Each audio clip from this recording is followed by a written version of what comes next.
But I mean, again, he doesn't know who Gabriel is, right? Because he didn't come from an Abrahamic faith. The people of Mecca were pagan.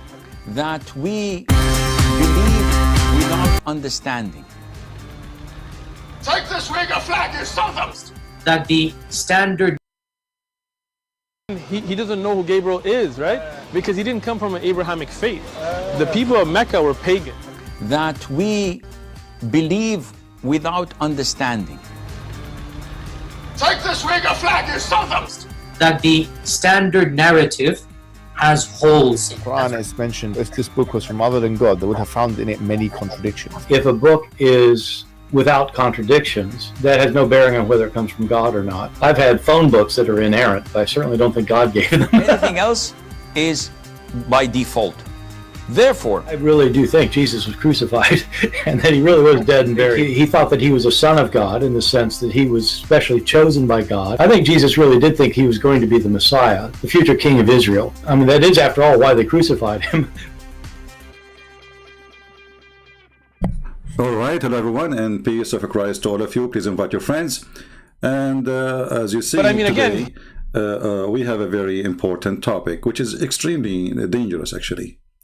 You know, we heard the news, the sad news, that the Muslims in UK, they choose a new leader to wage war in China.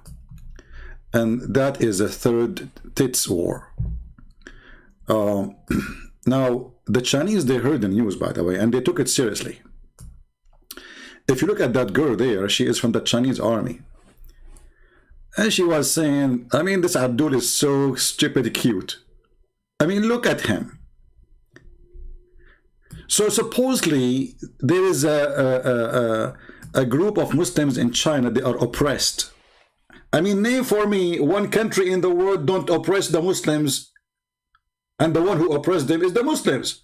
Saudi Arabia, Syria, Iraq, Libya, Algeria, Morocco, you name it, everywhere. The Muslim oppress Muslims.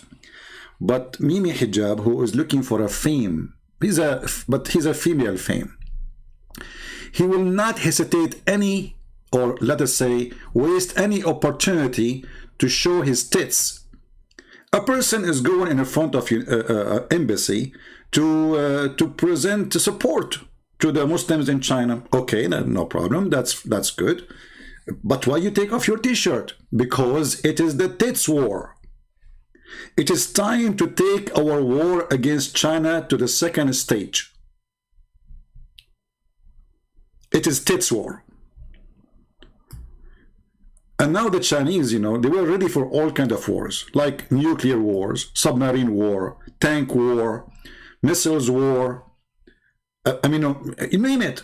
But tits war, that is a surprise. I mean, the Chinese been taken into a surprise war, a field they are not specialists with. The president of China, he met with the High Council of Security. He said, did you see the news? They said, which means, not really. He said to them, tits. They said, whoa, tits. You know, and supposedly they were talking about the tits of Muhammad Hijab. And now the population of China, they start leaving China. Because, you know, I don't know if you watched the movie of, what's his name? The guy who is, I forgot his name. He's a British actor, where one of the women in his movie, she have like fire come from her nipples, you know? You know, I forgot the name. So I think they are thinking about what is behind those nipples. What's exactly the plan? So the Muslims in England, they decide to do a strike, and they get an idea. Let us launch a tits war. And who can present the tits war better than Mimi Hijab, who love to show off his shaved hair chest? I mean, why you shave your chest a day before, you idiot? Are you telling me you have no hair in your body? Is that serious? You are Banut? You know, in Arabic, Banut is the one who have no hair, so they call him like girly. So I was thinking about this situation, and I said to myself, I saw in the news there's a bunch of lesbian girls, they were protesting against the Christians, so they took off their topless. Muhammad Hijab, Amar Rabbi Amar. You got the idea from them. I get you. You got the idea from them, so you decide to take off your t-shirt. So from now on, yesterday we spoke to a Muslim, we asked him why Muhammad Hijab, he did this. He says he get emotional. And you know, yes, we have to be truthful. Those people who they are true believers in Allah, when they get emotional, they get naked. Actually, Muhammad, he did that. You remember the hadith where a man, he started kissing down the belly of Muhammad? So, you know, I heard the news that England is preparing or already announced Hamas as a terrorist organization. What Mimi Hijab will do? I think in this time he will take off his bikini to show support to Hamas. Mimi Hijab. I mean, this is the best you can do. You coward. If you claim to be a man, China is there. Actually, the embassy was a few steps from you when you were there. And you can go there anytime. At least knock at the door. You coward. Mut'a boy. You did not even dare to touch the door of the embassy. So those cowards who claim that they are doing jihad, this is mut'a jihad. This is nipple jihad. This is a fake jihad, and that jihad means nothing. In the same time, if we search in the news, we will find that all Islamic leaders, if we can call them leaders, they are kissing the shoes of the Chinese. Saudi prince, the Saudi crown prince, the king of Saudi Arabia. This is now, look, this is the news now. I just searched in Prophet Google, peace be upon him. It says the following. Saudi Arabia turns toward China. Look, what the heck? They are not turning toward the Kaaba no more. They are turning toward China. Like, what?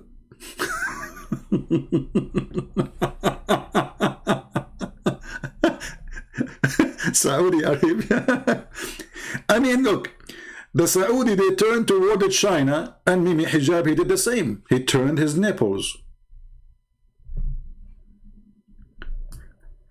You know, you need to ask yourself, if the Muslims really are oppressed, so why the Muslims are desperate to have a good relationship with the China, signing agreement, kissing their shoes?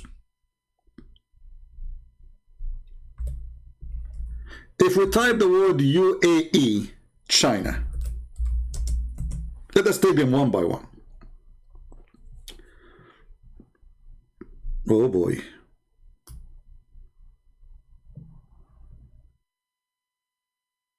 United Arab Emirates, soon they are going to give the Chinese a base. Like, what?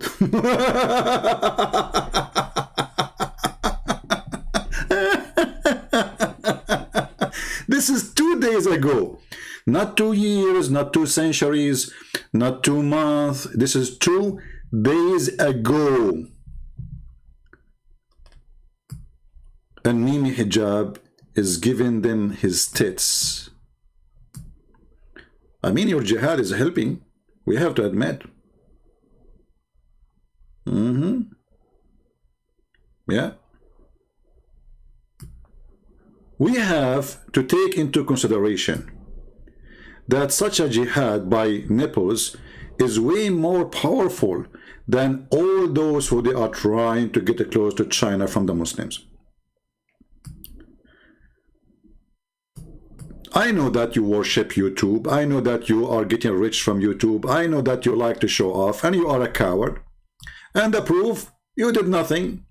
You know who's holding this guy from doing real jihad? There is a group of terrorists in Syria. They are called the Turkestan, and they are from the Uyghur. They are the most aggressive terrorists. Criminals. They chop the heads of children, and when the Russians come, they run away. Why you don't join them? Why you don't do? Coward. Tits boy. Let us type different country. Forget about Saudi Arabia. Forget about Emirat. Let us see if we type China, Qatar.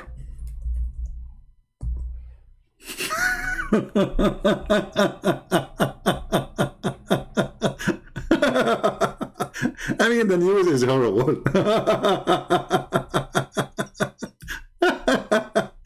Look at this. China Qatar Corporation benefit both countries. This is the website of the government of China. China Qatar vote to boost ties. Did you say ties? I thought it was going to use the word tits. But look, it says ties. And the Prince of Qatar, he went there. Look, this is 4 days ago. I mean, look how fast they are desperate. Man. That Qatar relationship with China, Saudi Arabia, UAE, Qatar, Oman, and have a mixed feeling about China. What mixed feeling? They are dying for China. A China-Qatar strategic partnership. That's deep. Year after year, senior Chinese diplomat to meet Taliban. Even Taliban. Unbelievable. Hey, hold on. Hey, Sheikh Uthman, what do you think about Taliban meeting with the Chinese, kissing their ass? Excuse my language. Because remember, this guy from Afghanistan, so he's an expert.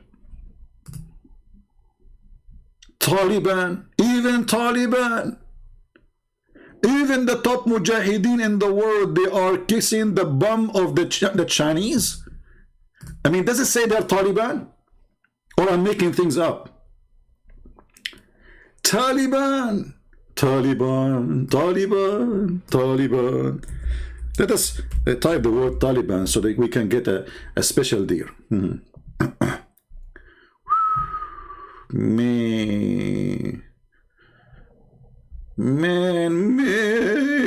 Look. The Uyghurs in China, in Afghanistan, fear China will push Taliban to do something to them. I mean, do you see how much the Muslims, they care for each other? Brothers and sisters, this is 11 hours ago. China backed Taliban. Its firm line up as a China back up Taliban regime. Chinese firms make beeline for mineral rich in mind. What? Okay, whatever. I mean, look at this. I mean, the Muslims, they are really against China. But hold on. Here it says, in a website, it says, foreign policy. It says, China is jihadi's new target. Eyewitness for that. We just saw it not long ago. The boy who sucked tits, he started that jihad.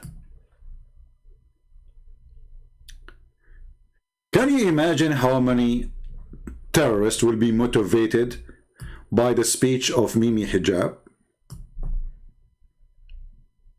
How many they will take off their t-shirt to show support? I heard that Mimi Hijab, he took off his t-shirt because it's made in China. Hey, Mimi Hijab, I will shave my 25-foot beard if your t-shirt and your panty and your trouser and even your beard and the microphone you are holding is made in China. So you potato, how you claim that you are going to support the Muslims in China when you are buying the Chinese product? Isn't it the t-shirt you took off made in China? Go to any store in England, find me one t-shirt is not made in China. Just go. Try, just give it a try. Find me one microphone is not made in China. Find me one computer is not made in China. Even Apple phone and Apple computer made in China. So those coward potatoes, they claim that they are fighting China. You eat it. If you go against China, you will be naked. Actually, already you are naked. I will take it back.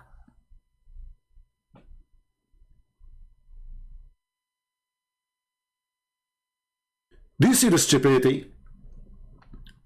So they claim they are going to, like support the Abdul in China. But in reality, they are the one who buy the product of the Chinese or the world, not only Middle East, not only Muslims. I mean, here in America, you go to the store. I mean, what you will find, anything we have around me, anything I have around me is made in China. The microphone, the computer, anything, you name it. It's a reality. So if you want to go really against China, as you claim, potato, you go naked, totally naked, because the first thing you should do, you should stop buying their product, because that product is making the Chinese government rich and powerful. So if you mean really what to say, we'll do what you say. Do you say what do you do? Or you do what you say? Oh, the maximum jihad you will do, you will take off your t-shirt, which is made in China, and then after 5 minutes you will put it on. I want the Muslims to make an announcement around the world that they will not buy anything from China anymore. Let us see. Let us see. I'm going to open my Skype. And again, welcome to your brother Christian Prince program. And this program is made for adult. So if you are under the age of 6 and you are a Muslim, you better leave, because according to Muslims, Aisha, she was adult, mature at the age of 6. In fact, she was dating at the age of 4. So if you are kids, keep them away from the Mujahideen. Welcome and invite your friends. But then the Prophet Muhammad sallallahu alaihi wasallam, Allah put around him those people that will console him, like his wife Khadija. And then when Gabriel started coming more often, he told him, I'm Gabriel, I'm bringing the message to you. And then he'll bring news to him of the past about like what happened with Joseph and Moses, things that he wouldn't have known, because he couldn't read or write, right? Yeah, and then like amazing, miraculous things like linguistic miracles that the Arab poets couldn't respond to. So that's cool. That's so cool. He didn't know it was Gabriel. The angel didn't tell him it was Gabriel. He did, sure. Any later? No, even at that time, right? But I mean, again, he doesn't know who Gabriel is, right? Because he didn't come from an Abrahamic faith. But I mean, again, he doesn't know who Gabriel is, right? Because he didn't come from an Abrahamic faith. Those things are going to be shown every time we go live on air, because they are priceless. So we are preparing for a new introduction in my program, and it's going to be fun. It's going to be a collection of action. Again, he doesn't know who Gabriel is, right? Because he didn't come from an Abrahamic faith. The people of Mecca were pagan. That we believe without understanding.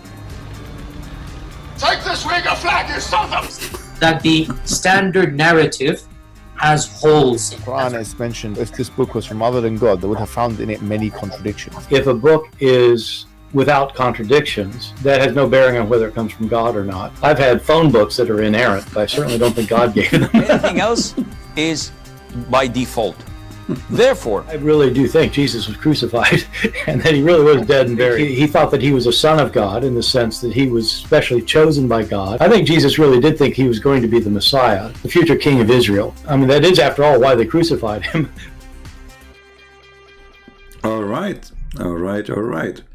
God is good, my friend. And the Muslims, they are abusing their religion. They bring people to interview, hoping that they can fight Christianity, and then in the process, they find themselves exposing their stupid God.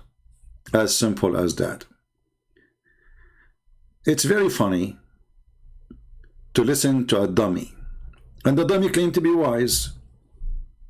You see, there's one of the statement, the old Jewish tradition, they say, God, he created 2 ears and 1 mouth to listen more and speak less. But Muhammad is not like that. Muhammad, he speak more, he never listen. Even when Jibril came to him, Muhammad was not listening. This is why Jibril was squeezing him 3 times. I'm going to open my Skype. All calls from Muslims are welcome. I heard there is somebody, he is a Muslim, when I call me today. So one of you send me email. I don't know if he's talking about today or tomorrow he will call me. I'm not sure. So we'll open our Skype and Muslims are welcome to call. You know, Islam is a mockery by itself.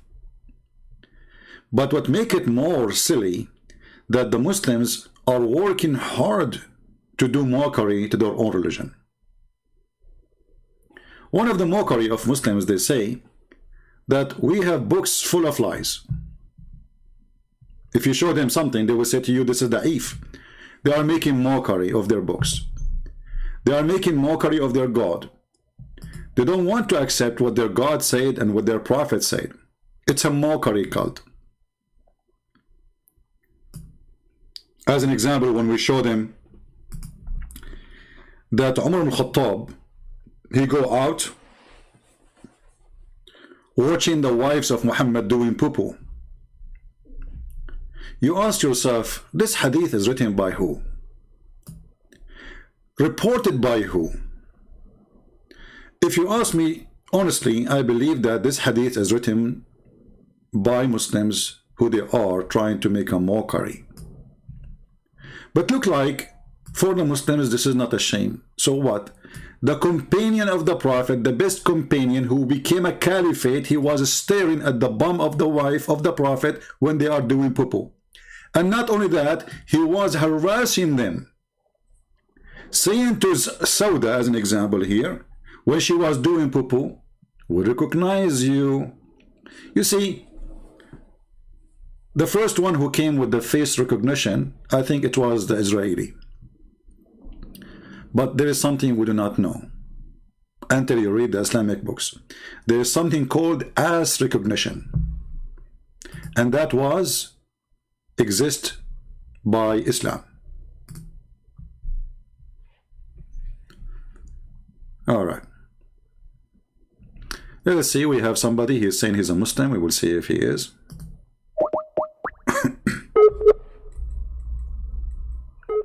I hope it's not the ultimate fault, because this is the only kid who is obsessed. Okay, we're trying to call a Muhammad, and let us see if he is going to answer. I mean, amazing, by the way. It's a miracle, I believe. Because how Omar was able to recognize the wife of the Prophet from her ass. That's not easy. We have to be honest here.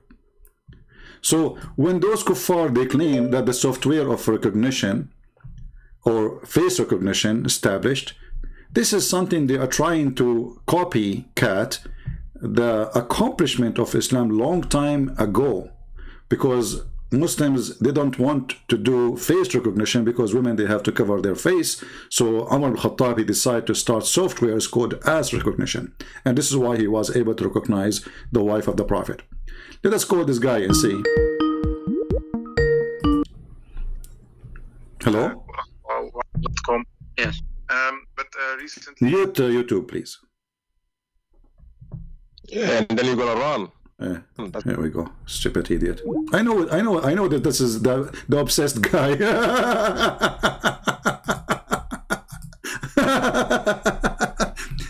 You know, listen, Ultimate Ford, I really am sorry for I did what I did to you. I mean, I made you made you to joke everybody, but I didn't mean it. It's you who keep calling me. So for the sake of your soul, and not to be humiliated over and over, don't call me again. I will not let you talk no more. That's it. We have you recorded. Go and be proud. Show it to your kids. Didn't you accomplish the mission? Why you keep calling? Potato, didn't you have enough?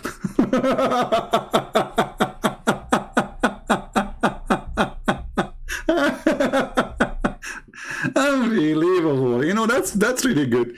I mean, this guy is really something. Let us see this guy.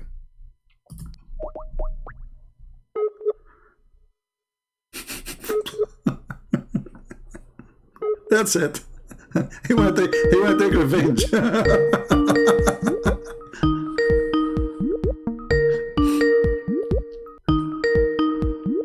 I said it must be ultimate fraud, and I was right. I mean, how I was right, do you know?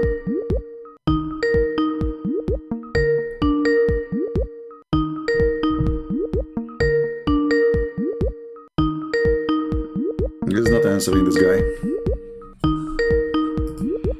Okay, if you are a Muslim, text me please and I will call you. Alright? If you are a Muslim, text me and I will call you. And we want adult Muslim, not like this ultimate fart.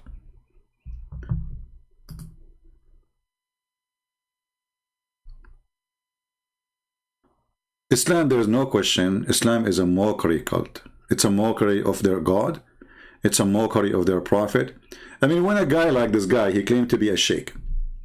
And then he keeps saying that Muhammad was worshipping the true God. And he was following Abraham. And then he go openly in the street. And he is the one who record the video. And he is the one who paused the video.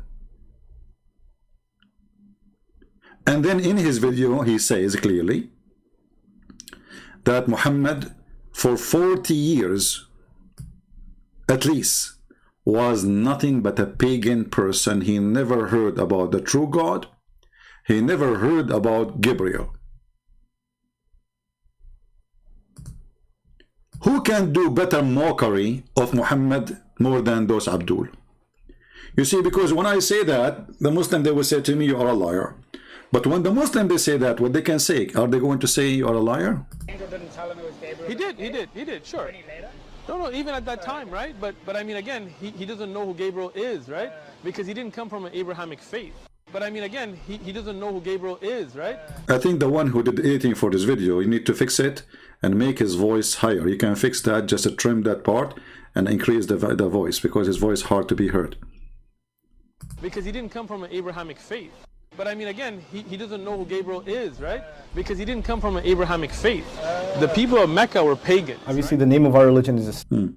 So, my friend, the people of Mecca, they were pagan, and Muhammad did not come from Abrahamic faith, and he did not know anything about Gabriel, and this is how Islam started. Who is going to oppose what Sheikh Uthman said? Or if you like to call and tell us about striptease jihad, which is done by your brother Mimi Hijab, may Allah bless his nipples, feel free and tell us what do you think about Mimi jihad. Is it lawful for Muslims to strip in the street to do jihad? Like, does it happen in the past that the Muslim mujahideen, they took off their clothes? Actually, it happened.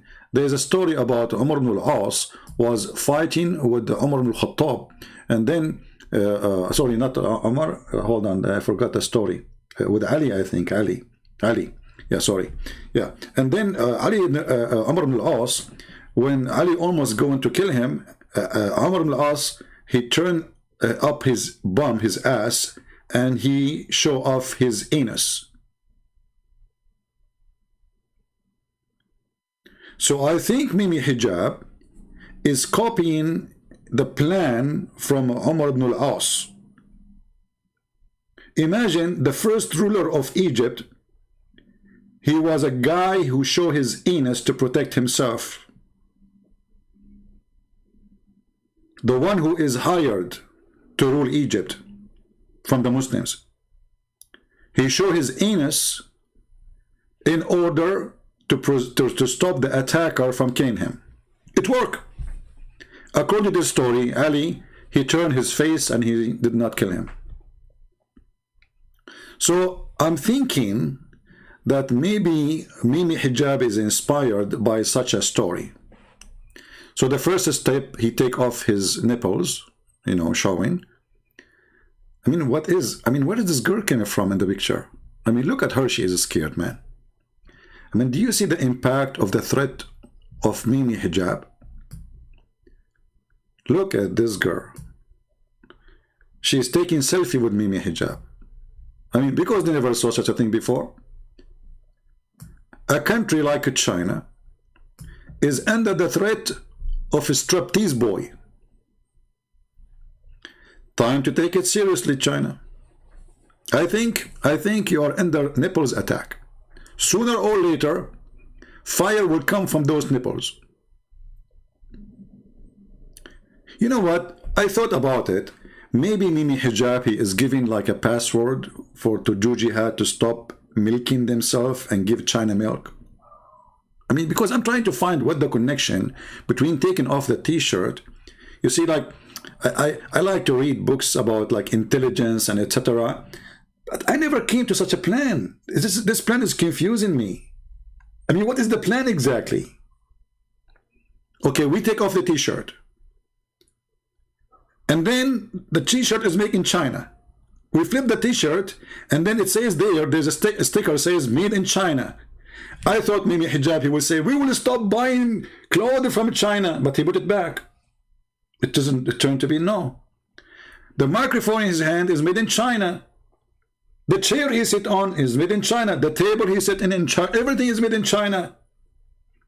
So the guy, he decided to do jihad against China by buying more stuff from China to speak against China. I mean, that is genius.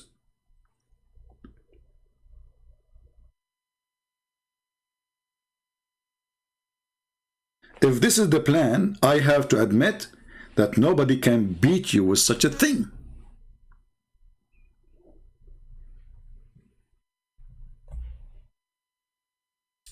Someone saying this is not interesting topic for someone to call me. No, my friend, the topic is about Islam. No problem. Forget about the naked boy there. I mean, we just put him for a snack. You never saw like there's like show in Las Vegas, and then what you see like I saw in the commercial like girls dancing in the stage and they lift up their legs, and one of them she have like things coming from her nipples. He don't even have that to cover the nipples. I mean, at least put something in the nipples. Wear a bra.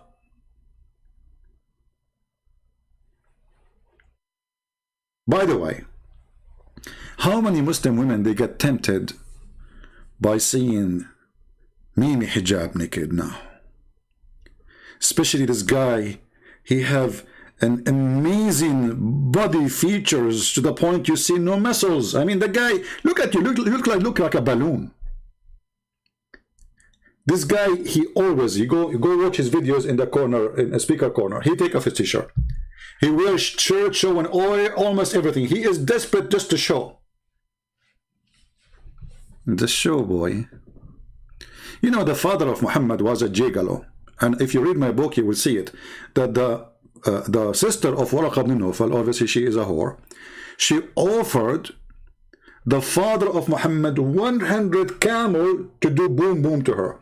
Now the story, obviously, there is no way. I mean, why in the world a woman, she will pay 100 camel to a guy to sleep with her? Doesn't make sense, man. I mean, maybe she gave him a chicken, but 100 camel? I mean, Muhammad himself is not worth a goat. So a woman, she is the sister of Waraq ibn Nawfal, which is obviously he is the father of Muhammad. She offered the father of Muhammad 100 camel to sleep with her. The father of Muhammad did not say no. He said, hold on, I'm going to Amina, supposedly she is the mother of Muhammad, and I will be back to you, which means I will do Amina and I will come back. This guy is working officially as a gay girl. So maybe Mimi Hijab was thinking about doing business. But how much they will offer you? How many chicken? YouTube will pay. Who is a Muslim would like to call us? Who is a Muslim would like to show us that Muhammad really a prophet of God?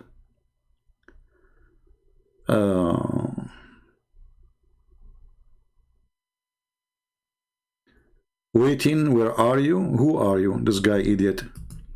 Here we talk to Muslims. This guy want to talk about Halloween and Christmas. Stupid people.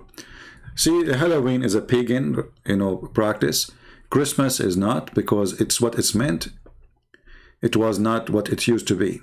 As an example, if there was a religion before us and they practice every Sunday prayer and they are pagan, that will not make us pagan, because simply when we pray to our God, not their God. So people who they are silly, you can be silly and speak to yourself in the mirror.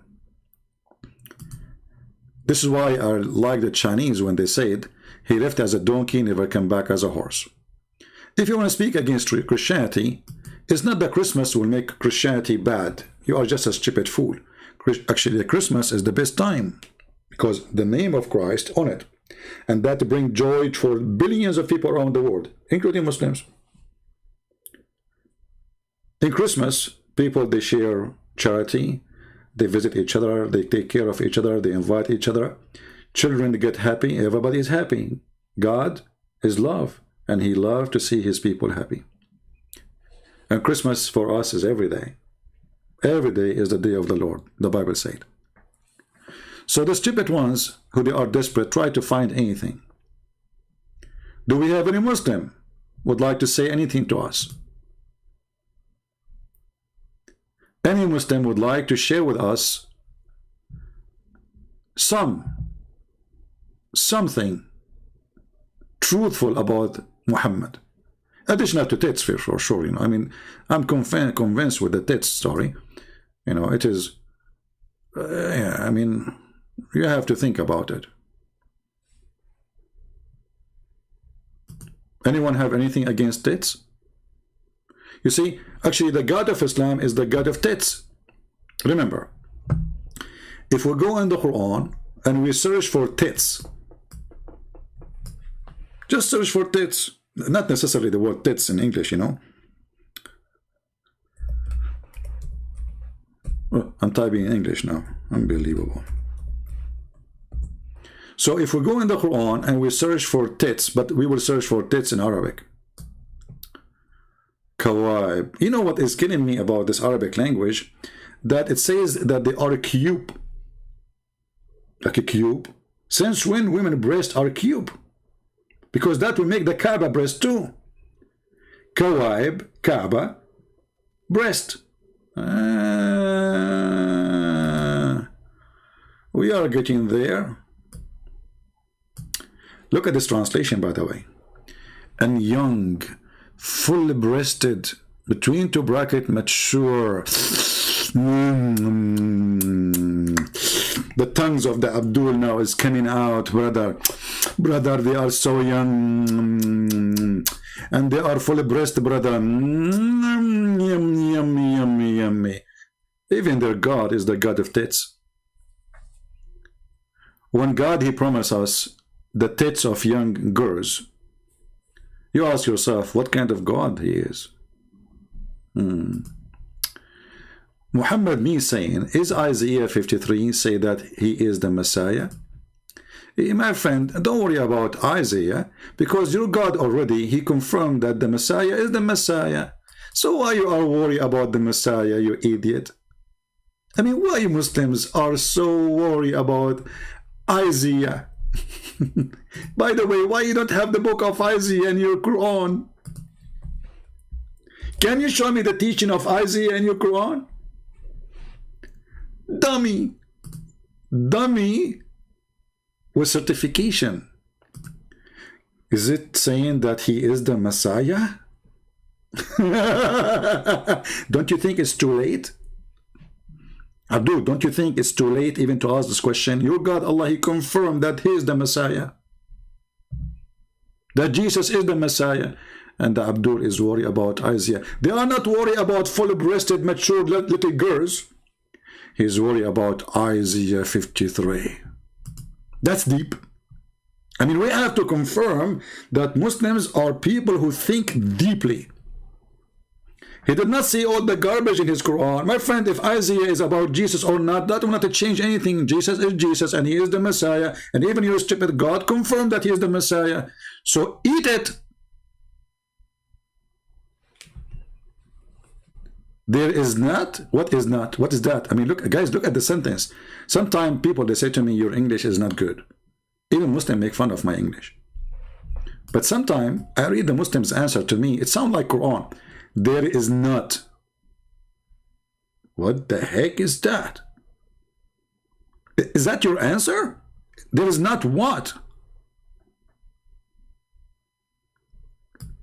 I mean, imagine this guy become a professor in university. And he explained any problem by saying there is not. That's deep. We don't care, Muhammad.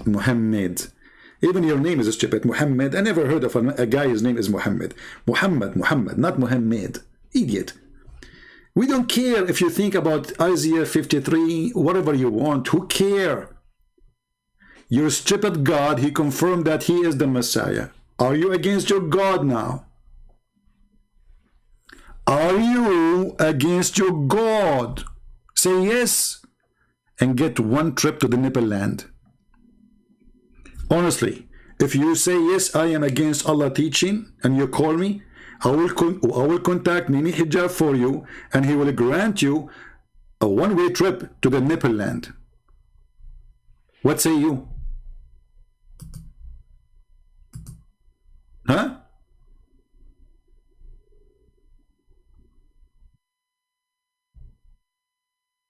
Huh?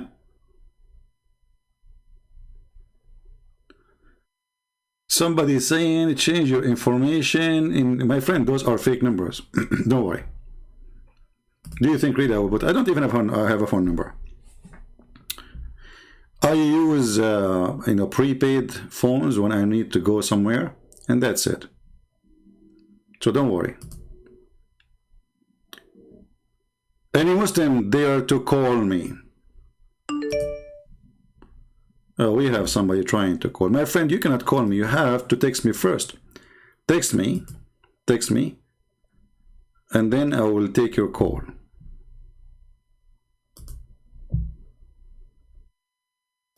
Let us see this guy. Hello? Can you hear me? Yes, I hear you. Go ahead. Okay, so what are you so confused about again? Well, we are talking about your God. You are a Muslim, right? Yes. All right. What does it mean to be a Muslim before we go there? So to be a Muslim, yeah. First of all, mu is like doing something. Muslim is basically submitting to God. So where it says in your religion that you have to submit to God. The first verse, the opening of the Quran. No, where it says that. Okay, no, read it for us. Go ahead. Okay, let me bring it up real quick. All right.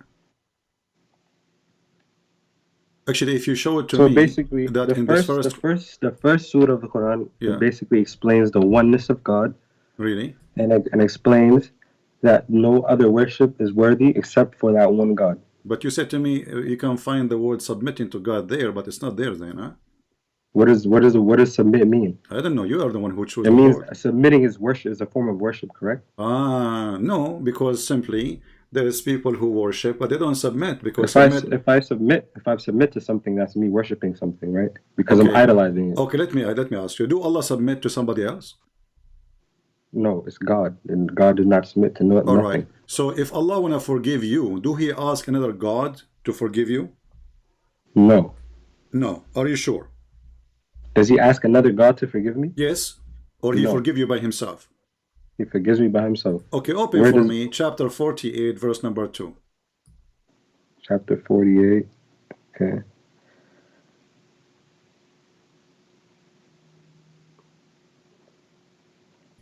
Verse number 2, okay, read it.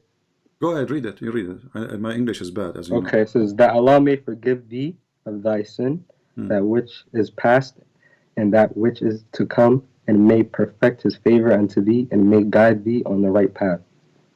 So who's talking? God is talking through Muhammad. No, who's talking in the verse? Muhammad received the verse. Muhammad is not talking there. Okay. He's talking through God. So through God. Muhammad did not say anything. This is Allah talking right now, correct? How do we get this information from where? This is not the question, my friend. We know that Muhammad later told you that he heard this from the angel. This is not the question. Listen carefully. Who is the one who said this verse or this sentence first? Who says the sentence first, you said? Yeah. Yeah. What do you mean? I'm confused. Is that your God, Allah, or Muhammad, the first one who made it? I mean, how else are you going to get information from God unless somebody tells you something? I'm not asking you how you get it, who deliver it. I'm asking you who is the first one who said those words? Technically, Muhammad, yes. Muhammad's saying it. No, the first one is Allah. Are you saying that the Quran made by Muhammad? No. What do you I don't understand your question. I don't know why you cannot understand my question. Listen carefully. Who is the one who made this verse? Who made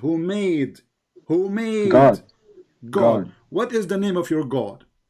Allah. Okay, so if Allah there's is 99 talking, names. He has 99 names. that's wonderful, guys. Allah have 99 names. I'm so happy that he got many names because soon he will be out of them. Listen carefully. Okay. If the one is talking is Allah, so how Allah he say, may Allah forgive your sin?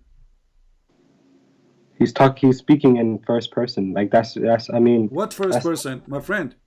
If I say may Allah, I'm making a wish, correct?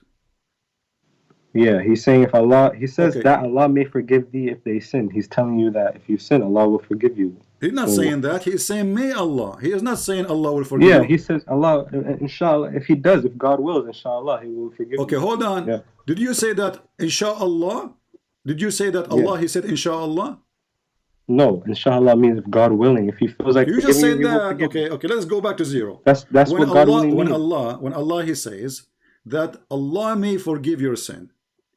The one who's talking supposedly is Allah. So when Allah he say may Allah forgive your sin, he is asking another Allah to forgive the sin of Muhammad.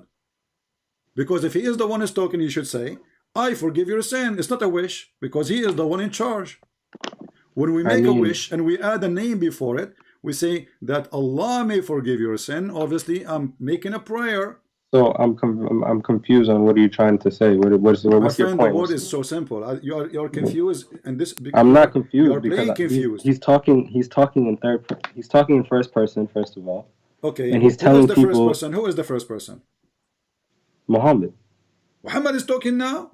If what? Yeah. Yes, he's talking through God. If I'm having a conversation with somebody. My friend, did Muhammad have conversation with Allah here? Are you saying this is Muhammad saying this sentence? He's getting revelation. Where's he getting listen revelation to that question. from? We go back to zero. I don't know how slow my friend. I'm not trying to insult you, but aren't you the one who said to me that the one is talking here is Allah? Yes, he's talking through Muhammad. What is the confusion? Muhammad, Allah talking to Muhammad. Wonderful. Write it down. Write it down. Because obviously, I don't know what's wrong with you. So Allah talking to Muhammad. Allah he said to Muhammad that Allah may forgive your sin. So Allah making a wish, asking God to forgive Muhammad. Okay, Allah asking, you're the one that's confused.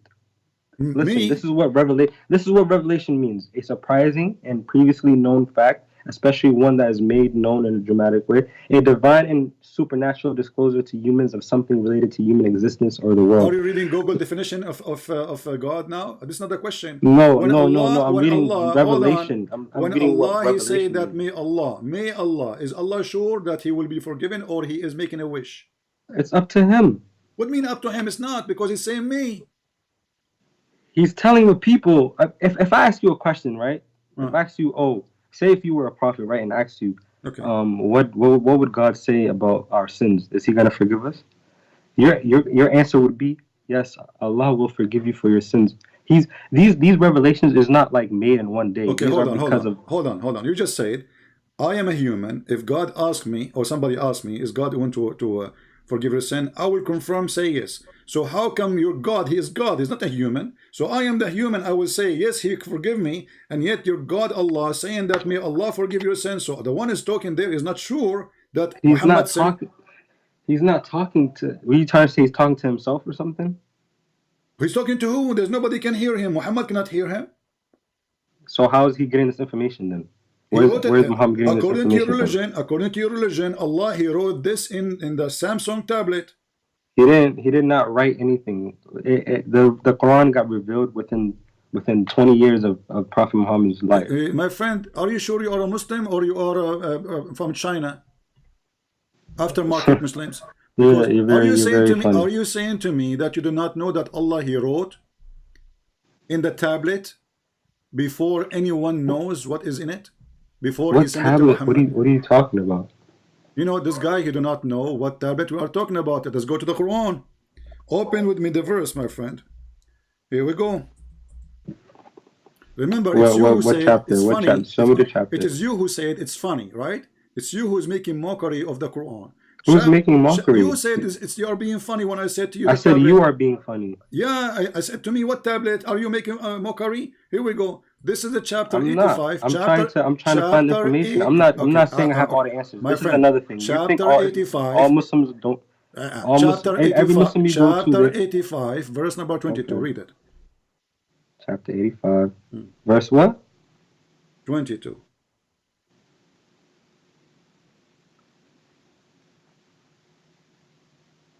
Verse 22. Okay, I'm here. Yeah, so I'm here. You are here? I am there. Okay. Okay, and you said there's no tablet.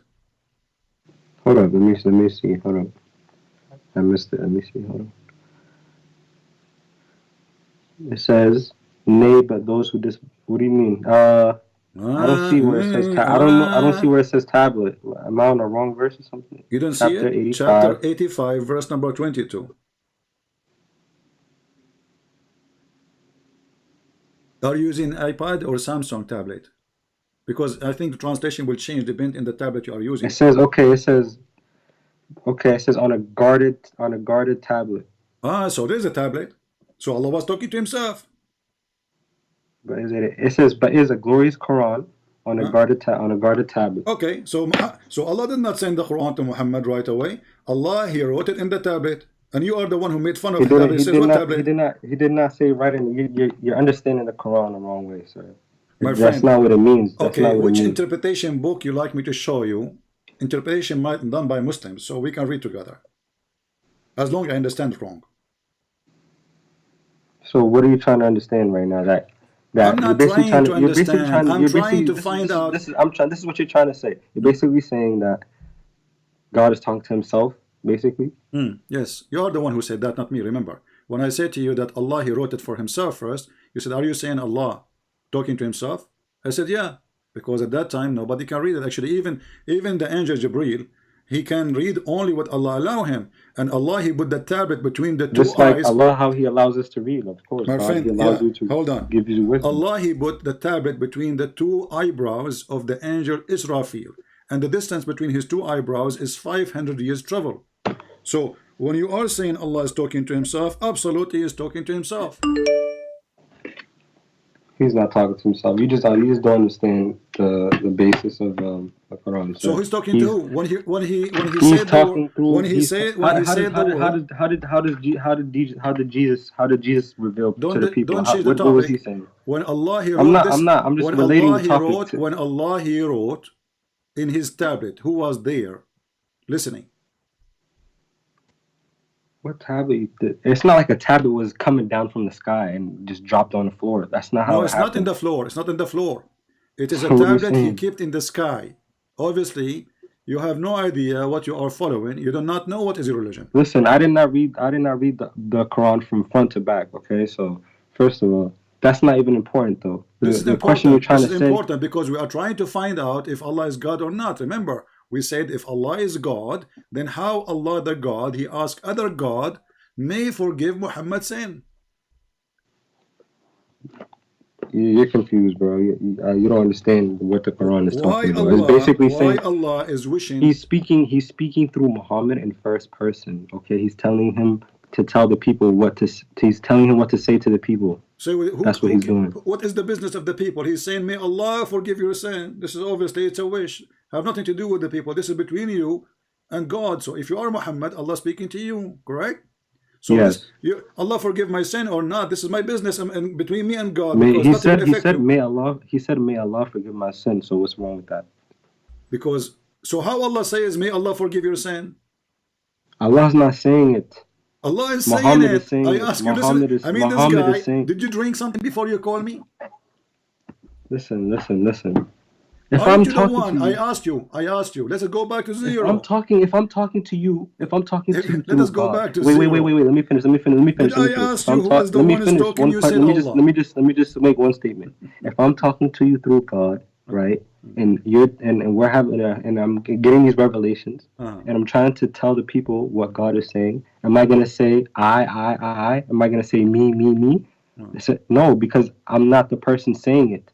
I'm just the one translating the message. So I'm gonna say, instead of being first person and talking about myself, I'm talking for somebody else. So basically, if you know what literature is, that's how you speak to people. You don't if somebody goes if Donald Trump goes to say something to one of his people or one of his politicians or whatever, are they gonna go to the people saying I said it? No, they're gonna say Donald Trump said this, right? Okay, then. So what is the your one who's question? talking here is Allah. So Donald What do you mean? Trump, he will say, Donald Trump, he said that when he is the one who's talking. Listen, if I'm talking to somebody, I'm not gonna tell them I said this. I'm gonna say this person said this. May he forgive you because he said. Okay, who is the one? Not. Okay, who is the one who said, "May Allah forgive you"? Let us go back to zero. Who is the one saying that? Huh? Who is the one who said, "May Allah forgive you"? Give me his name. Muhammad. He's saying, "May Allah forgive you." So are you saying the Quran is made by Muhammad? That's not what I'm saying. No, that's what you're saying. That because if Muhammad is the one who said that Allah may forgive you, that's mean Listen, this is not the word of Allah. Is that the okay, word of Allah? If I write something down, right? If I write something down and if I give you a piece of paper, right, and I tell you go read this to the people, but in the words it says I. Did you really say it? Yeah, I see. If I give you a paper and I said this, and this, right? If I give you a piece of paper and it says I said this, and this, and you go read it to people, is it you who's saying it or is it me who's saying it? No, I will say that is it you? It's me, right? I don't know how slow you are. I will say that this guy, he said the following quotation. Bum, bum, bum, bum, bum.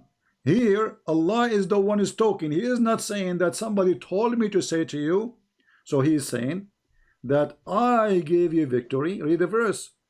All right. We have granted you victory. Who is talking? Allah. And then continue saying that Allah may forgive your sin. So the one who is talking is Allah, and he is wishing to ask another God to forgive Muhammad. So because you found this little 3-word sentence, you're trying to say that this whole thing is invalid because of that one. I heard before. 4 words. I heard before Muslims saying today to me, I pick up my cherries. Is that what you are saying? Trying to say? You what? I pick up my cherries. What does that mean? I don't know. Like I pick up some bad things in the Quran and I show you. That's not a bad thing. How is it bad? Explain to me how is that a bad thing? You just told me. You just told me you are going to focus on 3 words. Those are the words of Allah. So if the 3 words of Allah is not important for you, then why they are in the Quran? Listen. You're not understanding, bro. Basically, what's this? You're confused about the first person, second person, third person tense. It's all the same thing. Like it doesn't matter if I'm talking first person, second person, third person. Like I don't understand. Like. What's your confusion? Well, what I don't understand how Allah. Okay, my friend. Forget about second person, third person. When he say "May Allah," wait. In the Bible, listen. When he say, there's many of that. When he say no, Jesus, he says, "I say to you." It been said to you. I say to you. Jesus says, "I go and your sin is forgiven." The Jews they start thinking, how in the world he would say such a thing? Who he think he is? And Jesus said to them, even reading their mind, saying, which one is easier, you hypocrite, to say to him your sin is forgiven, or to tell him carry your chair and walk or bed? So Jesus, he did not say, may God forgive you. Jesus, he said, go and your sin is forgiven. So here, Allah saying, may Allah forgive your sin. So you're saying because Jesus said your sins will be forgiven, and Muhammad said it's not that. He did not say your son will be forgiven. He said your sin is forgiven, not will be. Yeah, no, I didn't say son. He said is forgiven, right? Is forgiven, like definitely, right? Okay, and you're saying because Muhammad has said the opposite thing it's not Muhammad who said that. What's wrong with you? Aren't you the one who said the one is talking there is Allah? How you gonna talk? How you gonna talk to people without a prophet? Like obviously, Who cares about the prophet? you don't understand. Who cares Who about cares the about prophet? The Who one cares is about you? Hear talking yourself. there. The one is talking So who cares there. about Jesus The then? one Who is cares about speaking Jesus? there. Bro? Is he Muhammad Why or doesn't Allah? why doesn't God just come and Look have at this a madness. large microphone and just talk to Look everybody at with this a large madness. microphone? Abdul, listen. Who is Why the does one he is need a talking? prophet? Why does he need Who a is prophet the when he could one just talk is to us with a large talking? Who microphone? is the one who is talking there? Allah, If right? God wanted, Is it Allah or somebody else? huh? We go back to zero. Who is the one is talking there? Isn't it Allah only? Allah is talking through Muhammad for the Who 100th care? time. Who care talking to Muhammad or not? This is not the question now. First of So what all, is the Muhammad, Allah question? did not talk to Muhammad. Secondly, because Muhammad never heard Allah. He never saw Allah. He never witnessed Allah. He never heard the thought of Allah. So stop saying Allah talking to Muhammad. What do you mean? Yes, yeah. He's still talking to him. Even if it goes through 10 people, if you give me a message My and it goes friend, through 10 people, my, it's still from you. my So what are you friend. saying? I am saying, If I give you a not letter, saying, if I give you a letter I and it am goes not through the saying, U.S. I'm Post not Office, saying. then it goes to FedEx, then it goes to this, it's still, it doesn't matter. It's still coming from me. I'm the source. So what are you Okay, saying? you are the source. Abdul, guys, take note. He is the source. Who is the source? I'm Allah. talking about Allah. I'm not talking about me. I'm saying if I'm the one, if the message is getting from one place to another, it doesn't matter who's in between. There could be 100 people Who in is between. between? It's Who still care coming about the from between? me. Who is the one is talking? Allah making a wish, and the wish is, may Allah forgive your sin, correct? Okay, can I ask you a question? Right, this is the same argument I can make. Right, Ask me a question. when Jesus was getting his revelation, was he talking to God or was an angel coming down to speak to him? No, he was talking to, he is God. Why angel? Directly. Why he didn't angel? need an angel. Why angel will come and give him nothing. You know, Abdul, let me show you. Even in your Quran, Jesus, he did not receive revelation from an angel. When Jesus was born and he was supposedly a child in the cradle, Jesus right away he spoke, speaking as a prophet of God according to Quran, correct? Huh? Jesus, when he spoke in the Quran, in the cradle, did he receive revelation from an angel or he is just born? I don't know, man. What do you mean you do not know? What you know? What kind of religion you have? Jesus in the cradle, he spoke. I don't. He's 1 hour old, 1 minute old, and then he spoke to them in the cradle. Who? Jesus. Okay, so as a baby, Jesus right? do not need an angel to give revelation. Even in your Quran, when he is just a child. Okay, everybody's different, right? Just like no, not everybody is different. It is you who said. It is you who said. It is you who said to me. Look, guys. In the cradle, was all the other prophets speaking in the cradle? A second ago, he said to me, "Didn't Jesus receive revelation from the angel?" So was Abraham speaking in the cradle? Hold on, don't escape. Jesus, he did not receive revelation from an angel, and the proof the Quran says so. He spoke when he was a cradle. Muhammad, he was 40 years old, first time ever. He encountered an angel. Yes. So when the angel come to him, he says stupid things. As an example, the angel said to Muhammad, read, correct? Yes. Okay. Did he give him something to read? What do you mean? You don't need to get something to read. You just if Allah wants to give you the power, if Allah wants to give me the power to read something that I don't know how to read, then I can read it, even if it's not there. If it's just coming out of my mind. Thank you, guys. Did because you hear it's coming. It's the word of God. If Allah is God, if Allah is God, and He gave me something to read, even if I cannot read, I will read it. Okay. Yes, so, because He gave me the power to read it. Allah, He said to Muhammad, Allah said to Muhammad, read. Did Muhammad learn how to read after Allah said to him, read? Yes. I thought Muslims believe Muhammad never learned how to read. What do you mean? What do you mean? You told him read, right? You just said just take a hike. You know, you're just a kid. I'm wasting my time. I want somebody, a Muslim, he knows what he's talking about. Let us see this guy here.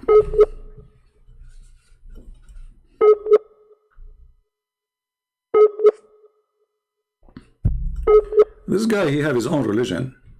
He can say whatever he wants. You don't know that his God have a board. You don't know that his God. He the first thing he did, he wrote in the board. I have no idea where it says that. I never read this before. Okay, let us see this guy. Maybe this guy is Ultimate Fart. He changed his name again. It sounds like it. And they say to you, you know, can you, Christian Prince, you need to be more patient. How many thousand times we heard the Muslims saying Muhammad never knows how to read, how to write? But because he said something very embarrassing, Allah, he said to Muhammad, read. Still Muhammad cannot read. Jesus said to the blind man, see, he see. He said to the man who cannot walk, walk, he walk. Allah, he squeezed Muhammad 3 times, ordering him to read. Still Muhammad cannot read. Oh, hold on. Let me call you back.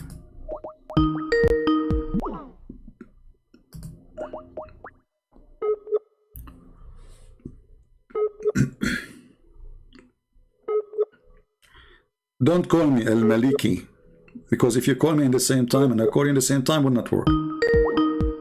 Oh. Hello? I got answers. Yeah, here we go.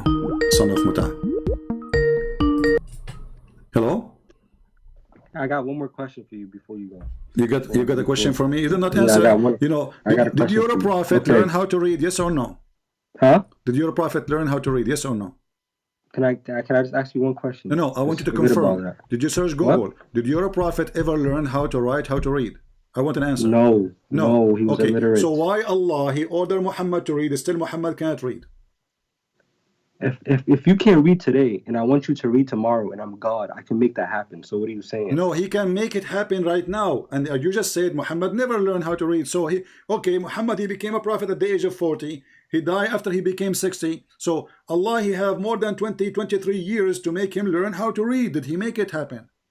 That's not what's important. No, it's important. Why not? If God, he said to you, read. Jesus said to the one who cannot walk. If God wanted to do anything, Jesus, he said to the one. If God wanted to stop Hitler, he could stop Hitler too, right? The one who cannot walk. Right? But why didn't he stop Hitler? Okay then. You make no sense. I just have one question for you. Hold on. If you're a real Christian, why don't you believe what the Ethiopians believe? Because that's the real, true Christianity right there. They prostrate, they bow down on their heads. Still, the Ethiopian believe that Jesus is God, and you are a fool. What? Ethiopians still believe that Jesus is God. How can people denounce the Ethiopian religion, the Ethiopian Christianity? Who said that? Who said that?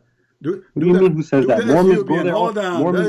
Mormons go to Ethiopia all the time. Mormons go to Ethiopia. How are you going to tell me Mormons go to Ethiopia all the time trying to change these people? Don't change topic. The Ethiopian, they believe don't change the topic. We're talking about Christianity and Islam, right? Do the Ethiopian believe that Jesus is God? Yes or no? What happened? What happened to the Ethiopian Christianity? How come people don't? That's the Orthodox. That's the real Christianity, right? Do they believe that Jesus is God or not? The answer is yes. So you are a potato. No, don't change the topic. Whatever. You don't believe in nothing. You said if Allah wants something to happen, it's going to happen. So here you go, coward.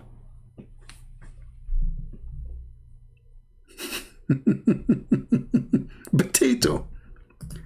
An ultimate fort. I will give you some toys to play with, okay? Don't call me, please. I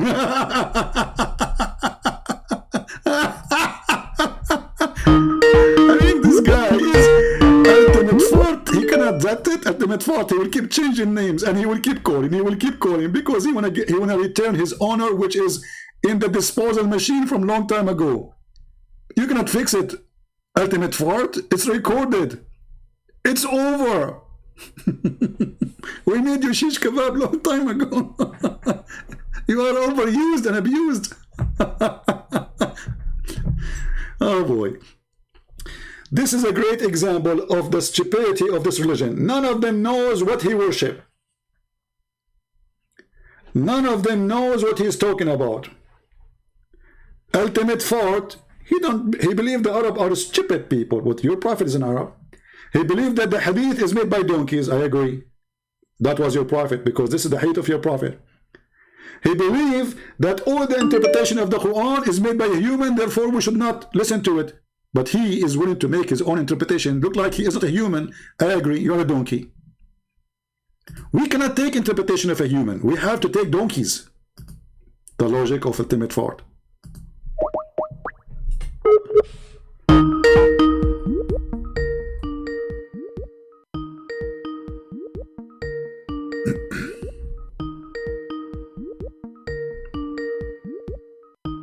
Answer. Hello? Hello? Hi, can you hear me? Yes, my friend, we hear you. What do you like to say? What's the discussion about? Well, we are talking about your, your God. You Muslim, you say that Allah is one God, right? Yeah, but let's have an agreement first of all, okay? Okay. Agreement about what? Can we? Are we going to agree like Muslim scholars? Because the Muslim scholars they agree about not to agree. Listen to me. Uh-huh. Because we're not here to entertain one another, so let's not start mocking each other up. Let's just have a. I'm not mocking. Did I say anything to you? Did I insult you? No, because I've been watching some of your videos. My friend, if somebody is stupid, he says something stupid, I will say to him, you are stupid. You can say the same to me. What's wrong with that? If I say something stupid, say to me, you are stupid. Anyways, okay. Anyways. Yeah. So what's the discussion is your God, Allah, is one God, or he is many? He is one. Okay, what is the proof that he is one? What is the proof that he is one? Yeah. What's your proof that he's a three? Well, here we go. As an example, chapter 48, verse number 2. Allah is speaking, saying that may Allah forgive your sin to Muhammad. No, I'm asking you, what's your proof that he's three? I'm not saying he's three. Do you believe in one? Do you believe in one God or in three gods? You see, you're changing the question. We believe in one God, but the question. No, I'm not. I believe in one God. You ask me. I will tell you what is my proof, but don't jump my question, please. What is your proof? I'm not jumping in question. You ask me how. No. Listen. You ask me how many gods. How many? Okay. Listen to me. You asked me how many gods I believe in. I answered you. I said we have one God. Now I will go back to you. So you have one God and I have one God. So why should I prove it to you if we both have the same belief? No, but because the Quran says you don't have one God. Read with me carefully. It says in chapter 48, verse number 2, that Allah may forgive your sin. So there is who is the one who's talking? Chapter 48, verse number 2. You can read verse number 1 if you want to. Just a minute. Chapter 48, which surah is that? My friend, I give you chapter 48. Just open chapter 48. He's asking me which surah is that. I'm asking you. If you don't want to answer, just say it. I don't want to answer. I give you the number. This is the easiest way because you might pronounce it wrong. You might get it wrong. The number is the best. For chapter 48. Okay, verse 48. 2. Which verse? Verse number 2. No, you're giving me something. Which says what? Say it in English. You read. Don't you have the Quran in front of you? Yeah, but I'm. Yeah, okay, I got it. Thanks to Allah. Finally, he got it. So yeah, what do you read it? Read it for me. Who's talking there? Who's talking? God is talking. What's his name? His name is Elohim in the Hebrew script. His name is Allah in Aramaic. His name is in Arabic is Allah. So his name is Elohim. So how come the Quran never mentioned Elohim? Why is Elohim mentioned in the New Testament? Yeah, I mentioned many times. Where? From the first, go open the first book. Where? So which chapter? Tell me. Don't change topic. Don't change topic. Don't change topic. No.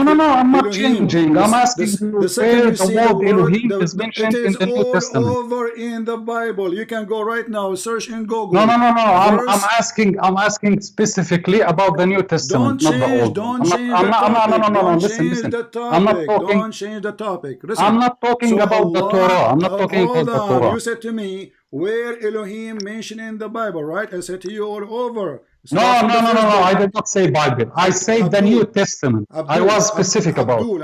I was specific about it. Abdul. I'm specific about it. Okay, let me ask you. When you said to me that Allah is the same as Elohim, is your God Allah is a spirit? Is he what? Is he a spirit? No, he's not spirit. But don't you know that when God he mentioned the word Elohim, he said, and he's a spirit? I don't know what you're saying exactly. I don't understand what you're saying exactly. Is your God Allah is a spirit? No, he's not. I already replied to you. So He's I not. am saying, when you say to me that your God Allah is the same as Elohim, Elohim in the Bible, he is a spirit. Is your God Allah is a spirit? Maybe that's your personal interpretation. That's not the Rabbi and Hakam's interpretation. This is the Bible. No. Bible. God created the heaven and the earth, and his spirit was above the water.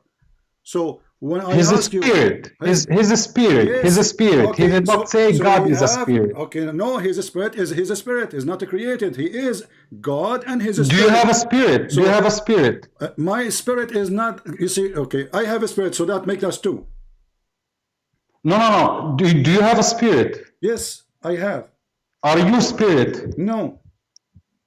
So the same concept then. No. Go ahead. Next question. Just answer yourself. I am not the spirit, but I have a spirit. I have a soul. So God the Father is not the spirit, but he have a spirit, which means God the Father, God the Son, God the Holy Spirit. Now I'm asking you. You said God is a spirit. When you said yes, God the Spirit, God the Holy Spirit is God for us. God the Father is God. God the Holy Spirit is God. Christ, the man who came to us, is God. So when we say God, we talk about the person. My friend. You said that Elohim is the same as Allah. You said, I asked you, is Allah your God, is a spirit? You said no. So our God is a spirit. Our God is a spirit. Your God is not. So don't fool yourself. You asked me if he's a spirit. No, he's not spirit. Okay, do he have a spirit? Do we have a spirit? He might have. He might have a spirit like you mentioned in the Torah. Okay. But that doesn't mean he's a spirit. Okay, hold on. So why you Muslims, you have tons of fatwas saying that the one who believes that Allah have a spirit is no Muslim? I don't know which fatwa was that. Here we go. You know, do God, do Allah. I don't know which fatwa was that. I don't know which fatwa was that. No problem. I will show you the fatwa. Don't run away from the fatwa. So you did lie or you told the truth. Have a spirit. Here we go. No. Listen. You're playing here with words. See, you are not. Are you a scholar? You're playing with words. First you ask me if God is a spirit, and then you play with the words. You say, does God has a spirit? You said to me, I said, God is a spirit. God is a spirit. God is a spirit. How many times I need to repeat? Are you deaf? Now listen. Sorry. Is that the Jewish interpretation? Yes, this is the Jewish interpretation. Now shut up and listen. This is your fatwa saying. Listen. Let me read, Abdul. Let me read. اسمع يا Abdul. He is debating with the Christians. اسمع باجي بمصصك هسه افهمها باجي بمصصك اسمع باجي بمصصك احكي زي البشر بلاش عن تعريص يا أردني قصتك اخو شرموطه. Guys, he is saying the pussy of my mother. He is saying pussy of my mother. You believe it? This is the Muslim who defend Allah. Translate what you say. No, this is not a Muslim because you know what you're saying in Arabic. So, listen, I told you. You are son of Muta. You are son of Muta. If you have little dignity, you will not say what you say. You are son of Muta, and your mother is a whore. What a coward. And by the way, this is the language of the Muslim Jordanian. Very filthy tongue. 2 minutes you make him angry, he will say the pussy of your mother. I'm sorry to say the word. This is what he said to me.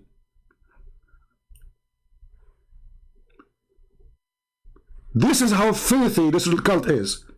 They are the one who defend Allah, but they are filthy as a vagina, which is not clean. The coward, when he called me, he said, let us make an agreement not to make a mockery. And the second I corner him, he started insulting my mother using filthy language. Thank you for saying that, because we are trying to convince people that Islam make people filthy. And we prove it. son of Muta? Did your mother do 3 days temporary marriage when she got you? You can ask her.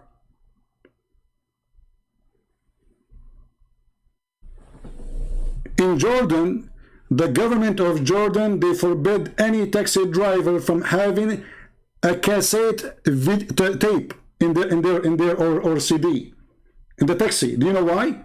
Because when a female she get in the taxi, they start playing porn sounds. Welcome to Jordan.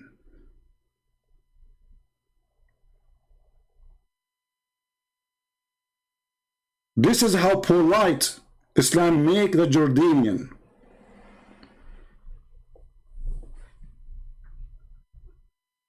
He don't want me to read. They lie, they say we have the same God as Elohim. Well, our God is a spirit. He is a spirit. And we repeated that 1,000 times. This is the fatwa, Islamic question and answer. He is debating a Christian. Obviously, it is me. Does Allah have a spirit? The answer, no.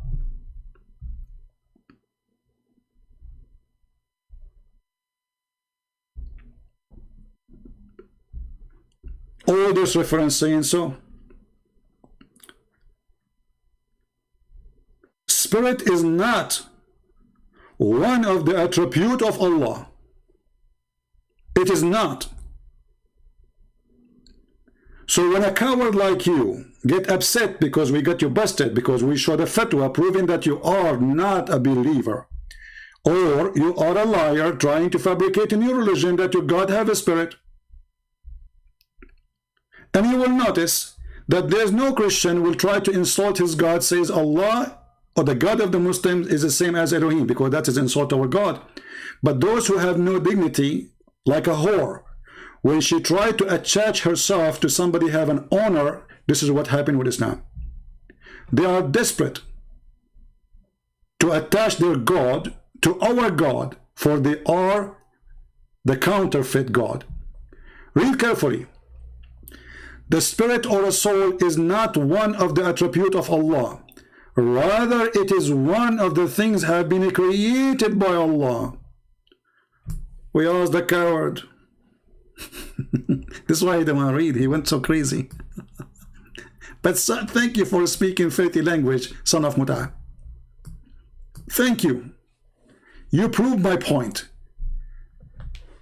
If you are following a true God, doesn't matter what his name is, you will not say what you said to me.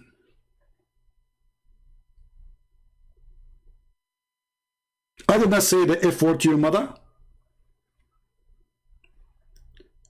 And there is no need for me to say it. Your mother is not part of the conversation. And even when I say son of Muta, I'm using a term Muslims use. You Muslim believe that you can do Muta. Your prophet, he have a chapter in the Quran about it, chapter 4, verse number 24. So I'm not even insulting. You Muslims, you go, you rent a woman for 3 days, 3 nights. You will say to me that your prophet, he forbidden that? Still, it's in the Quran. And if your prophet, he forbid that, why? Is that because he noticed that this is prostitution? Huh? The funny is, when you read for them what is in their book, they get upset.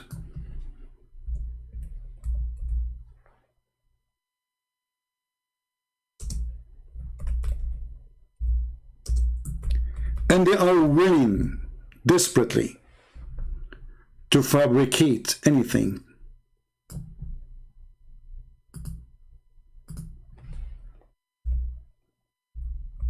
Let us put the hadith of the Muta.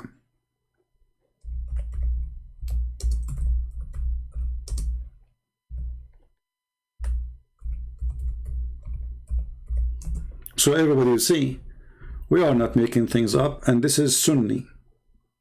This is not Shia. This is not Shia. Remember.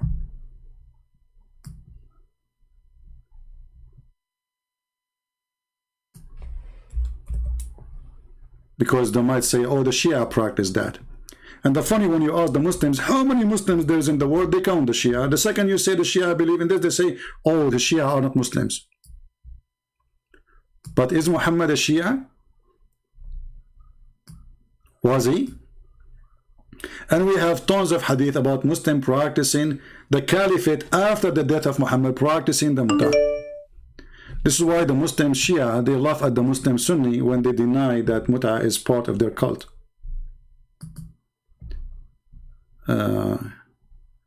You have no respect even for your God? Well, you can say whatever you want. It's you who don't have respect to your God. Let us call you and see. Let us see who have respect to his God. Coward.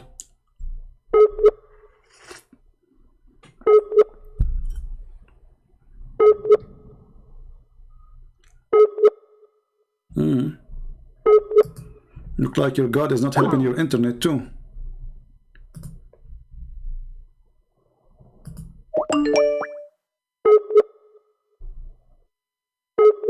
Halahili, Mr. Billy. Allah is a fraud. He got a Billy. This guy is not even answering. Let us see different Abdul.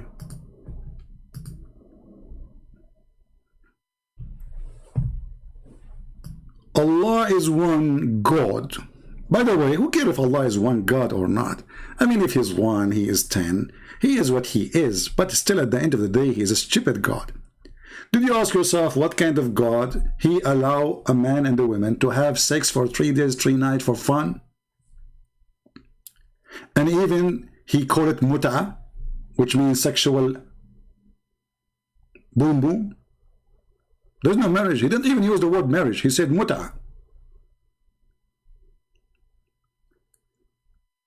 The Muslims, they make fun of the Buddhas, they make fun of the Hindus, they make fun of everybody, claiming that they have honorable religion, when this religion is the last one to speak about any kind of ethic. A Muslim, he can lie. To me, to you, to his wife.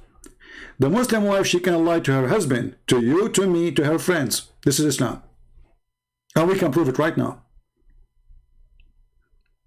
Muhammad, he says, a Muslim man, he can lie in 3 cases. To his enemy, to his friends, to his family. Who's left? Who's left?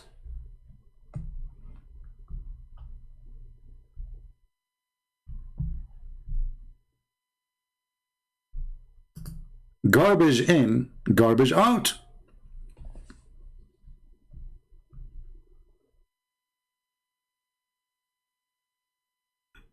As simple as that. Well, this is why I had to hang up, because it just, you see, this is why when I go live, I lose my voice, because I have to shout, repeat the question 1,000 times. Because, and by the way, some of them, they play slow in order to avoid the question. So the second we show this guy the verse, Allah asking Allah to forgive Muhammad, you have to jump to speak about Elohim.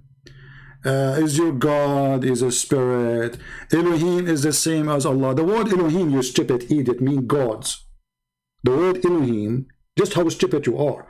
Because if the word Elohim is the same as Allah, that means you just agreed that there is a word which is equal to Allah, which is gods. The word Elohim is not a singular word.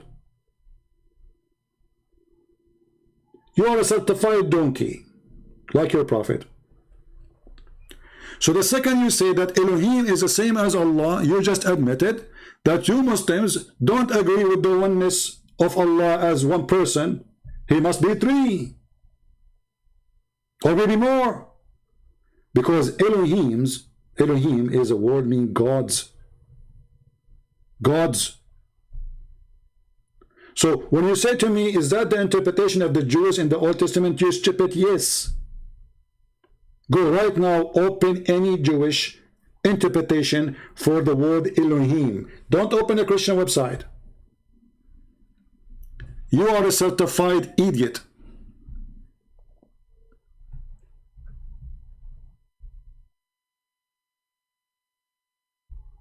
Right? In Hebrew Bible, Ezra 5:01, it is ilah singular. Yeah, just skip it again. The word el ilah, which is even exists in we use it in Arabic. El ilah, il is a word meaning God.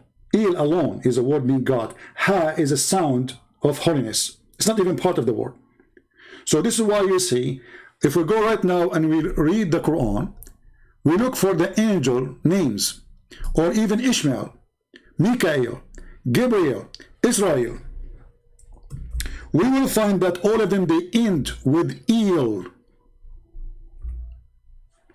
Do you know why? Because those names are stolen from our book. And because Muhammad is a fool, he do not know what those words mean. He took them, he put them in the Quran, but by taking them, he admitted that he is a thief and Allah is not the God of the Jews. Do you remember in the debate where Didat, he said, God, he struggled with Isaac, with Jacob, Jacob, he's wrestling with God, you know how funny, how stupid. Didat, he made fun of the Quran. Because when the Quran accept that this person, his name changed into Israel, he accept the story. But because those dummies are thieves like their God, they do not know what Israel means.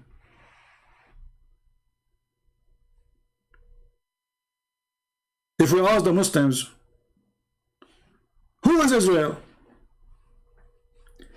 Listen carefully. We have more than 1,300 people watching and listening. At least there's 100 Muslims watching. I challenge you to tell me who is Israel. Any Muslim?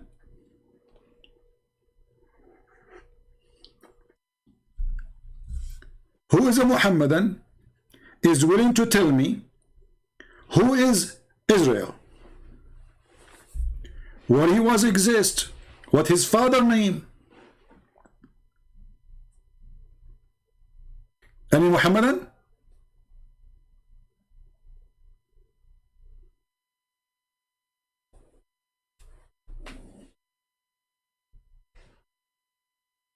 Any Abdul? Guys, I'm not asking you as a Christian to answer. I'm asking the Muslims. I want a Muslim to tell me who is Israel. Just to show you how stupid this cult is. You read the whole Quran, you will not find out who is Israel. Okay, where does name come from? The reason you cannot find the answer, because this is a stupid book. It is a theft.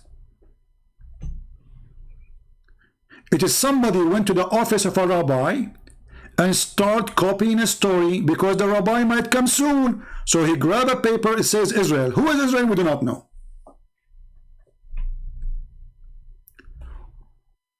Who is a Muslim can open his Quran and tell me who is Israel? The second you say Israel, you are talking about the God of the Christians, the God of the Jews. El is not one of the names of Allah. Didn't this guy, he said to me that Allah have 99 names? Okay, wonderful. Not even one of them is El. So how Israel is Israel? How Mikael is? Mikael, this angel belonged to El. Gabriel, this angel belonged to El. Ishmael, this person belonged to El.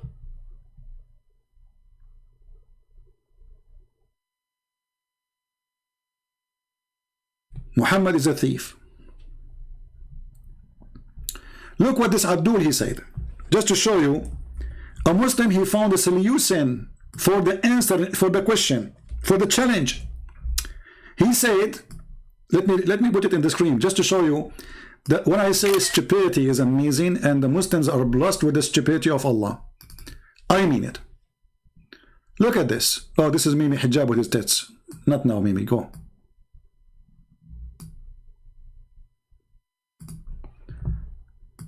Read and laugh. Amin Muradi said, Mr. Amin, Israel, question mark, that is extra knowledge does not benefit us, our daily practice and our judgment day. Look how stupid this answer is. So if it does not benefit you, why Allah even talking about it? As long the whole name of Israel mean nothing for you, why Allah is talking? So are you saying to me that your God Allah is a fool? He put the story there for no reason. It doesn't benefit us anyway.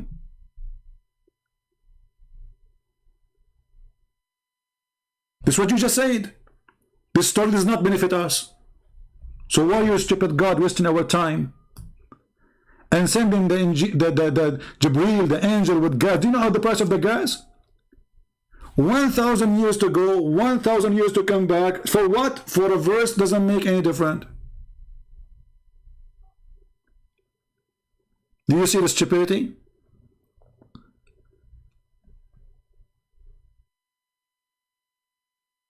Read Muslims and laugh. This is your religion. It doesn't benefit us anything. So why you stupid God keep talking about Israel, Israel, Israel, Israel, Israel said, Israel did, Israel fast, Israel went, Israel come.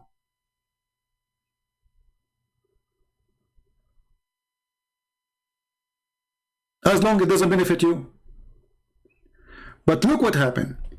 Because they have no answer how such a stupid book is even come to be together. If this is a book of God, shouldn't he introduce to us who is this guy? His name is Israel. You go in the Bible, you see the story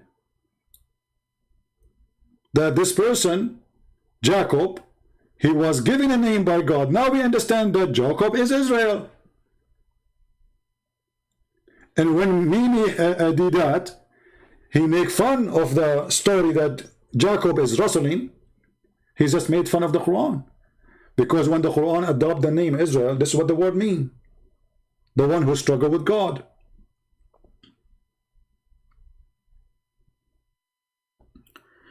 Then we go in the Quran all over, it says the children of Israel, the children of Israel, the children of Israel. But shouldn't we know first who is the Israel first?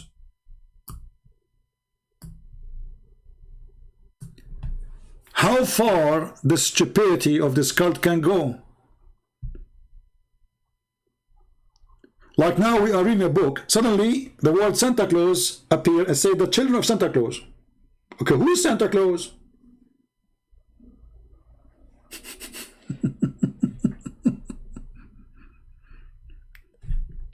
Who is Santa Claus? Shouldn't you tell those people? They never heard of this person. The Arab, they are not Jewish, so they do not know who is Israel. Was Muhammad talking to the Arab? Or he was talking to the Jews? Isn't it Muhammad himself is not from the Jews? Isn't it this guy, he just said that Muhammad, he never even know what is Jibreel, who is Jibreel? He don't know who is Jibreel. Shouldn't you teach him who is Jacob too? So he do not know who is Jacob, he do not know who is Israel, he do not know who is Michael. I mean, those names are historian names. Sure. No, even at that time, right? But I mean, again, he doesn't know who Gabriel is, right? Because he didn't come from an Abrahamic faith. But I mean, again, he doesn't know who Gabriel is, right? Because he didn't come from an Abrahamic faith. But I mean, again, he doesn't know who Gabriel is, right? He do not know who is Gabriel. So why you are asking if you know what Gabriel mean? Copy, paste, cult. Any Muslim can tell me what Gabriel mean.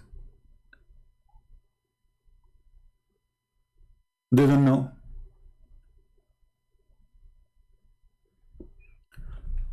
The only one who can refute us, and I hope he will not call us right now. I'm really afraid that this person will call us. This is the only one really we fear. I hope he will not call me right now, because I'm afraid he will use his tits to refute me. It's very practical.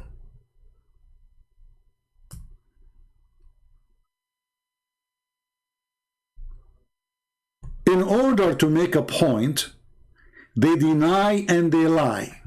Like when they asked this guy, your God have hands. He said, who said so? Tits. Tits can say whatever they want. Nipples. The same as the guy before him. The same as the guy before him. Your God, he wrote the Quran first on the tablet. He said, what tablet? I never. Your God did not know how to write to read according to Muslims. No, Allah, he told him read. He can't teach him. Did he teach him? He went to Google search and he said, no.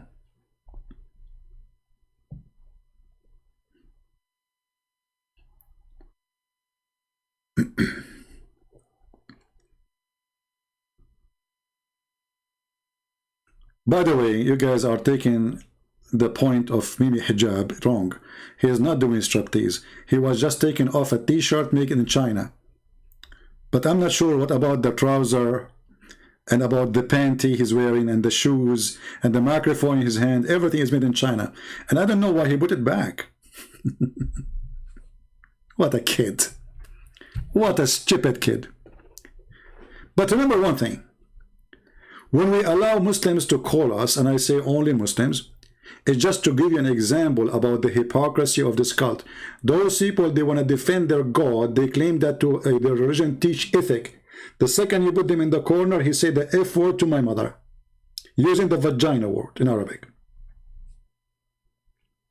He thought, I'm not going to translate what he's saying.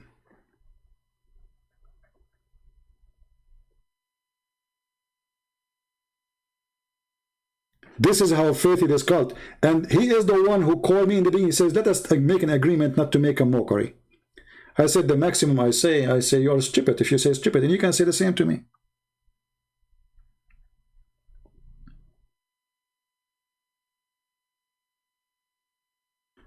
But why you are surprised? If they have a God, he described the vagina in the heaven of Islam. Have you ever heard of a God describe the vagina, how it looked like?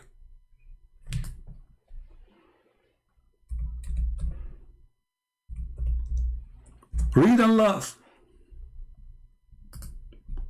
This is the religion of Allah. Allah is describing the gate of the vagina. Read it.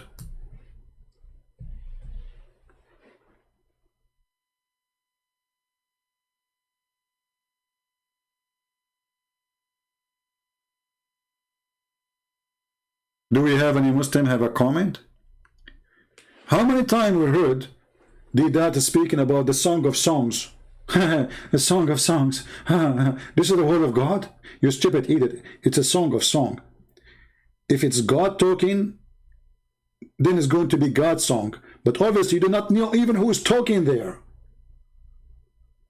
If I made a poetry about God, it doesn't mean that God is talking. Secondly, what you claim it is sexual, it is not. When the guy he speak about two cities, he is not speaking about two females. But then the Muslims, after making fun of Song for a century, the dad himself make fun of it. Then somebody told him that the name of the Prophet Muhammad is there. Suddenly, the Song of Songs became holy. Suddenly, it is not a bad adult language. Suddenly, every Muslim is proud about the Song of Song.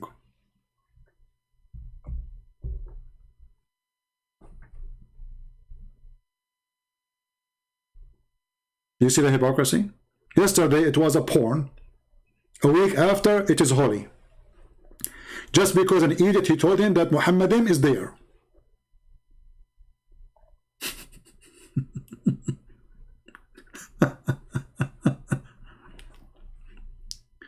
And you know what make it funny? That the Quran said that the name of the Prophet will come after me. Isa saying his name is Ahmad. So how Ahmad became Muhammad? I want to know. What is the name of your Prophet? You Muslims are confused. His name is Ahmad because it's not the same. You might say to me it's close by the meaning, but still not the same. Name is a name. If you change one letter, it's not the same name. So Isa said, there is a messenger will come after me, his name is Ahmad. So his name is not Muhammad. So if we find a name in the Bible, it should be Ahmad. Read it. How come the Muslim they found Muhammad? Muhammad is found even Zakir Naik, he have a video about he found the name of Muhammad in the Hindu scriptures. But you go and read the Hindu scriptures that says that this is an evil spirit. Yes, the word Muhammad exists. It's an evil spirit. The spirit of evil. They are so desperate to find their prophet anywhere.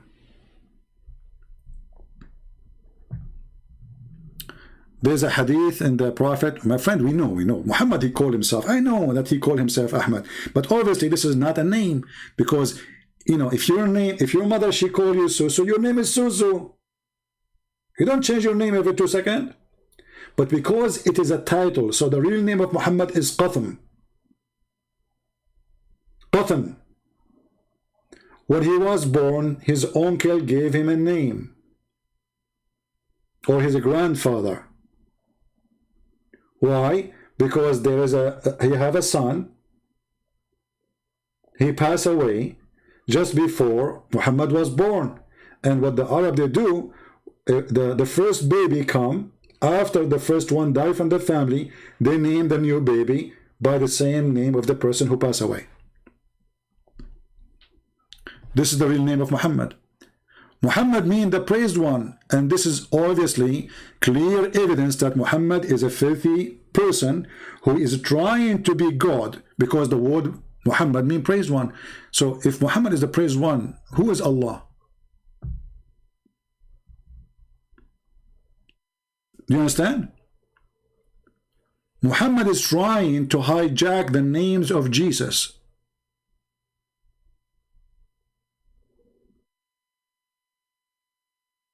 So he called himself the praised one.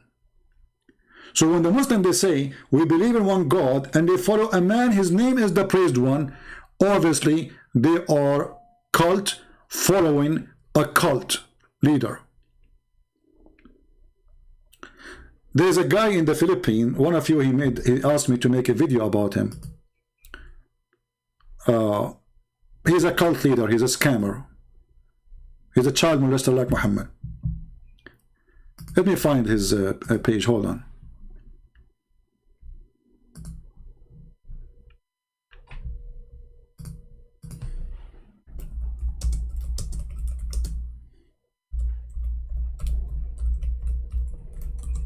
And later, now they have many cases against him.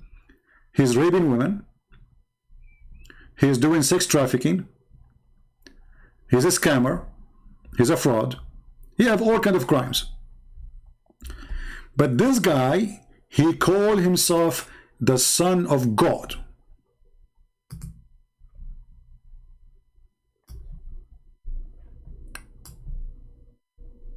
He created an organization, huge one, a lot of money. And he tried to fool the poor Filipinos. The funny is that the person who asked me to expose him, I said I concentrate on the stupid Muhammad. But then 2 days after, I saw the news that he is wanted now, even in USA, for sex trafficking, rape, tax fraud, even visa fraud.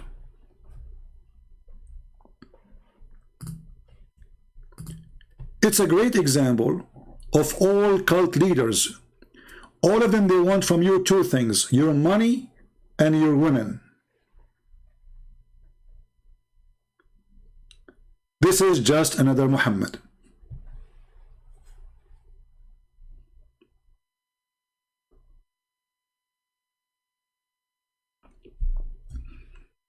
And I'm so glad that soon this person will go down and he will be punished for lying to the poor. You know, the funny is how some people, they are so naive. Somebody say to you, I am Jesus, the Son of God. Why he cannot do what Jesus can do? Very simple. if you are Jesus, the Son of God, then you don't go and have sex with women. You do not need money of any, because you can make the dust gold. You can make the water wine. You can make the sky rain diamonds. You can send down from heaven food. This is why we as a Christians, we should warn our children that there is a lot of predators waiting for you. The Lord, he warned us, he says, be aware of those false prophets, false teachers who come to you in the clothes of a sheep, but they are wolves.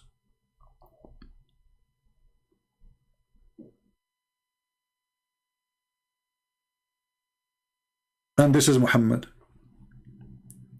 Muhammad is a prophet, and made a chapter in the Quran saying any Muslim woman, she want to give herself to the prophet. What does this have to do with God?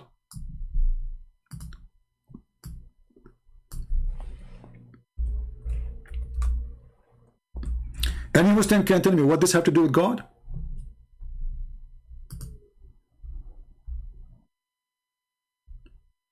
God in his office, which is way behind Santa Claus office. Sorry, Muslims don't have Santa Claus, they have bomb clothes.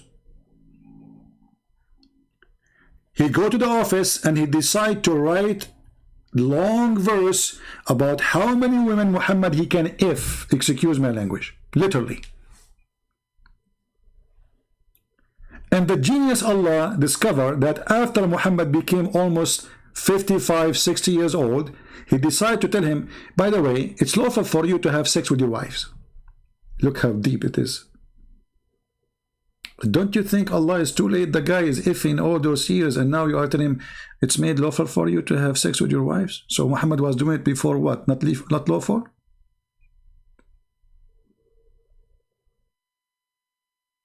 Now remember, you have to pay them money. And you can have sex with your cousins, and you can have sex with the etc., etc., etc., etc. And by the way, here they're saying whatever you own in your hands, so you can rape the slaves. And those you own by your right hand possess. And then he continues saying, and any believing woman, she offer herself to the prophet. What does this have to do with God? I mean, the guy, he have tons of females in the bed. Why he need such a license? Hey, women, offer yourself to the prophet. And then every hooker in Mecca, she said to herself, uh-oh, I got a free retirement plan. I will go sleep with this pimp.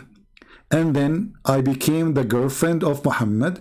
Nobody will dare to touch me. And I will have retirement forever. Any believing woman, she offer herself to the prophet. Any. Is that from God? And then after that, when women who they are not good looking, excuse my language, I'm talking about the standard this man he think about, women who they are not good looking, old women, they start offering themselves to Muhammad too. And now what he will say to them, he says any woman she offer herself. He did not say any women I choose. So he had to fix it. Right away he made a verse saying, Allah, he told me this. Hey Muhammad, Habibi Muhammad, you can post porn, any of them, and you can receive any of them. And whosoever you desire of those whom you have set aside. Like, what the heck? So women now are lining up in the front of Muhammad's house. Some they are old, some they are yummy. Muhammad, if he sees someone she is yummy, he says, you come here, okay? Yeah, come here. You go to the bedroom. No. You know, Allah, he told me, no, yeah, okay. You, next. No. Don't even take off your veil. No. Don't, please, don't, no. Have you ever heard of a God, he makes such a verse?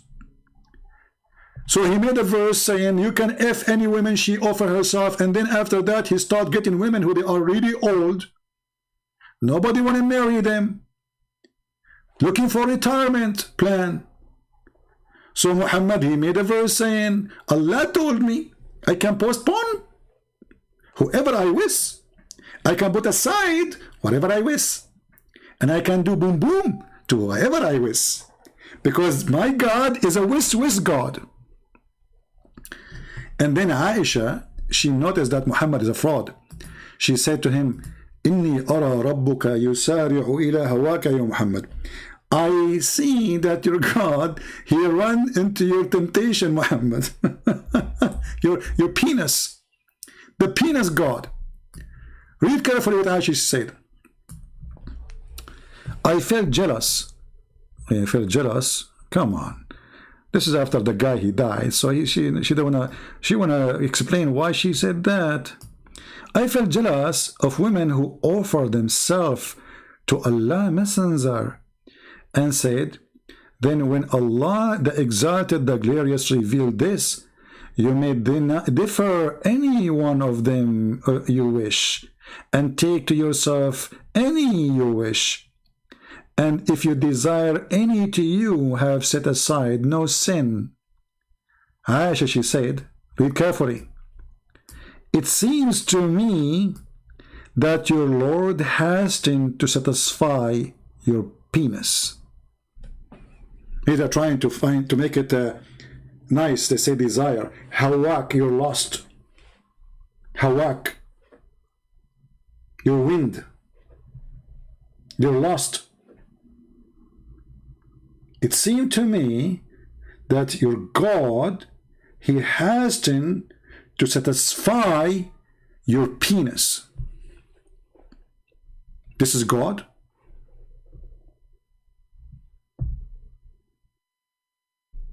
Muslims, is that God?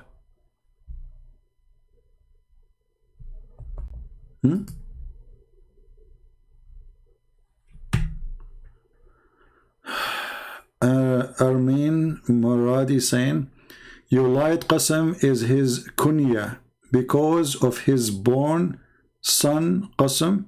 Abdul, Qatham, not Qasim. You are a stupid donkey like your prophet. You see, they don't even know Arabic. They don't know how to say anything. Qasim. I'm not talking about Qasim. Qatham, potato. Open Ibn Kathir and read. Who care about Qasim? And secondly, your prophet never have a son. Your prophet, his penis doesn't function. Even the Quran witness for that. This is why the Quran says that Muhammad was not the father of any of your men. Why? Because he never have one.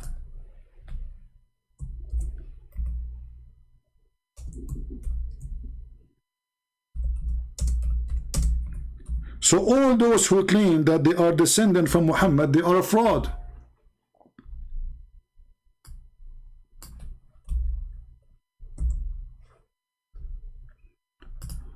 Chapter 33. Muhammad was not the father of any of your men. Do you see it?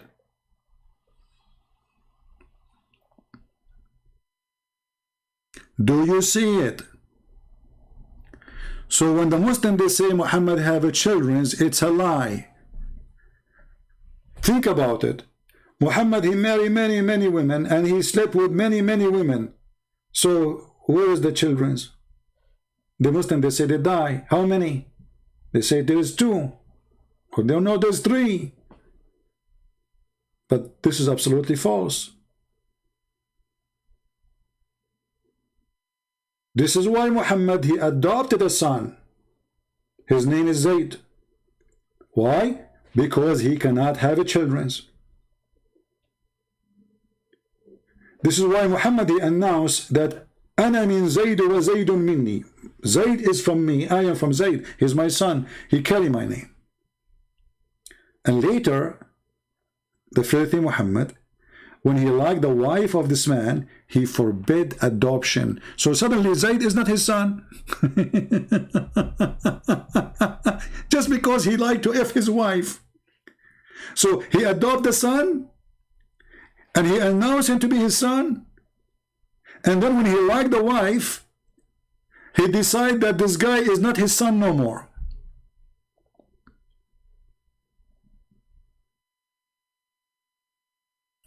And even their book says that when the prophet, he went to his own son when he is not home. At that moment, he was his son, supposedly. He went, and Allah, he sent the wind. Look how nice Allah is. What a decent God. Allah, he sent the wind, and she was wearing see-through Victoria's Secret. The Prophet said, Subhanallah mu'alliful qulub. Fatima is not his daughter, Abdul. This is why, guys, Khadija, she have two husbands before Muhammad. Fatima, even the Shia, they say, they claim that only Fatima is his daughter. But even Fatima is not his daughter. She is his stepdaughter from Khadija. She grew up in his house, but she is not his daughter. As simple as that. I have a challenge for you to show me a hadith about the day Khadija, she gave birth to her daughter and Muhammad was her husband.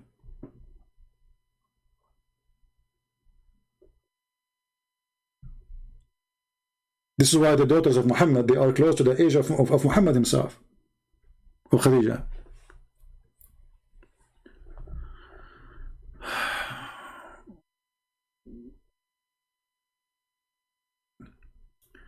You know, when the hadith, when he says Malik al-Muluk, Muhammad, obviously he meant Jesus. He hated Jesus. Because we know that Jesus is the King of Kings in the Bible. So the most hateful name for Allah is the one who called himself the King of Kings. That is Jesus. Allah, he tried to be Jesus. And this is why he says, I am the King of the Kings.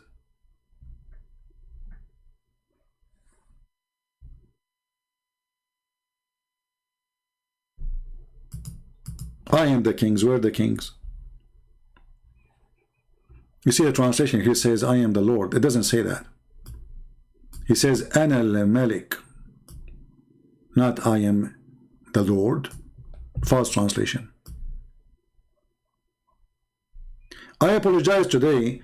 You know, when I use those words, when this guy, he insulted me, and I translated what he said to you, because I felt I have to show you how those who grow beard in Islam, they are the most disgusting. The second you corner them, the truth come out. So he come to us in the clothes of a sheep. He said to me in the beginning, please let us not make mockery of each other. I said, what mockery? Did I say anything to you? If I say, I will say you're stupid. If you say something stupid, you can say the same to me. The second, we put him in the corner, showing him that his God is not a spirit. He starts saying the F word to my mother in Arabic.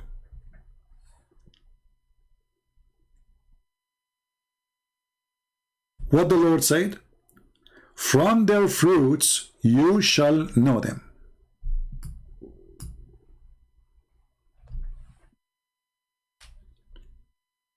From their fruits you shall know them.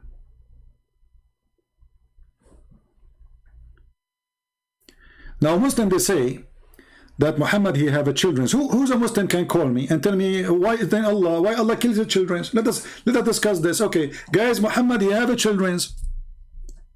How they die? When our brother Nabil Qurashi, he died because of cancer, the Muslim, they start making mockery. He says, God punish him. Okay, we will go with it.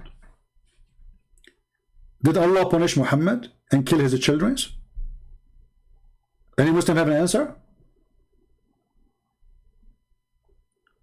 If Muhammad he have many sons, and each time he have a son, Allah kill him. Why he's killing him?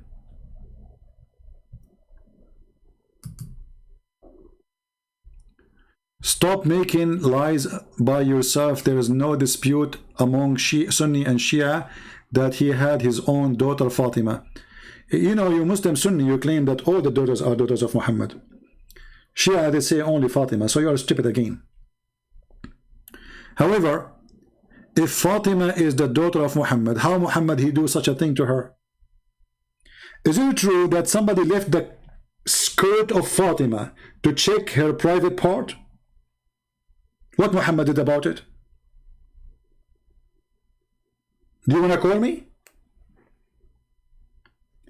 If you are a father and then your daughter who was young, somebody left her skirt to check her vagina, to see her legs, and then the daughter, she come back to her father, what the father should do?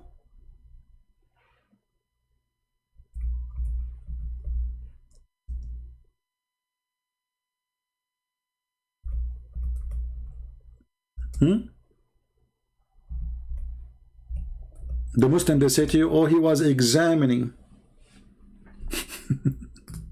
He was examining.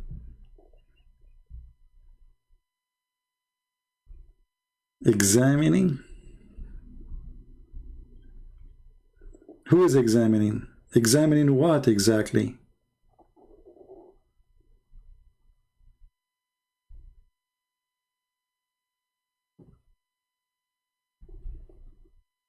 Do we have any Muslim here dare to call us?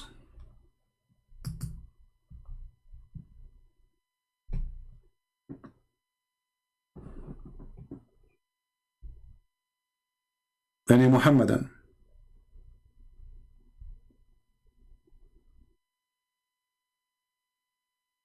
By the way, feel free, if you get emotional when you are talking to me and you want to turn on your camera and show us your t-shirt, I mean your nipples as Muhammad Hijab did, I mean it's okay, obviously it's halal in Islam to do so. And look like you are installing terror in the heart of the Chinese. I received a phone call from the Chinese president. He says, what we would do? I said, you know what? I can refute him, but I do not know what to do with his nipples. And I can make him shish kebab, but nipples war, I am not really expert. So now the Chinese, they are asking the United Nations for the Security Council, because Mimi Hijab, he waged war, Islamic TiT war number 3 against China. And the Chinese women, by the way, this is the danger. The Chinese women, they are looking at Muhammad Hijab, says, wow, how cute he is. Look at those nipples. I heard that Mimi Hijab is planning to do attack on Nepaline Island.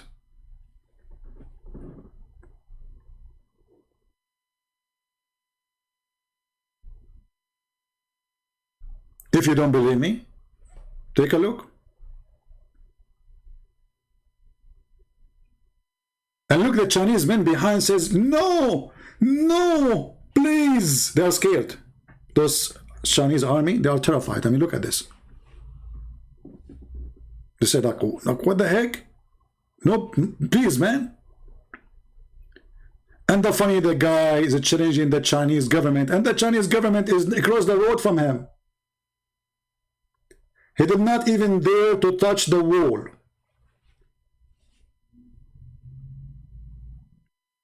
But you know what? I am surprised that he did not make a video. He did not have in his hand the negla seed. I mean, how he wasted such an opportunity? Shouldn't you sell the negla seed with you?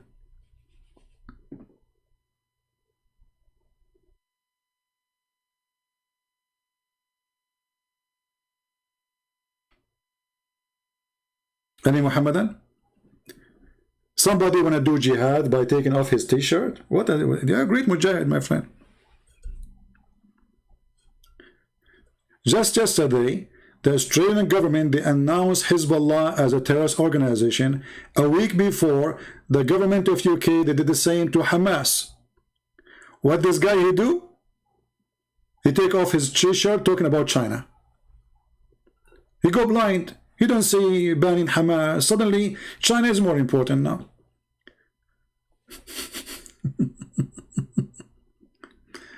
But my friend, the necklace seed is a solution for anything.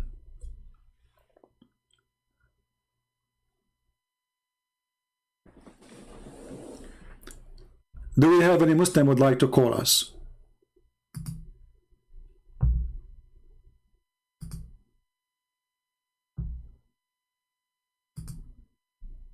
Anyone? We have this guy, he tried to call, but I could not take his call. I was talking. Yeah, let's call him. I don't know how to stop this speaker ring. You know, it's very noisy. I have to take down the sound, the audio, when I call.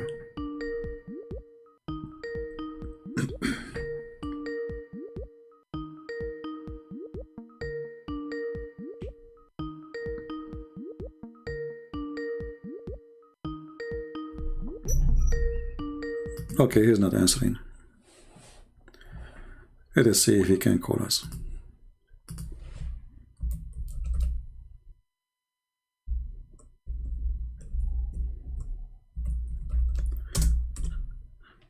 When the Muslims they say that their God is one, first we laugh at this claim because obviously the verses in the Quran does not prove such a thing. Even when the Muslims they say that the Quran says قُلْ هُوَ اللَّهُ أَحَدٌ, this is the word ikhad from the Hebrew. Ikhad is not one as number.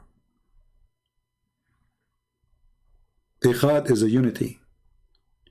Is used in the Old Testament in many places.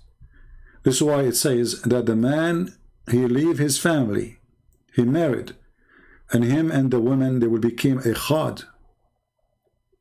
But the man is a man and the woman is a woman. They are not one person.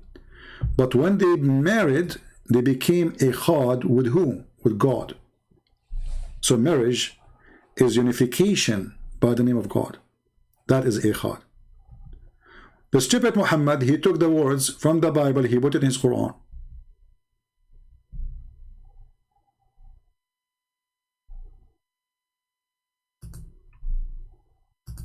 And the Muslims are so confused with it.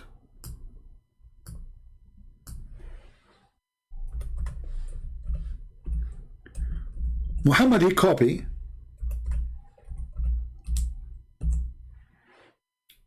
from the Aramaic prayer that say that Allah is a Samad. The Aramaic didn't say Allah, they say God. Okay, what is a Samad? You ask the Muslim, they put for you between two brackets, the self-sufficient, the master, who is the create, all the creatures need. He is neither eats nor drink. All of those is one word. All of those, I mean, all of them, they are one word. Are you serious? But because they don't know, they try to find an answer. This is not an Arabic word. Samad, you can go and ask anyone. There is something until now we use in the Middle East, it's called masmuda. Masmuda simply is a little thing made from clay, and you make a hole in it and you collect coins inside. I don't know what they call it in English. So this is usually what kids do, you know. So like in order not to break it and get tempted to, you know, to spend your money, you buy this clay thing, have a hole, and then you put the coins inside, or even whatever money. And in order to get the money, you have to break it. This is what Samad mean.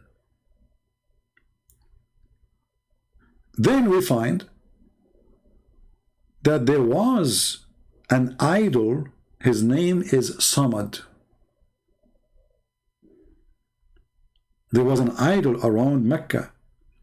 And the funny is, just to show you how corrupt this religion is, the Muslim, they took it from the book of Ibn Kathir.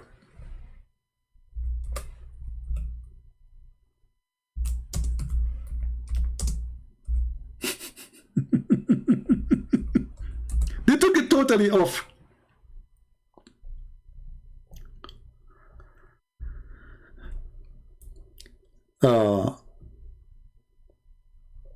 Let me show you.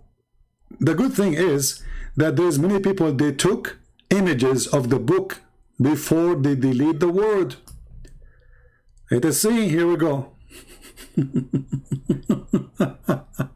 What a cowardly religion.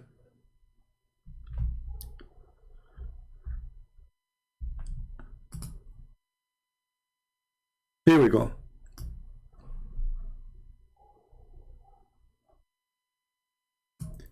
Around the Kaaba there was, and this is the book of Ibn Kathir.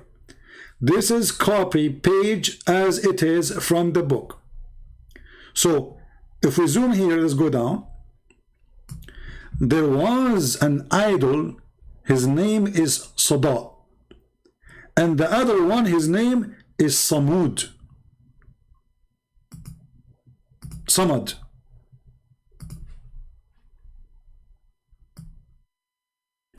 If we open right now Ibn Kathir in the government of Saudi Arabia website, it is gone.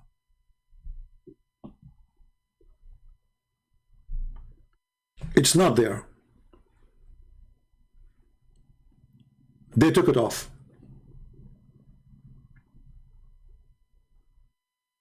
And I challenge any Muslim to say we are lying. And as you see, you can tell this is coming from a book. This is not. Nobody can make it up. So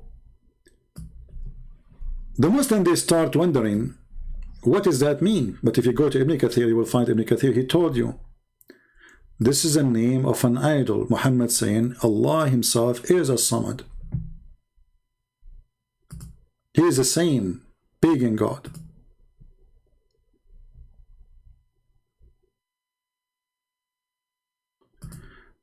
Somebody saying to me it exists in Ibn Kathir. I don't know if we can find it. Let us see, because I looked many times before, I could not really find it in the website. Let us see.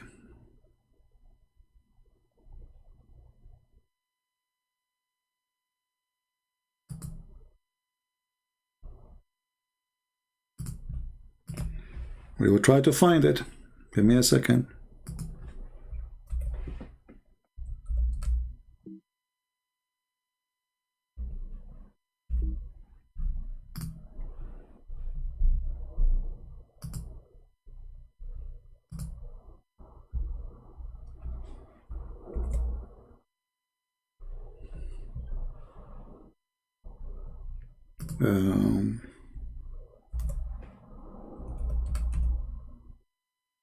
Actually, I found it.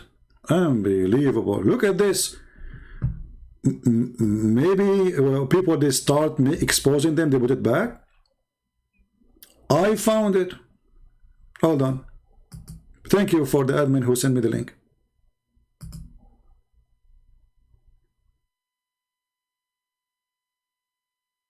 But if you open Ibn Kathir in English, it's not there too.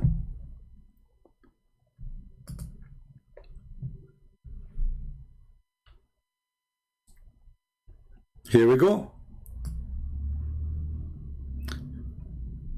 Oh, this is actually here. This is Ibn Kathir, but it is a summary by As-Sabuni. We need to find Ibn Kathir himself. Let us hold on. Let us see Ibn Kathir, not somebody else. We go to Ibn Kathir.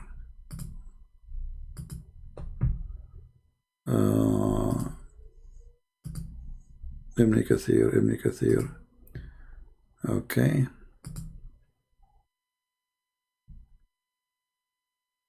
Here we go. This is the official government website of the Kingdom of Jordan, and this is the book of Ibn Kathir.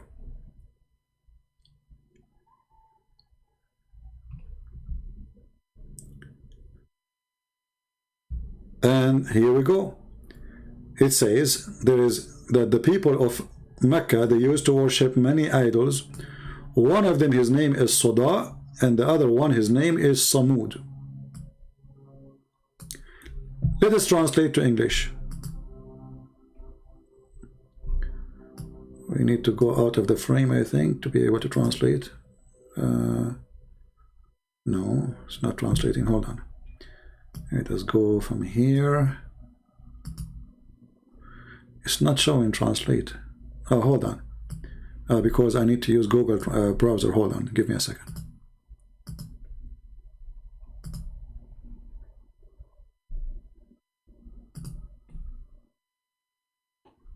The translation will not work unless you use Google browser.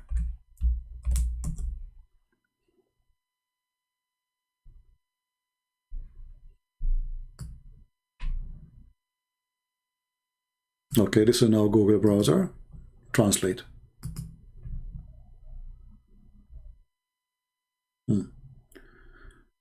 So there's an idol. Okay, worship. Okay, and then mentioned worship idols. So idols in place.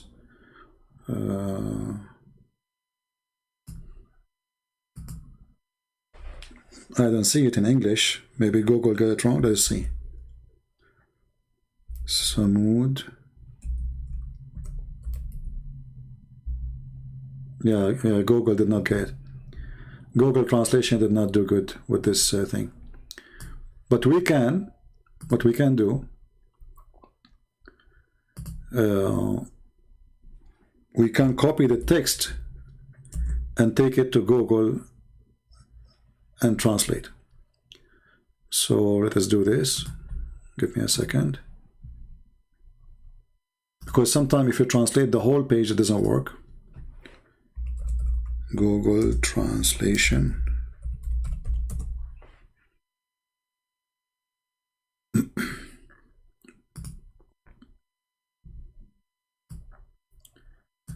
All right. So now this is Google translation. I will copy the text from their website. Actually, I will do it in front of your eyes.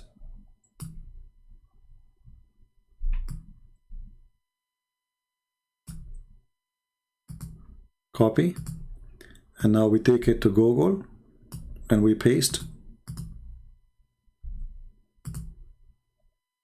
They used to worship an idol. So an idol is called Sada, and the other one is called, this is the second one, is false translation. It's called, should be Samud. Steadfastness. Yeah.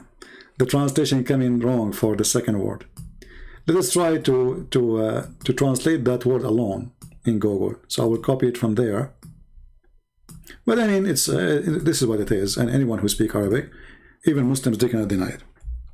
But I'm surprised really to find it, because before I looked for it and I could not find it. I remember I was making a video and it's gone. And actually, I think in Ibn Kathir in English, we cannot find it too. Let us try, shall we? Because they try to hide everything. So this is chapter 7, verse number 72. Let us open Ibn Kathir in English. Give me a minute.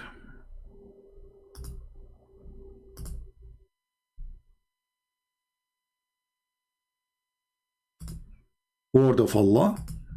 This is the Muslim website. And we go now to chapter 7. And I don't think we will find it there.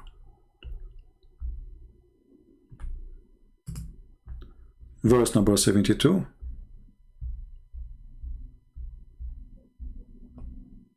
Here we go. And we zoom out. And let us see if we can find it.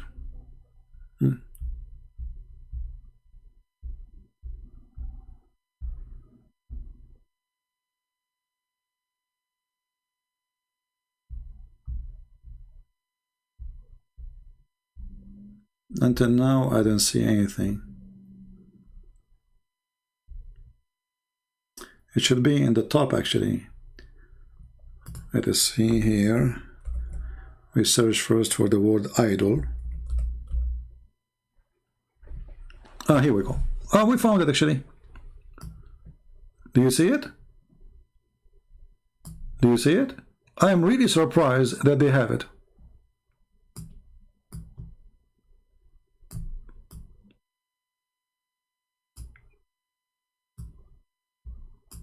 Do you see it? This is their God. This is the Samad.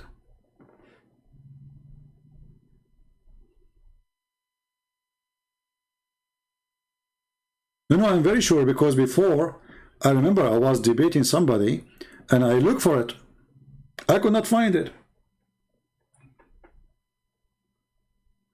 It's gone. This is why people, they make articles about the scandal that the Muslims are hiding. They changed the book of Ibn Kathir.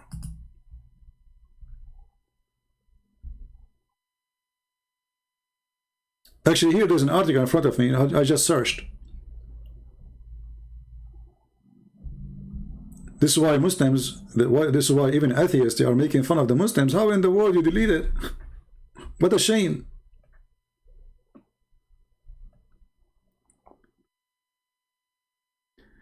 And the funny, one of the interpretation the Muslims they have from a guy, his name is Ikrama, he says that a samad is that the thing which something come out of it and you don't eat.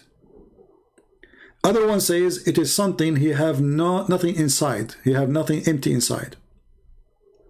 Other one says this is the one who don't eat food. But this is idols. This is exactly idols.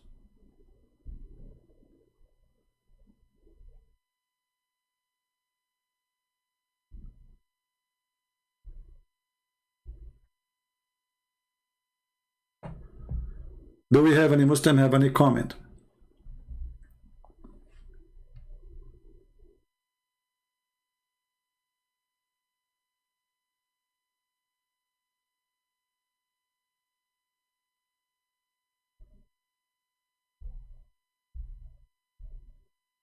Anyone?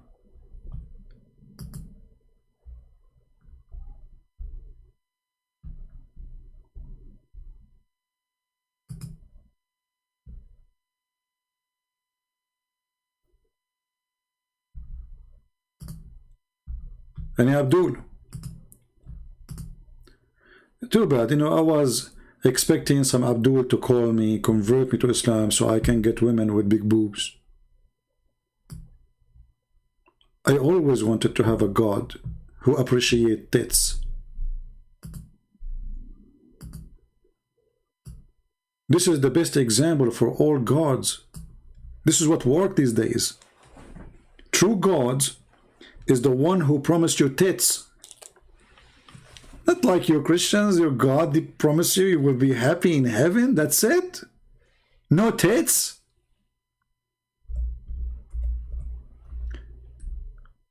The true God is the one, each time you sleep with the women, Allah, He put His finger there, you know where. Don't ask me. And He make her virgin again. And I asked myself, first time I heard this, I mean, why He would do that? Isn't it this is a cheating? I mean, I just slept with the women. So what the point of making her virgin again? Do the Muslim men enjoy that women she have a pain? Or he wanna always believe he is the first? You Abdul, you are the one who made her losing her virginity, so you are the first. You want to be the first again? No, how cute you are. But because this God is a filthy God, he knew that those Arab are obsessed. Arab, they live in the desert. What they have for joy? Drinking and sex and poetry. That's it. They sit at night, they say poetry, because there's nothing inside us. There's nothing. There's no trees. There's no rivers. There's no nothing. Their life is so simple. They have animals. When the spring comes, they marry new wives because now they have more babies for their sheep and their camels. The spring is sex time. And the end of the summer, everything is dying. There's no water. This is why you will see the people of the desert, which is Arabia, This is what the word Arabia means, desert. They worship the moon god, for the moon is always nice to the Arab in the desert. The moon never kill. They never dry their water. The sun do kill them. The sun kill their animals. The sun kill their grass. The sun is the most dangerous part of their life. This is why you see that at that time, people who live in cold area, they worship the sun. Like in Europe. And people who worship, who live in a dry desert area, they worship the moon.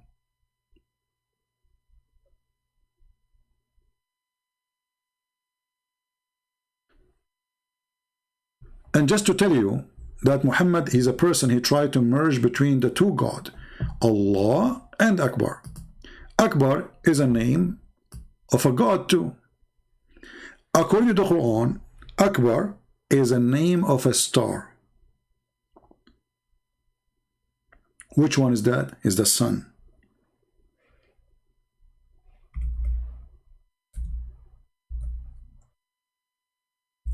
So what Muhammad he did, this is why the Muslims they say Allahu Akbar, Akbar, mean and. So when Abraham he saw the moon rising, he said, "This is my God." The Quran says that Abraham he worshipped the moon. And then when he saw the sun, verse number 78, when he saw the sun, he did not say, "This is only my Lord." He says, "This is Akbar." You see the translation here says the word the greatest. It doesn't say that. Akbar is not the greatest. Akbar means bigger. You see the word Akbar can be used depending on the location of the word. As an example, I can say in Arabic that this person, Akbar from this person, I mean his age. When you see it to use it with a person, you talk about his age. If you say the word sha'n before it, sha'nahu akbar, that means he is he have a bigger value. If you speak it with object, it's about size only. Anything is not alive, it's about size. Or even it's about animals. So if I say that this apple, or if I want to say this apple is bigger than the other apple, I will say Akbar. Doesn't mean it's older, it means size. This one is a size, Akbar, being bigger, not greater. Here is the sun. And Muhammad is comparing, or his God comparing between them.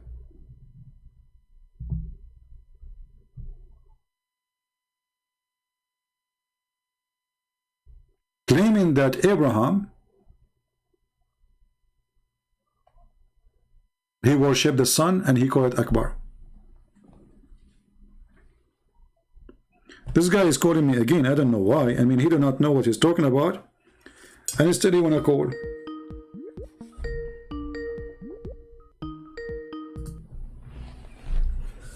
Hello? Yeah, now you're giving out false information, man. That's false. What? That's false. You're giving out false information. Which false? Which one is false information? You're interpreting the whole thing the wrong way. Okay, which one is false? Give me one. So everything that you're saying about just give me one so we can go over them. Give me one. Choose one. Choose one. He's talking about the non-believers. That's what he's talking. That's what Allah is talking about. What non-believer? What do you mean non-believer? This is about Abraham. No, it's talking about the non-believers. It's not talking about Abraham. Okay, read with me. Chapter 6, verse number 75. It says, and when Abraham, do you see the word Abraham? Hold on.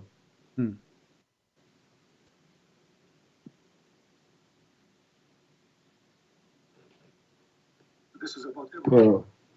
Just mute YouTube, please. Mute YouTube so we don't have double sound.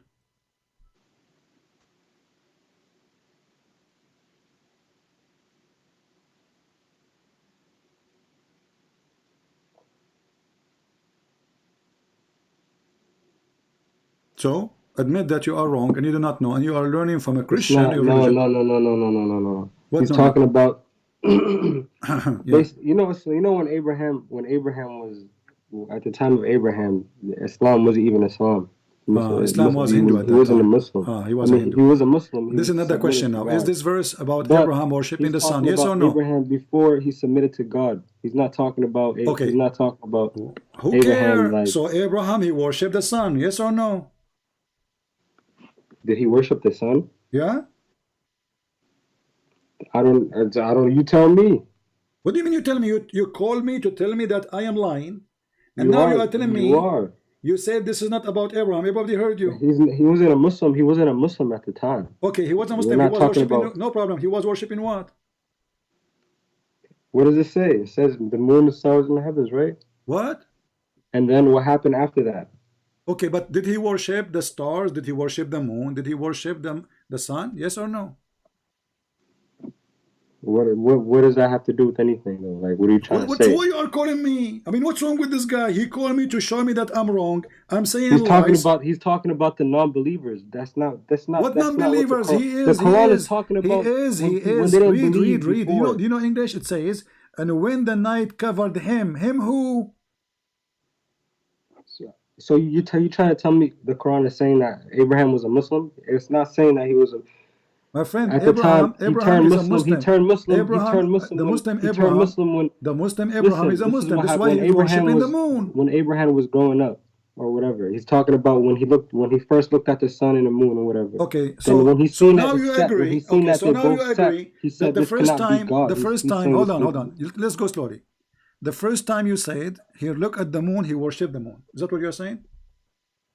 He's saying, "Is this my Lord?" He's asking if this is my Lord. Then it's set. He is saying, and then the sun came okay, up. hold on, guys. And then the sun, guys, and then the sun came up. Then he asked, "Is this my Lord?" Okay, what it says is this. It says, "This is my Lord," not "is this." He's not questioning. He's saying, "This is my God." You are adding words, my friend. I don't see "is this." Why you are adding words? Where in the verse it says he said, "Is this my Lord"?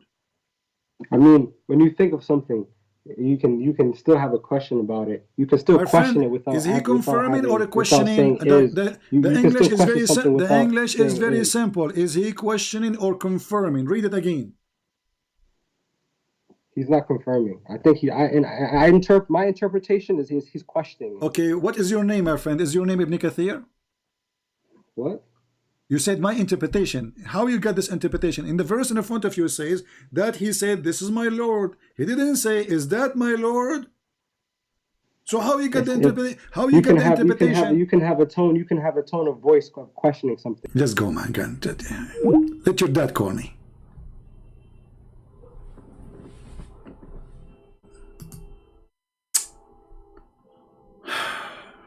From a billion something Abdul. This is what I get. He is saying, "Is this is my Lord?" So Abraham, he said at night, he put his finger in his nose, start looking for boogers, thinking. Because this is what Middle Eastern do when they think deep, like they dig deep in the boogers. So like he dug booger. Is that my Lord? And actually, if you read, you see how stupid this verse is. Because when the moon disappear, he start worshiping this Lord. Why? Abraham all his life he did not notice that the moon disappear. Like what happened? Suddenly Abraham he saw the moon. Maybe Abraham and his family, they were living underground for millions of years, and then when he came first night brother, he came in the top, it was nighttime. You look, moon. Are you my Lord? But he didn't say that. He said, "You are my Lord." But for sure, Abraham at that time was digging hard in his nose. And then Abraham, because he never saw the moon setting before, it was a surprise for him, disappointing, brother. You know, by the morning, the moon is gone. Abraham said, "Oh no, what kind of Lord this Lord is? He disappeared. He disappeared." Then, hold on. The same happened with the stars. And then when the sun come, surprise, surprise. And then when he saw the sun rising, this is the first time Abraham he see the sun. Before that, his mom told me she used to put a bandage over his eyes. That's it. He never saw the sun before. And then this something in his eyes fell down. Made in China, you know. Because his mother, she keep washing it. Like she have two bandages. She wash one, she put one, she wash one, she put one. And you know, so he will not see the sun ever. And then one day, this Chinese thing fell apart. And oh, the sun, oh. And he said, this is my God, this is Akbar. This is what it says in Arabic. Hada Rabbi, Hada Akbar. All of you, you know how the word Akbar is written, even if you don't speak Arabic. Go compare it with the word Allahu Akbar. So the guy, he said, oh, this is Akbar. I'm going to worship Akbar. And then, brother, surprise, surprise. Mr. Akbar, Akasan, she disappeared later by sunset. And then he says, I don't worship. I don't like the one who said. What kind of a story this is? I mean, how deep the reasoning of this Abraham. How stupid this story is. Because if Abraham worshipping not the one who disappeared, how he worship Allah when Allah never appeared to him?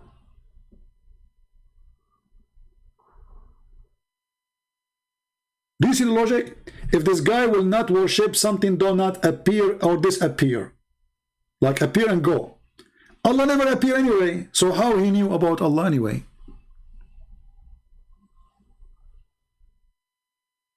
Cuckoo. This is the cuckoo Muhammad making cuckoo chapter, and the one who called me, he's a cuckoo too. We say to him, he says, this is my Lord. He says, no, he's asking if this is his Lord. He's asking where it says that. He said, this is my God. He's not asking, is that my God? I mean, their answers is hilarious. I feel sorry for this guy, by the way. He's a nice guy. But what I can do to him, I mean, talking to him is a waste of time, because you can come with the only answer you want. Go and read any Islamic interpretation. Even the text is so clear. فَلَمَّا رَأَى الشَّمْسَ بَازِغَةً قَالَ هَذَا رَبِّي هَذَا أَكْبَرُ. When he saw the sun rising up, he says, this is my God, this is Akbar. He's not asking if this is my God or not.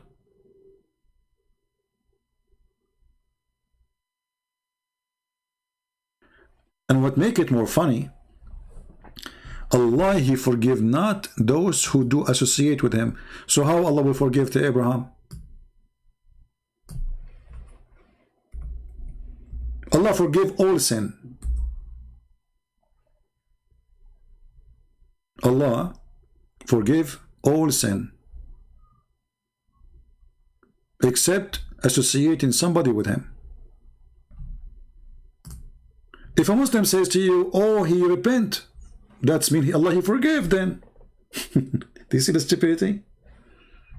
Guys, do you see the stupidity? If Allah will not forgive, if you say, I will not forgive, and then you say to me, if he repent, he will be forgiven, that's mean Allah he forgive, and this verse is wrong.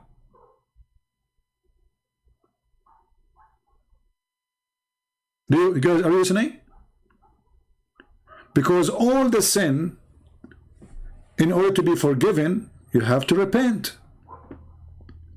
So the verse saying there's an exception.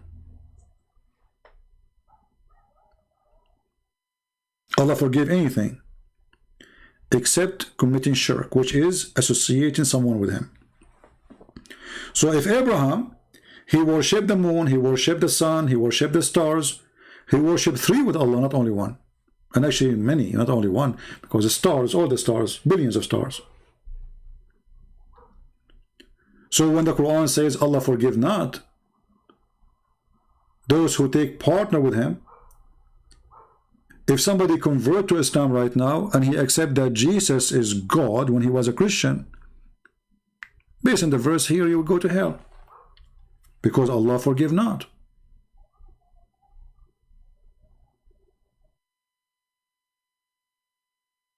Do you see how silly this religion is? It is literally the most silly, stupid cult.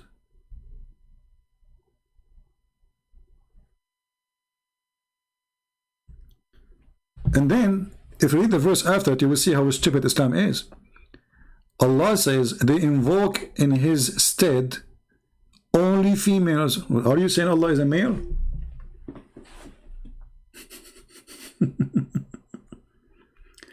See, He is not focusing that they are false God. He is focusing in their what is between their legs.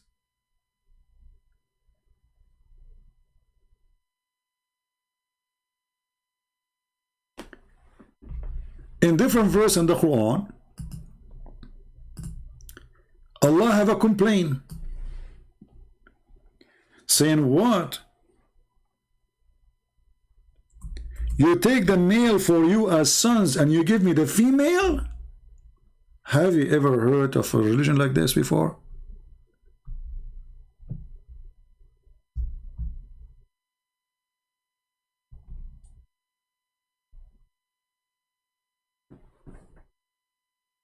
The Muslim, they say to you, oh, Islam does not make a difference. No, Islam make a difference.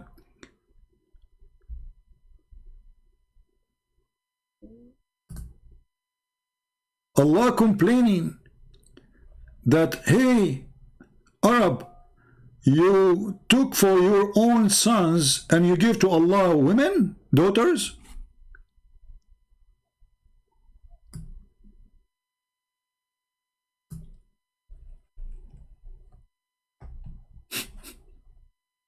So what the complaint is? Like, hello, for you get the boys, for me I get the girls? What kind of logic this logic is? And Allah, He don't like to have a female angels.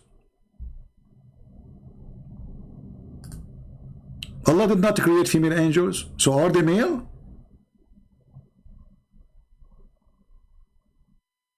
Hey Muslims, what is the gender of the angels?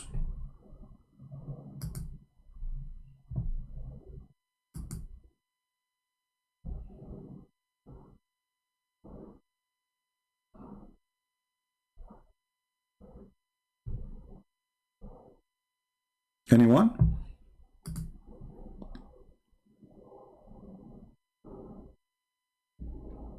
Allah have a problem with the gender. Anyway, we will finish for now. We are here for long. And we hope that China will be safe. I'm really worried about China. Now, since Mimi Hijab, he decided to declare nipple war on China. I mean, somebody please talk to Mimi Hijab. Tell him please, I mean, take it easy, Mimi. Don't do that. Chinese, I mean, this is too much. You showing your nipples to China is really too much. Big risk. I heard that the Chinese are willing to give their nuke and their submarines just in exchange of you just putting your t-shirt on, which is made in China. So please, Muslims, speak to Mimi Hijab. I mean, do something. We don't want all of China destroyed by the anger of Mimi Hijab nipples. It's true that the King of Saudi Arabia preparing himself to fly soon to China. It's true that Emirat is going to give a base to the Chinese. It's true that Qatar, they are desperate to have Chinese weapon and Chinese even base to protect them. It's true that Iranian government is the same. It's true, it's true, it's true. All of you, from you name it, even Somalia, they want the Chinese to come. But all of this will not protect China from the anger of the nipples of Mimi Hijab. When the true lions of Islam, they get angry, they show their nipples. I heard today in the news, and this is a true story by the way, as you know, Prophet Muhammad don't lie. I heard today in the news that Chinese are buying everything's in the shelves. Actually, I heard it in the news true, the Chinese government, they told them to prepare themselves for what is coming. Let me show you in the news. Hold on, maybe you might think I'm making fun, you know. Hold on. Here we go. Let me search for it.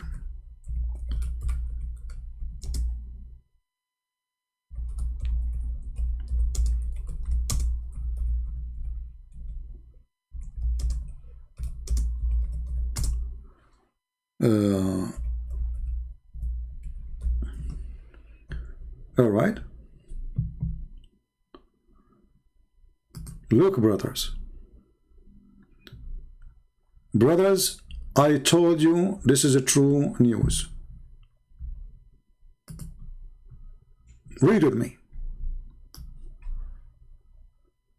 Chinese stock up on established after government said just in case. Chinese urge family to keep stocks for daily necessity. Chinese rush to stock up food as government warning. All of this, brother, is a result of the Nepal war and the threat of Nepalene. Nepalene is the most advanced weapon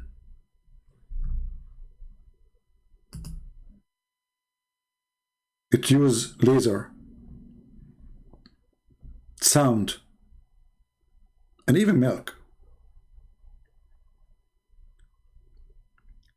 Chinese are terrified, buying food like crazy. I have a neighbor, he's Chinese. He was rushing, like I said, hey, Mr. Lee. Oh, by the way, all the Chinese, their name is Lee. You know, you go to China, you say Lee, everybody say yes, you know. Like the same, you go to Egypt, you say Ahmad, everybody is Ahmad. Muhammad is everybody is Muhammad. Okay. So I said, hey Lee, where are you going? He said, I received a warning. You know, I speak Chinese, as you know, because I speak all languages. You know, Al Hassan, he speaks like 72 million language. I speak 71 million. You know, he beat me. Still, he is better than me. So I said, what happened? He says that I received a text message from the Chinese government, and they warned me that I have to buy food as soon as possible. I said, why? He said, I cannot tell you really. And then I went home. I did not think about it seriously, really. I thought he maybe was joking. But then the guy, he came back with a lot of food. And I was wondering what's happening. And then I went to the internet. In the internet, I saw a video of a Muslim threatening China and took off his t-shirt. And by the way, the Chinese government, they asked the UK government to bring machines to measure the radiation around the embassy, because his nipples is like a, you know, they have radiation, like they are covered by, they are full with uranium. I mean, don't go that far, Mimi. Hey Mimi, are you saying next time you go to do protest against the Chinese government, you're going to take off your pant? I mean, you should. It's made in China. And Mimi, why you are using a microphone made in China?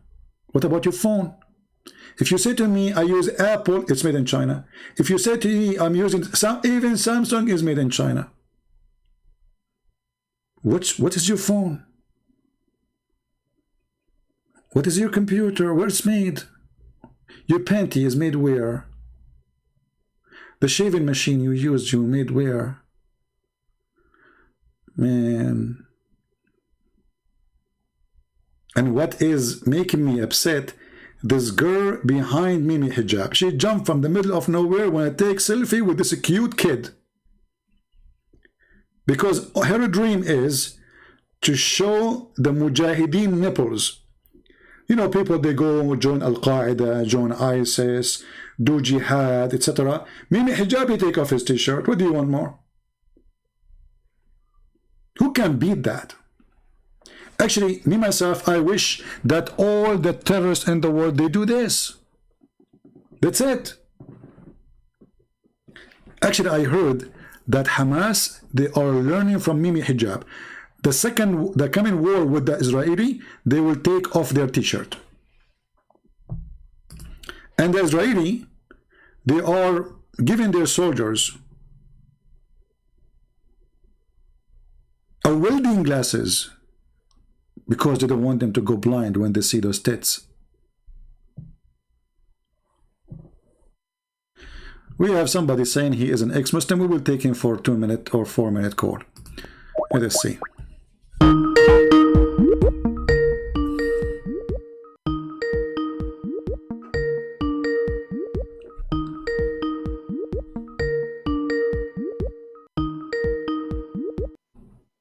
Hello? Yes, my friend, you are live on air. What do you want to say to us?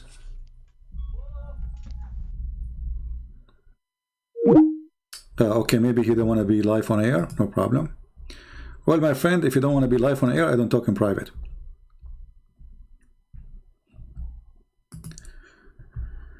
He's an ex-Muslim. No problem. Do we have any Muhammadan? Last call. We have time for one more call. Any Muhammadan? But just don't show us your tits, please. I mean, it's enough what happened with the Chinese. Enough is enough. Too many tits will kill you.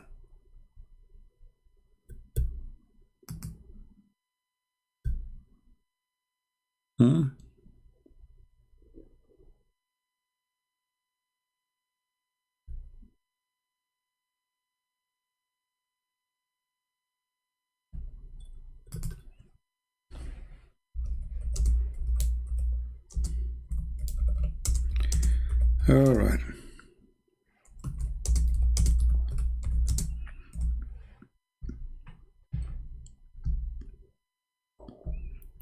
Let us see. I'm trying to find if there's any Abdul here. Look like we are out of Abdul.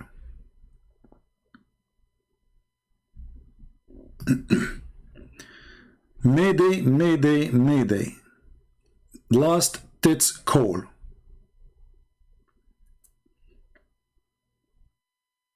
You know, did you think about before, have you ever imagined that the world will come to an end by tits? Me, myself, honestly, I never thought about it. I mean, this guy, he took us into surprise. The funny, the Muslim, they say he get emotional. My friend, the guy, he knew what he's doing. He is an idiot. He shaved his chest, don't you see? Have you ever seen a Middle Eastern have no hair? This guy, he shaved his body. It's a show time. And what he's showing us, like, what is that?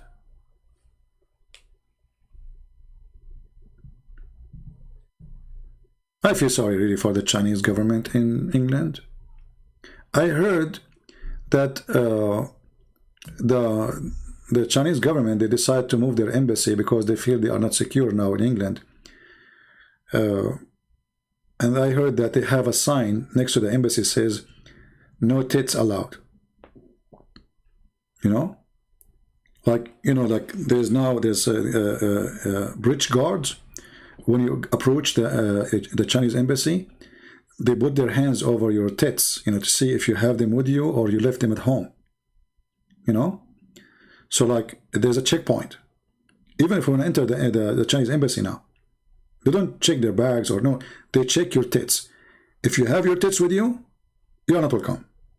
They might shoot you right away because it's dangerous, you know? So, like, they are really worried about the nipples and the tits. And look what happened in China. Look at this guy. I mean, look how he's screaming he is. Look his mouth, man. This guy, they are terrified, those Chinese. Abdul, those Chinese, if they decide not to eat bread, they can eat you and your army with you. Just by using hands. This guy, he think really he is something.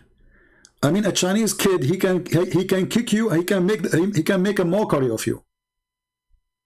Go right now and search in YouTube, Chinese kids karate.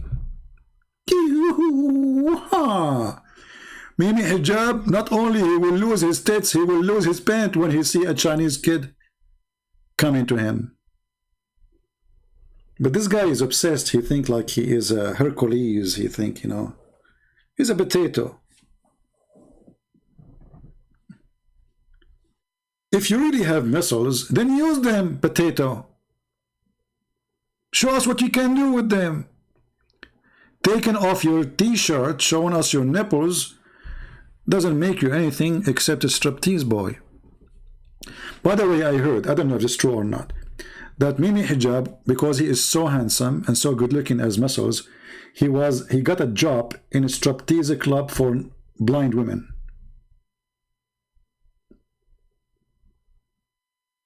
He was accepted right away.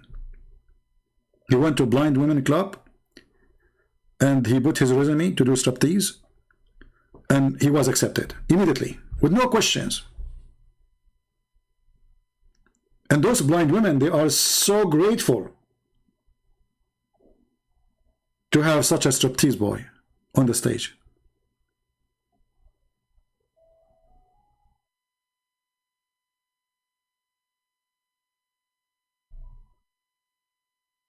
I wish I can get such a job. You go to the blind one. Yeah. And by the way, I will try to compete with the Mimi Hijab, and I will try to get like the most handsome guy in the night this club, the blind club, you know, because like I will describe myself. I will play for them the video of this. They will say to me, okay, we are blind, can you describe yourself to us? So I will play for them this one. Hold on.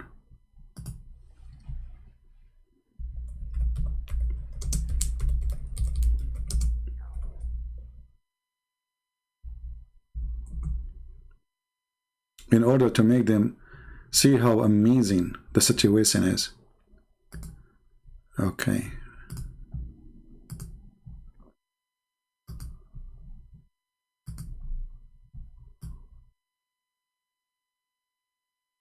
Oh, my internet is going bad. I don't know why. From my side it says good.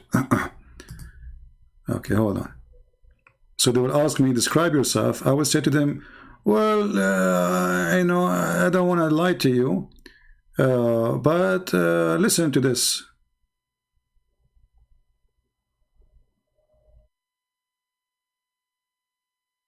Look at this. This is the Prophet Muhammad.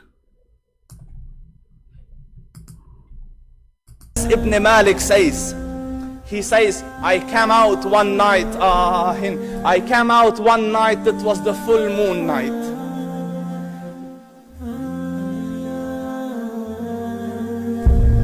And I looked at the moon, and in the desert, understand, the moon is an awesome sight.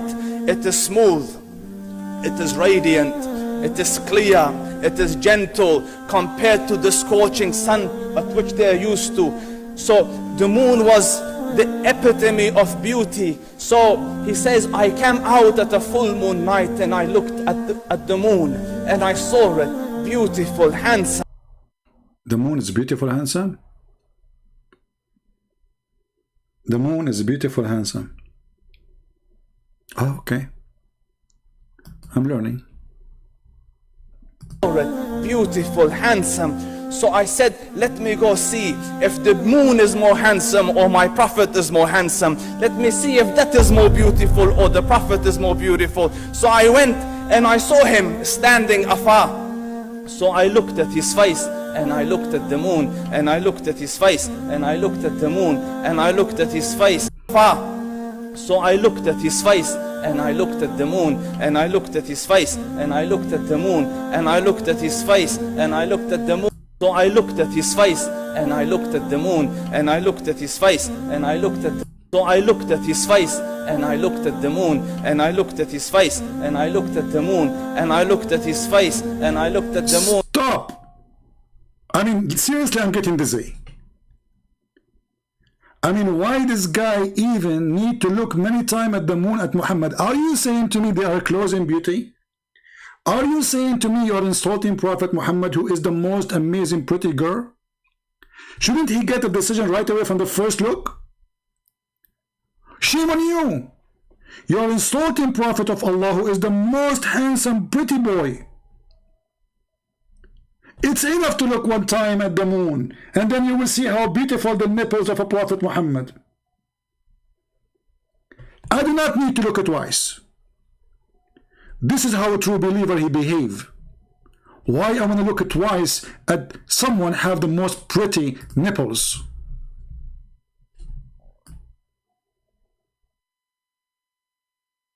How in the world even I compare between stupid moon and the most pretty prophet? What's wrong with you? The guy, he look at the moon and then look at the prophet and then look at the moon and look at the prophet and then look at the moon and look at the prophet. Shouldn't you decide immediately that the prophet is the most pretty? What's wrong with those people insulting the prophet of Allah, who is the most pretty sexy boy ever? Notice with me, there's many religions in this earth, there's many cults, but the only one who worship a beauty boy, his name is Muhammad, is the Muslims. And by the way, all those descriptions obviously are a fraud, because women, they were running away from this guy.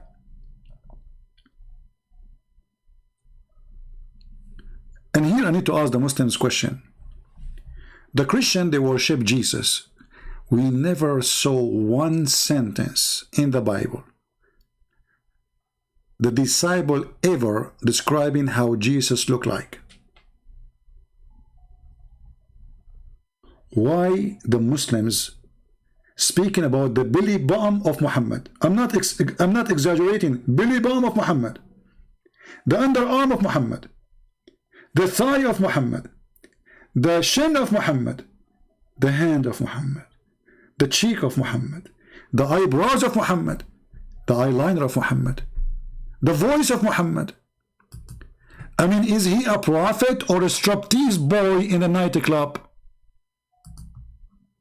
It was excessively white, وَفِي immensely dark. The white was excessively vast. The dark was immense. In his eyes there was a contrast. The dark was immensely dark. The white was excessively white. وَفِي أَشْفَارِهِ وَطْفٌ, and his eyelashes were long. وَفِي صَوْتِهِ صَهْرٌ. What the heck is that? Aren't you worrying that there is a lot of people these days, they like men? And you know what I'm talking about. Aren't you worried? This is your prophet? He have a long eyelashes, his eyes, brother, his face, his mouth. You should see his lips. Brother, his ass. What is this? The white boy Muhammad?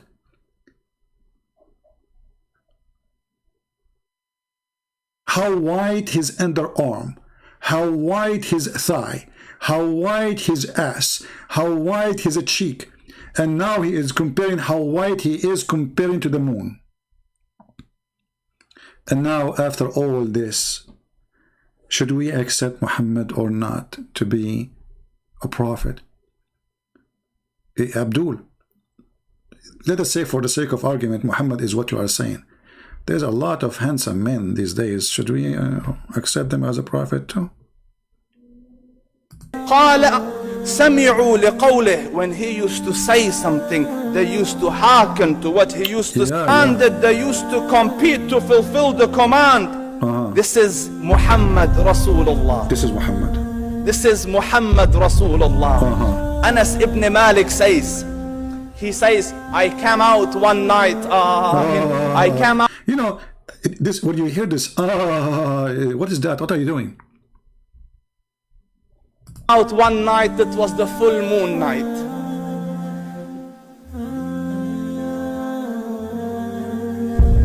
And I looked. Look at the emotion. The guy will cry when he describes how pretty Muhammad is, how white he is.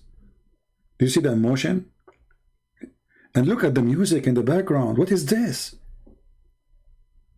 Boom, boom. Boom, boom. What's happening? Is he really a man? Or playboy man? The moon, and in the desert, understand, the moon is an awesome sight. It is smooth. It is radiant. The moon is smooth in the desert. You know, how come the moon in our town is not smooth? We just learned something new today. That's if you go in the desert, if you like to have a smooth moon, go to the desert. So Muhammad is a smooth. Actually, his real name is a smoothie. It is clear, it is gentle compared to the scorching sun at which they are used to. So the moon was the epitome of beauty. So he says, I came out at a full moon night and I looked at the moon and I saw it beautiful, handsome. So I said, let me go see if the moon is more handsome or my prophet is more handsome. Look at the challenge, guys. I'm going to see if the moon is more handsome or my prophet is more. By the way, both of them, they have the same gender. Both of them, they are the same kind. I mean, Muhammad is a planet, and the moon is a planet. So we compare between them. The moon is round. According to the hadith, Muhammad was round. To the point, if you push him, he will keep rolling all over like a ball. There's a lot of similarity, we have to admit. Why in the world you are comparing the moon to Muhammad?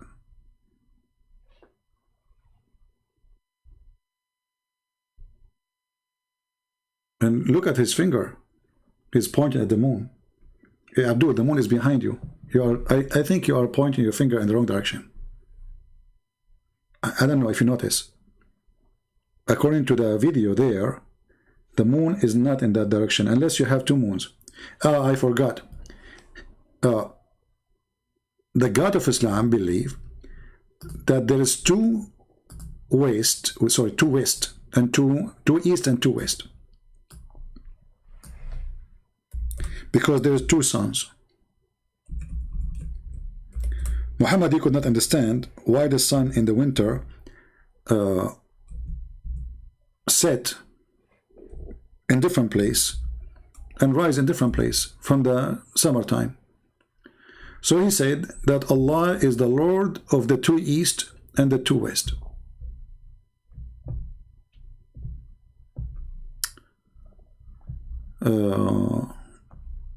Let us see.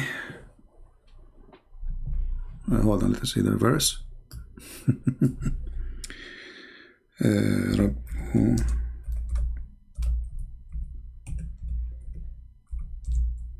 Science. You know, this is pure science.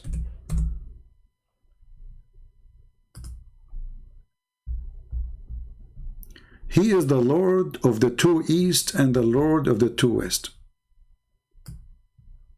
This is how Allah explained the change of the location of the sun in the summer and the sun in the winter. So there is two east and two west.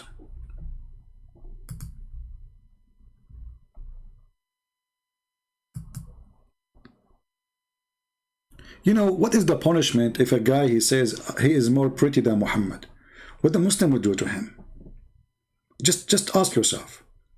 What if somebody, he decide, somebody, you know, I'm not going to name his name, you know, somebody, I'm not going to say, like, I will not even mention one letter of his name. Like, I will not say Trump. What if Trump, he say that I am more pretty than Muhammad?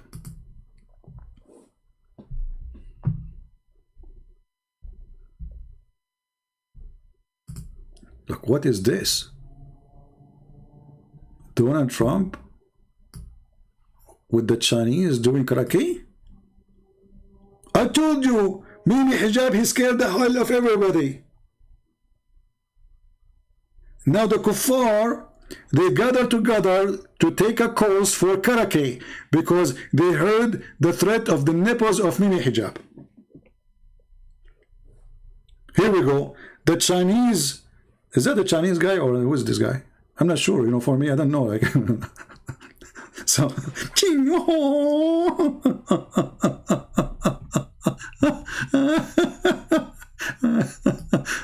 oh boy. Are you serious, Trump? You're taking a class for... Are you scared? Oh, come on. Really, seriously, are you scared from Mimi Hijab? I mean, the guy, he just show his nipples and you do this? What if he show his his ass?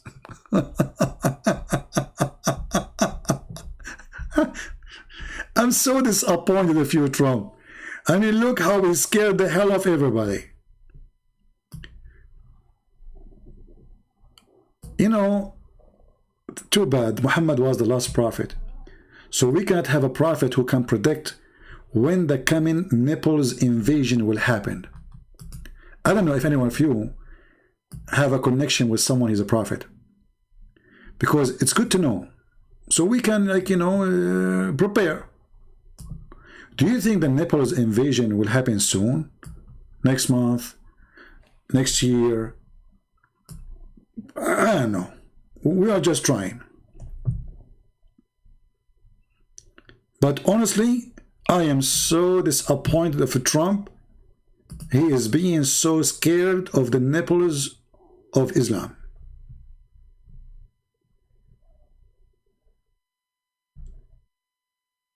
How he do that to us?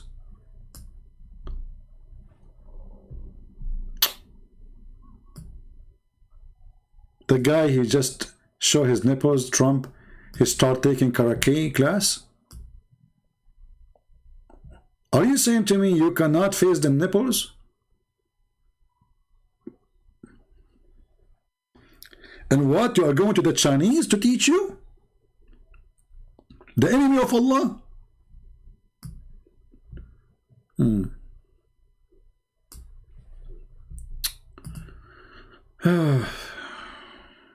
Very disappointed. You know, do you think now the Chinese in the airport, like, they will change their customs rules? Like, the first thing they check nipples? What do you think? Like, now in the X-ray machine, are they going to make like a special X-ray for nipples? So you go in the airport of China. I posted a video before of me in China, right? You remember it? When you go in the airport, there's no English. No English. Most, like, maybe there's a sign or two. But I think they will put a new sign, like Islamic nipples from here, especially because they discriminate the Muslims, right? So Mimi Hijab is coming with the army of Nepalese, and they are really scared from the nipple. So they will design a new machine, Chinese machine, who can scan nipple.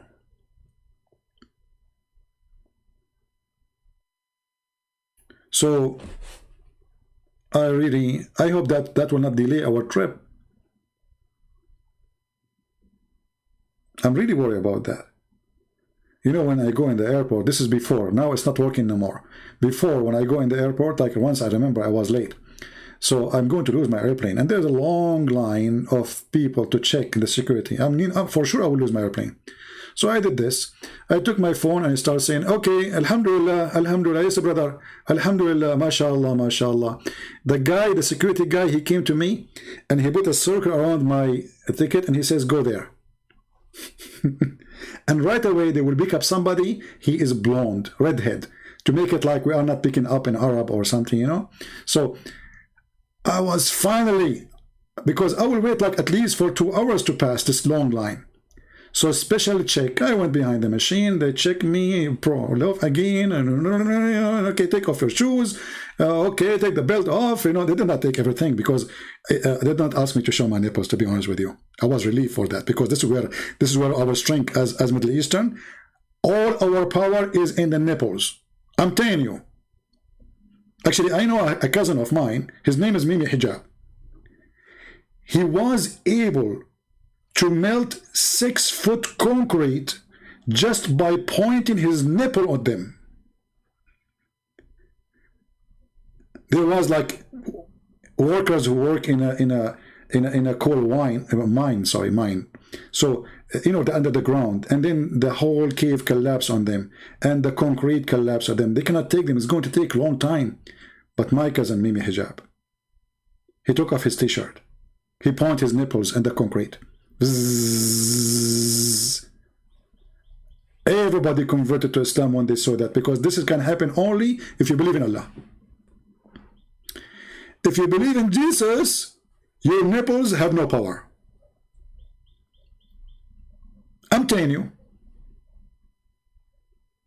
Hey, hold on. Zakir Naik have a comment. Christian Prince, for the last 3 hours, you are talking about nipples. So respect. Hey, hold on. Okay, I'm not saying anything. I mean, your boy is the one showing his nipples. Why you do that? Christian Prince, first of all, we Muslims, we respect the nipple of every brother. Okay, this is your brother, and you respect his nipples. Oh, by the way, you said you respect his nipples. How you do that? Other example, we have a rule in Islam. We have rule of shaking hand. Okay, shaking hands, I get that. And we have another rule. Other example, we shake nipples. You shake nipples? Are you serious? Yes, the Prophet, he said that a woman, she can give her breast to adult, and he can take it and he can suck it. Okay, but this is a guy. Are you going to shake his nipples and suck his nipples? Christian Prince, first of all, nobody knows his gender because he's wearing the clothes.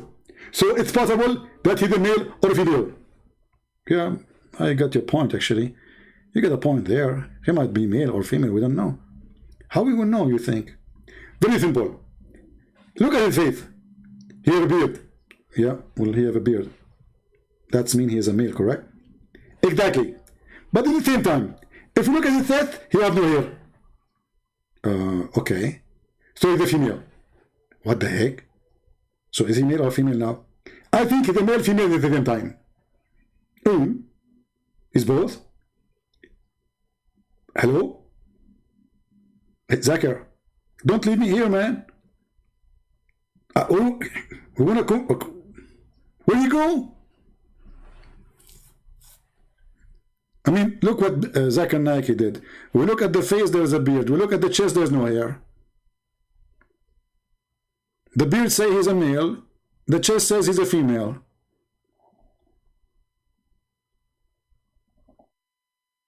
What do we do now?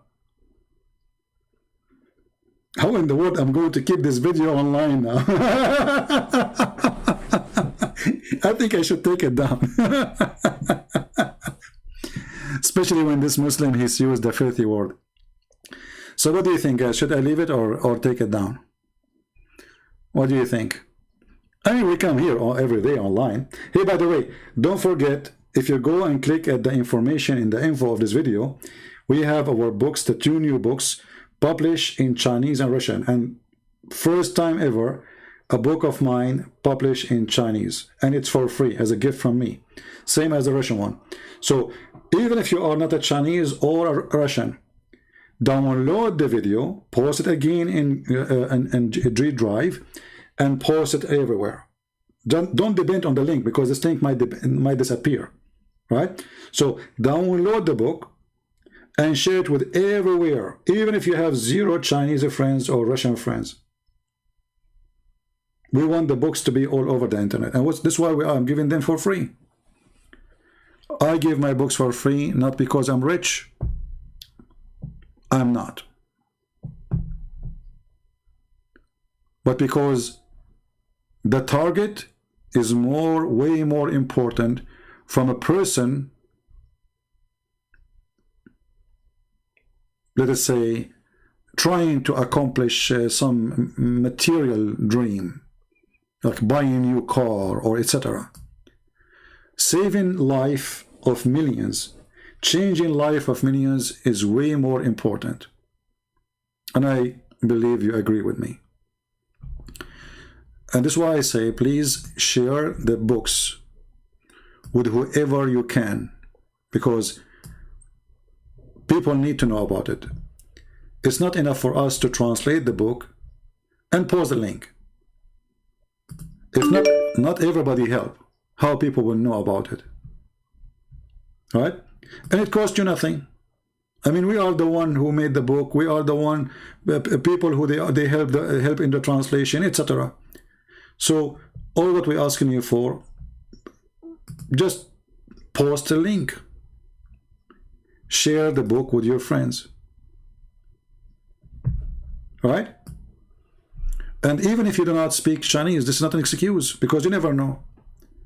This is how we can make the book more popular. If you are a person who have a contact with the Chinese, send them the link. Let them post it in their Facebook pages, etc. And this is how we can make the book very well known. And because it is for free, so it's legally for free. It's not like you are hijacking. I am the author, and I am the only one who have authority over the book, and I am giving it for free. You know what I mean? So nobody have the right to question or to say, oh, maybe he's downloading illegal, maybe this is dangerous, maybe I will go to jail. This is my book, and I give it for free. And you know, honestly, yesterday I was really happy. I mean, I have my books translated in many languages, German, Spanish, Portuguese, you name it. But I could not really believe that one day that my books will reach all the way to China. It was something I never dreamed of.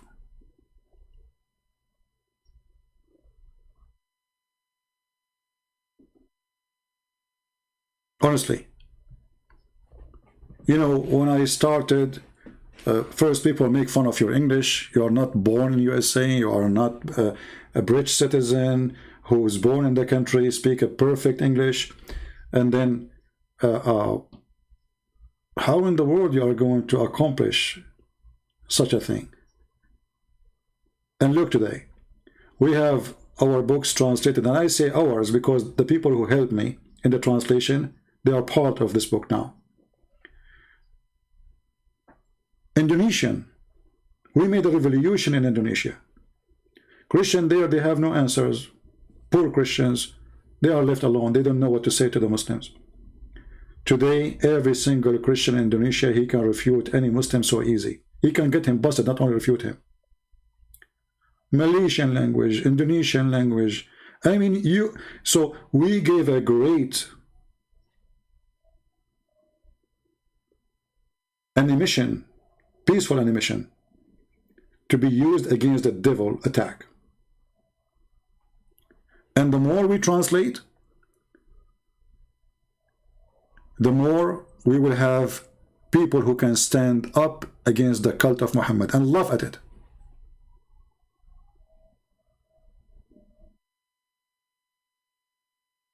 So me, myself, I never thought that time will come and my books will be translated to all languages in the world. Think about it. This is like something you cannot even imagine. There's many famous authors in the world, but their books is not translated to all those languages. Soon I will have my first book published. It's already done in Persian. So what is left? Persian. Get ready, Persian people. You will see my book soon published to you as a gift for free again in the Persian language.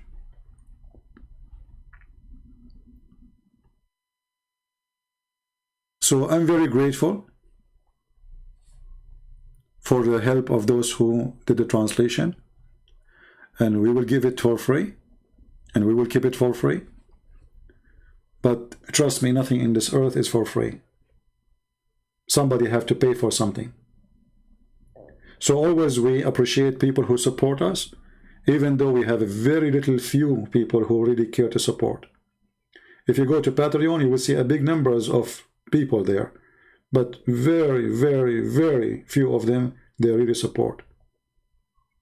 The rest are just names. With my respect to them, I mean, it's okay, maybe they don't have, they cannot, you know, but still your support is needed. I don't talk about it, because I should not, I believe, but this is the reality. People don't appreciate things for free. If you make it expensive, they will think it is valuable. You make it cheap, they will say it must be cheap then. You make it for free, they say it must be bad. They will say, why he's giving it for free? If you read my books, you will see it's a treasure of information. There's no book is written about Islam like my books. Not because I am the one who wrote it, you can go and read.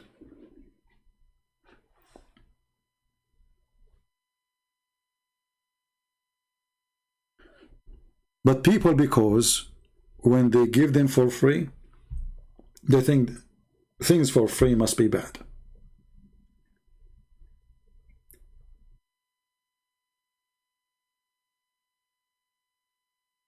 But this is not the case, because those books can cost me my life.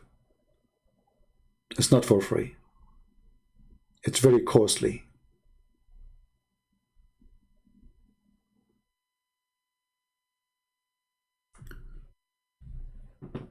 But even if my life will be taken, what I did is something I will never regret. It's something I'm so happy to do. Every single Muslim, he left Islam because of the work we did, is a treasure for me. So I really appreciate all of you, those who support us and those who cannot, and they wish they can. At the end of the day, the Lord always, he sent the good ones, and the good ones, they come in my way. Like the one who offered to translate to Chinese or Russian or Portuguese or Albanian or Croatian or Indonesian or. Those are good people, and they did not get paid too. Those are the unknown soldiers.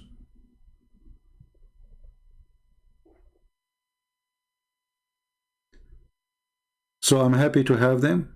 I'm happy to have a family like you, all of you. I'm happy to see Muslims leaving Islam. And remember one thing, we will not hate the Muslims. They hate me, I understand. The Lord, he says, time will come and people will think by killing you they are doing favor to God. We are sharing the truth with them, and the truth is priceless. Especially in a time where nobody dare to say the truth. Everybody is a hypocrite. You will not find a single TV station saying the truth about Islam, that Islam is nothing but terror and terrorist. They say to you, ISIS is not Islam, but Muhammad, he is the first ISIS. Was Muhammad is a Muslim or not? Isn't he say I was victorious by terror? Isn't him who says cut their hands, their fingertips to revenge? Isn't him who says kill their children, they are one of them? So why we blame ISIS? We don't blame the religion. Just this week, many countries announce big Islamic organization to be terrorist organization. Why they are not announcing a Hindu organization to be terrorist? What about Buddha's organization to be terrorist? Why all of them, they are Islamic organizations? What is the secret? What they share together? What Hamas and Hezbollah they share together? What the Muslim Brotherhood and Hamas and Hezbollah they share together? All of them, they share one thing: terrorism.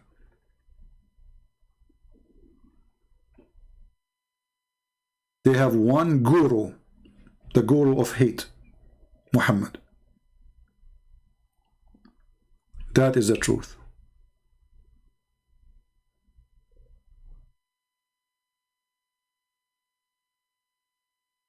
So download my videos, cut them pieces, shorten them, do whatever you want. We speak about many things. Every video can be a book by itself. And you will find always in the Muslims' answers, which we witness today, how silly Islam is. If Islam is strong, then you will find strong Muslims with strong answers. Muslim answers are strong when they speak to somebody who knows nothing about Islam. The second they find out that you know, they start saying the F word to your mother, as we witness today. If we ask any Muslim, If there is something to be proud about as a Muslim, what they will say?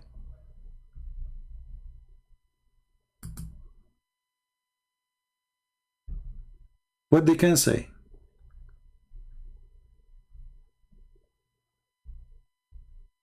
If there is any Muslim here is proud to be a Muslim, let me know. Text me in Skype. I will call you. And you will see in a second all the proud religion disappear.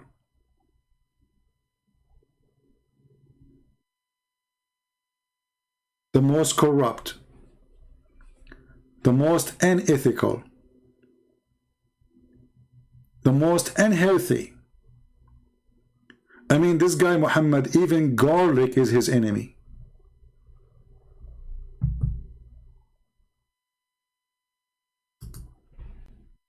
This madman, he told the Muslims that angels will not enter a house.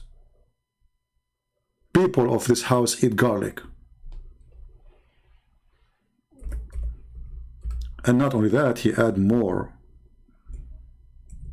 list of food which make the angels irritated. Obviously, this person is mental.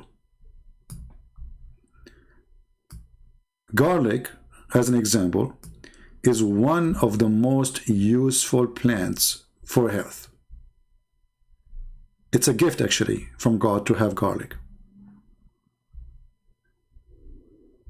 All those onion, you can't eat onion. Why? Because angels will not accompany you if you eat onion.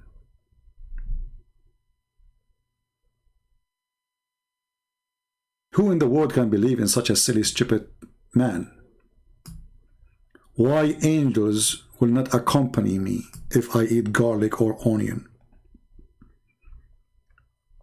Or leak? Is he going to be leaking? So Islam is a religion as long you don't know. Islam is a serious religion as long you do not know. Islam is an amazing religion as long you do not know. The second you start reading, you will see that this guy is mentally ill. What does this have to do with angels? Garlic will be irritated and they will run away from garlic. So I can stop the angel of death from coming to me, Muslims, by having garlic every day? How the angel of death will come to me?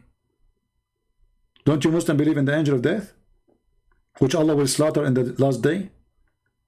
All what we need, we eat garlic or leek or onion.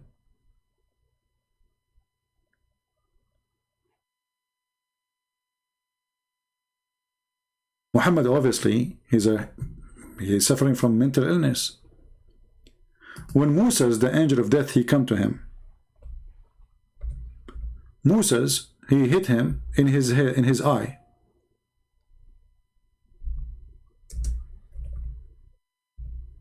He did boxing. Who in the world don't believe in such a garbage?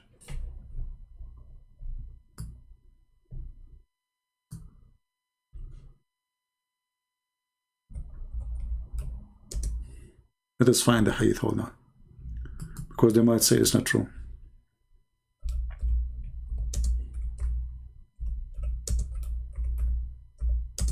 Have you ever heard that there is a prophet of God? Allah, he decide that it's time for you to die.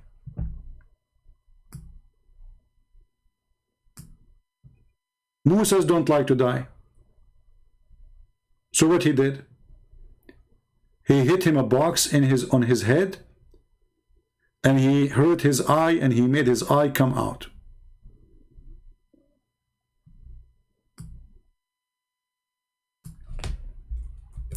This is a prophet of God. Moses disobey God, and Moses can stop death. And how he do it? By beating the angel of death. Is that a serious story from a serious man or from a kid?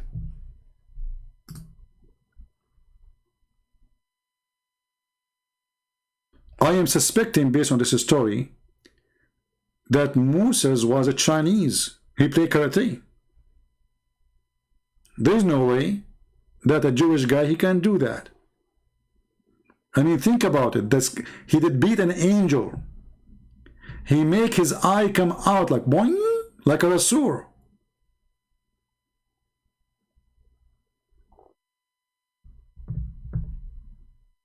Is that a story coming from a true prophet?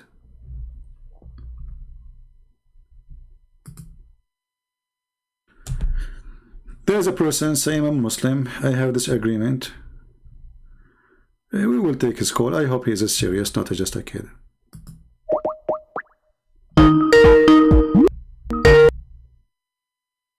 I will mute the sound until he answers.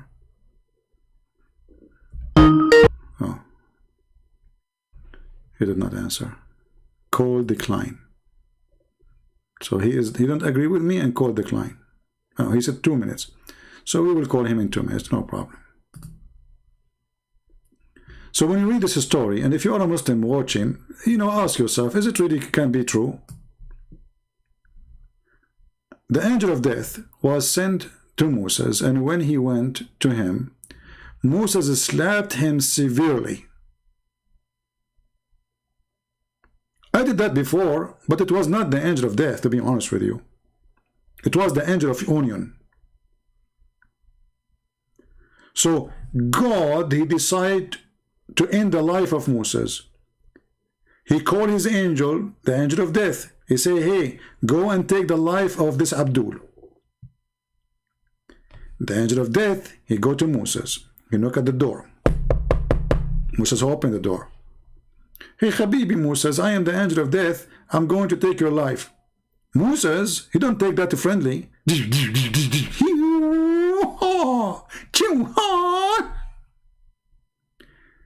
The angel eye came out like boing, boing, boing. The angel, he retreat and run away. Because obviously you cannot fight Bruce Lee. Angel of death is very weak. And by the way, I am not sure how the hadith says that Moses slapped him, but it's possible to slap him in Islamic way, which means he used his nipples, because obviously Muslims, they use that. So Moses slapped him severely. Look how rude this Moses is. I mean, just to slap the guy, come on, he's doing his job. Why in the world you slap him severely? What if the guy, he don't have insurance? What if he called the cops for you?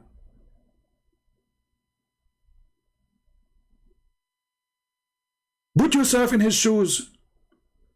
Imagine Moses, Habibi Moses, you are an angel and you are going to take the life of somebody, and then this body, he hit you. Actually, I believe that Allah, he should do more training to his angels, especially the angel of death. Because obviously, we can refuse to die. Very simple, it's very easy. Angel of death come to you, we beat the heck of him, he ran away. And then, it says here, he hit him severely, spoiling one of his eyes. Man, the guy, he spoiled his eye. The eyes, not only the eye came out, the eye became bingo. The angel went back to his Lord, which means to Allah, and said, you send me to a slave, he does not want to die. Have you ever heard of a human being, he want to die? Oh, there's Abdus, they want to commit suicide, ISIS. Obviously, Moses is not ISIS. Allah restored his eye, and look at this, brother. Look at the power of Allah. So he beat you, no problem. He took your eye off, who cares? I will put it back. Come to me. Sit in my lap. Open your, not your mouth. Yeah. Yeah, let me grab your, it's hurt. Okay, hold on. Don't move. The angel of death, he went to the mirror and he looked. It turned to be, he have a cross eyes now. So he went back to Allah. He says, fix it. Fix it, please. Hello? Hello. Yes, my friend. What do you want to say to us? Go ahead. Yeah, can you hear me well? Yes, I hear you well. Okay. Well, I have a couple of, how do I say this? I have a disagreement with you. About what? I think, for example, there are a couple of things in Christianity that also doesn't make sense, and I agree. There are a couple of things in Islam that also doesn't make sense. So you're a Muslim or not? You're a Muslim? I am, yeah. Okay, so when you say in Islam doesn't make sense, does that mean you decide to leave Islam? Well, not really. You also probably agree. There are things in Christianity that is not 100% logical. Okay, I'm not the one who's talking about logical, but you see, when your logic speak against your logic, that is stupid. So I can say now, is it logical that Jesus is born and he have no father? No. Well, it's not logical, but it's logical in my belief. Why? Because if we believe that Jesus is a son of God, so it's logical that he is special and he is different. Therefore, his birth is not like anyone else. But in your religion, it's not logical. So when we speak about logic, if a logic speak against its own, that is stupid. If the logic match the faith, well, that will make sense. Okay. Let me give you an example. Okay. There are verses in Christianity where that are very, let's say, immoral, and I can tell you there are also Quranic verses. Give me an example of immoral. From the Quran or from a Christianity. Go ahead. Well, I'm sorry, I don't have it right now, but I'm sure there's a couple in the Old Testament. This is your assumption. Obviously, we Christians, we read them and we have our explanation for them. So when you say it's immoral, we laugh. But you say, but as long as you agree that in Islam there is things is not right. But can you agree with me both in the Quran and in the verses of the Bible? There you will find a couple of things that are not. No, for me, you see, when you say, I can say now, Jesus, he said to the people, hypocrite. Somebody will say this is rude. I say this is fine. Somebody will say that Jesus will come in the judgment day, and he will say to his angels, slaughter them. You might say this is a crime. I say no, he's the judge. So it's how you see and how you observe. And if we believe that Jesus is God, then he gave life, he take life. There's no problem. Okay. Well, so that's what if the Muslims say the same from their point of view? No, they don't say that, because simply the Muslims, everything against. As an example, if I ask you now, we are talking about Moses when you call me, is Moses a Muslim or not? Well, it depends on the definition of a Muslim. Okay. Do Muslims believe in the original sin? Well, to be honest, a lot of Muslims, they will lie, but I will tell you that we have a concept of the original sin. But all of us, we knew that Muslims don't believe in it, right? Well, a lot of them, they just don't want to be judged, so. No, this is not the question. You see, we're talking about religion, not about your opinion and my opinion. So, according to Islam, do Islam approve the idea of original sin or not? Well, I'm pretty sure there are hadith, so that would indicate that, yes. They will indicate, but the teaching of Islam is against it. Who is against it exactly? Islam and your prophet. Like Muhammad, but I don't know. Maybe I've heard a hadith that say that Muhammad he says that Adam or was it Hawa that ate the fruit, and because of that we are here, and therefore maybe you mean something else by the original. Do you remember when I said to you, if your logic is against your logic, that means your religion is stupid? That's what you just said to me. Here's the thing. You just said to me that your prophet said, if not Muhammad, if not Adam did that, we will not be here, correct? Yeah, well, that's the same in Christianity too. No. In Christianity, we believe in that. If not Adam, we are not here. We believe in that. We don't say we don't. But look what happened. Muhammad, he says in one hadith that if not Adam, we will not be here. In different hadith, he said the opposite. He say, we can't blame Adam for being out of heaven because Allah, he wrote our destiny to be there and then he claimed that Moses and Adam, they have a debate, an argument, and then Muhammad, he says, when Moses, he said to Adam, because of you are out of heaven. Adam, he said to him, are you blaming me for something written by Allah for me before he created me, 40 years before he created me? And then Muhammad continues saying, and this is how Adam got the better argument, and he confuted Moses, and he repeated that 3 times. So according to the hadith here, Moses was not a Muslim. He believed in the original sin, which a Christian believe. Adam is a Muslim because he don't believe that because of him we are out. Muhammad, he agree with Adam against Moses, but you are the one who said to me that there's a hadith says, if not Adam, we will not be here, correct? Well, to put it simply, in Islam, we do believe that the reason we are here on earth instead of, Jannah or whatever, is because of the actions of someone else, namely Hawa and Adam. No, my friend, no, you see, this is a contradiction here. Because if we are here because of the action of somebody, then this will be the teaching of Islam. But the teaching of Islam, here we go, it's in front of your eyes, I'm putting the hadith. The teaching of Islam is that Moses was wrong when he said to Adam, because of you we are out of heaven. Well, that's the idea in Christianity too. No, isn't it? No, in Christianity it's consistent. We believe that because of Adam we are out, and nobody says no. Here we have different message. In one hand, because of Adam we are out, and one hand says we can blame Adam for being out. So what kind of a prophet? He say 2 opposite things.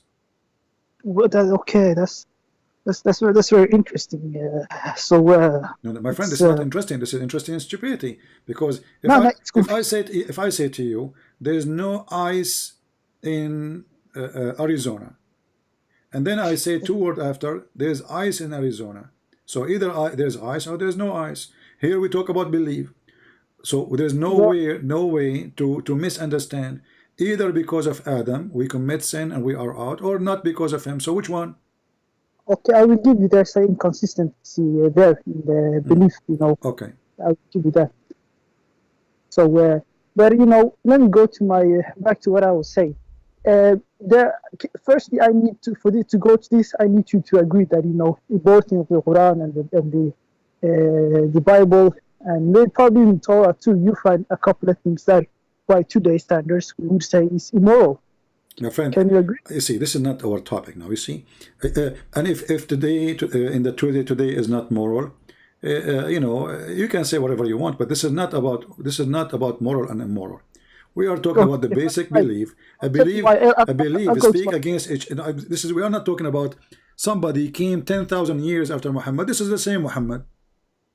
Is not a prophet came 1,000 years after Muhammad and he opposed what Muhammad said. We are talking about the same guy. This guy, he says something in the morning, he said the opposite afternoon. I give you that there was an inconsistency there, but my question that I originally called to ask you was, you make a lot of points against Islam that, while I do agree with a lot of them, they are all based on morals. By the standards of Christianity, who are you to say that when why shoot when you live in a glass house, if you know what I mean, when the Old Testament isn't known for being the most peaceful book itself. So how can you criticize the Quran for that? What is that? You said the New Testament is not the most peaceful book. Why? The Old Testament. The Old Testament? Yes, the Old Testament. If you go and read, you will see, because they did to them, we do to them. So those people are trying to survive. Your prophet, he attacked just for the sake of women. When your prophet, he says, attack the Roman so you can get the blondie. Attack the Roman so you can get the blondie. So did the God of the Jews, he said to them, attack the Roman to get the blondie? Is that the reason? So here we notice, my friend, let us be, you sound like a nice guy, and you are welcome. But we have to be honest. If my reason for war is serious, have nothing to do with me just raping women, taking things that don't belong to me, and there's no reason for it. So when they attack me and they enslave me and they take my wives and they take my children and they take the whole nation of Israel, they've been taken as slaves twice. Well, that's The not nice. Assyrian and the Egyptian. So they took the whole nation. They did not even leave a chicken behind. They took everything. They put them in cargo and make them move. So are you talking about maybe the tribe of Haibar or something? No. I'm talking about the Israeli before Islam. So if we want to judge, we have to judge the reason to understand the history. So those are history event happened. Let us reason to understand them. So if when God he come and then he say, we'll attack them so you can get the blondie girls. It's not to spread Islam. Muhammad he claimed that he's a prophet. He want to spread Islam, right? Is that like a hadith? Do that to women. Something about what again with the blondie thing? Can you what do you mean exactly? Well, when you're a prophet, he says attack the Roman and get the blondie girls. There's a person he says don't tempt us, prophet. Your prophet tempting his men to go to war just for the purpose of having blonde women. He did not say let us attack the Roman. Slaves stuff, sex slaves. Is that what you mean? What is a blondie mean? When I say to you, let us attack our neighbor, he have a blondie girls. What does that mean? That means you conquer them and rape them, right? I don't wanna. I don't have the heart to. Okay, so when you're a prophet, he says, and this is your Islamic interpretation, and this is your Quran, and this is your statement in the chapter of At-Tawbah, verse number 49. It says, "Ighzu Tabuk taghnabu banat al-asfar wa nisa ar-rum." Attack Tabuk, you will win, you will gain the daughter of the yellow, which means the blonde, and the women of the Roman. Then a guy, he said to him, don't tempt us by women. The Quran made a verse about him saying that this guy is a bad guy. So the one who have decency, the Quran call him a hypocrite. The one who is encouraging people to go to war, kill each other just for the sake of women, he is the prophet. I admit that there's, of course, things that, listening to you and someone else, I've seen that, there are things in the Quran and such that are not 100% moral, and I understand that, But at the end of the day, I wanted to ask you, the big question I came to ask you is it necessarily something that, it is not true because it does not meet the moral standard of every year and every century, and as moral is constantly subjectively changing, 100 years from now, a lot of things we do now that are my friend, is it lawful 100 years from now or before that you will attack the neighbor just to take the blondie girls? Are you serious? Well, I'm not talking about that one specifically. That one, forget about that. Is it lawful? Is it okay that a prophet of God who come after Moses, he come after the one you call him Isa, and then he says you can take a woman and have sex with her 3 days 3 nights? Is that acceptable? Is that what Jesus? Is that what Jesus taught?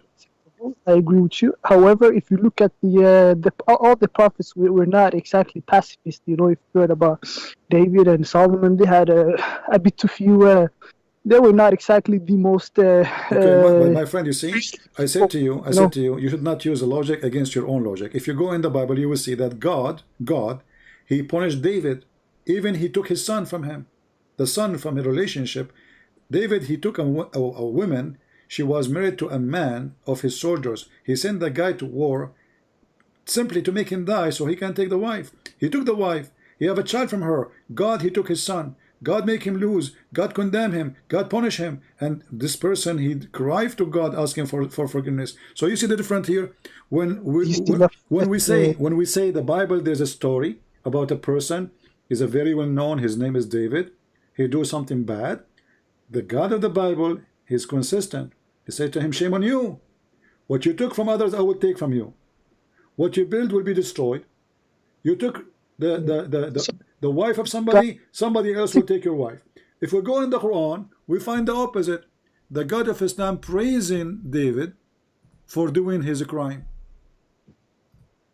So the God of Islam, the same crime is mentioned in both books.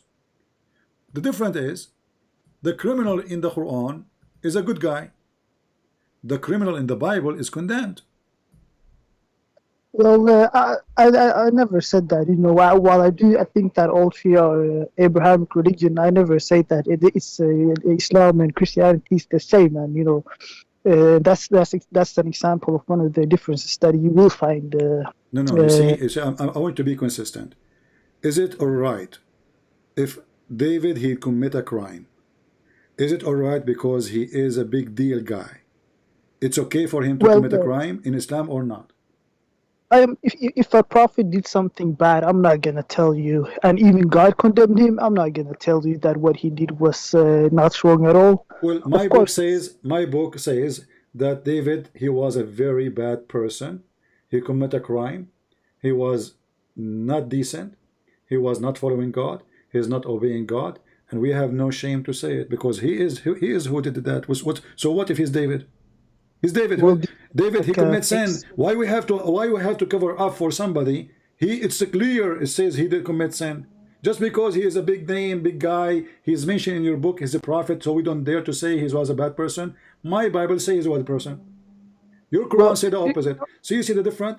In my Bible, the bad is bad, the good is good, the filthy is filthy, and God say it as it is. In your book, the bad is good, the criminal is good, the rapist is good, the one who take the wife of others is a wonderful person. Hold up.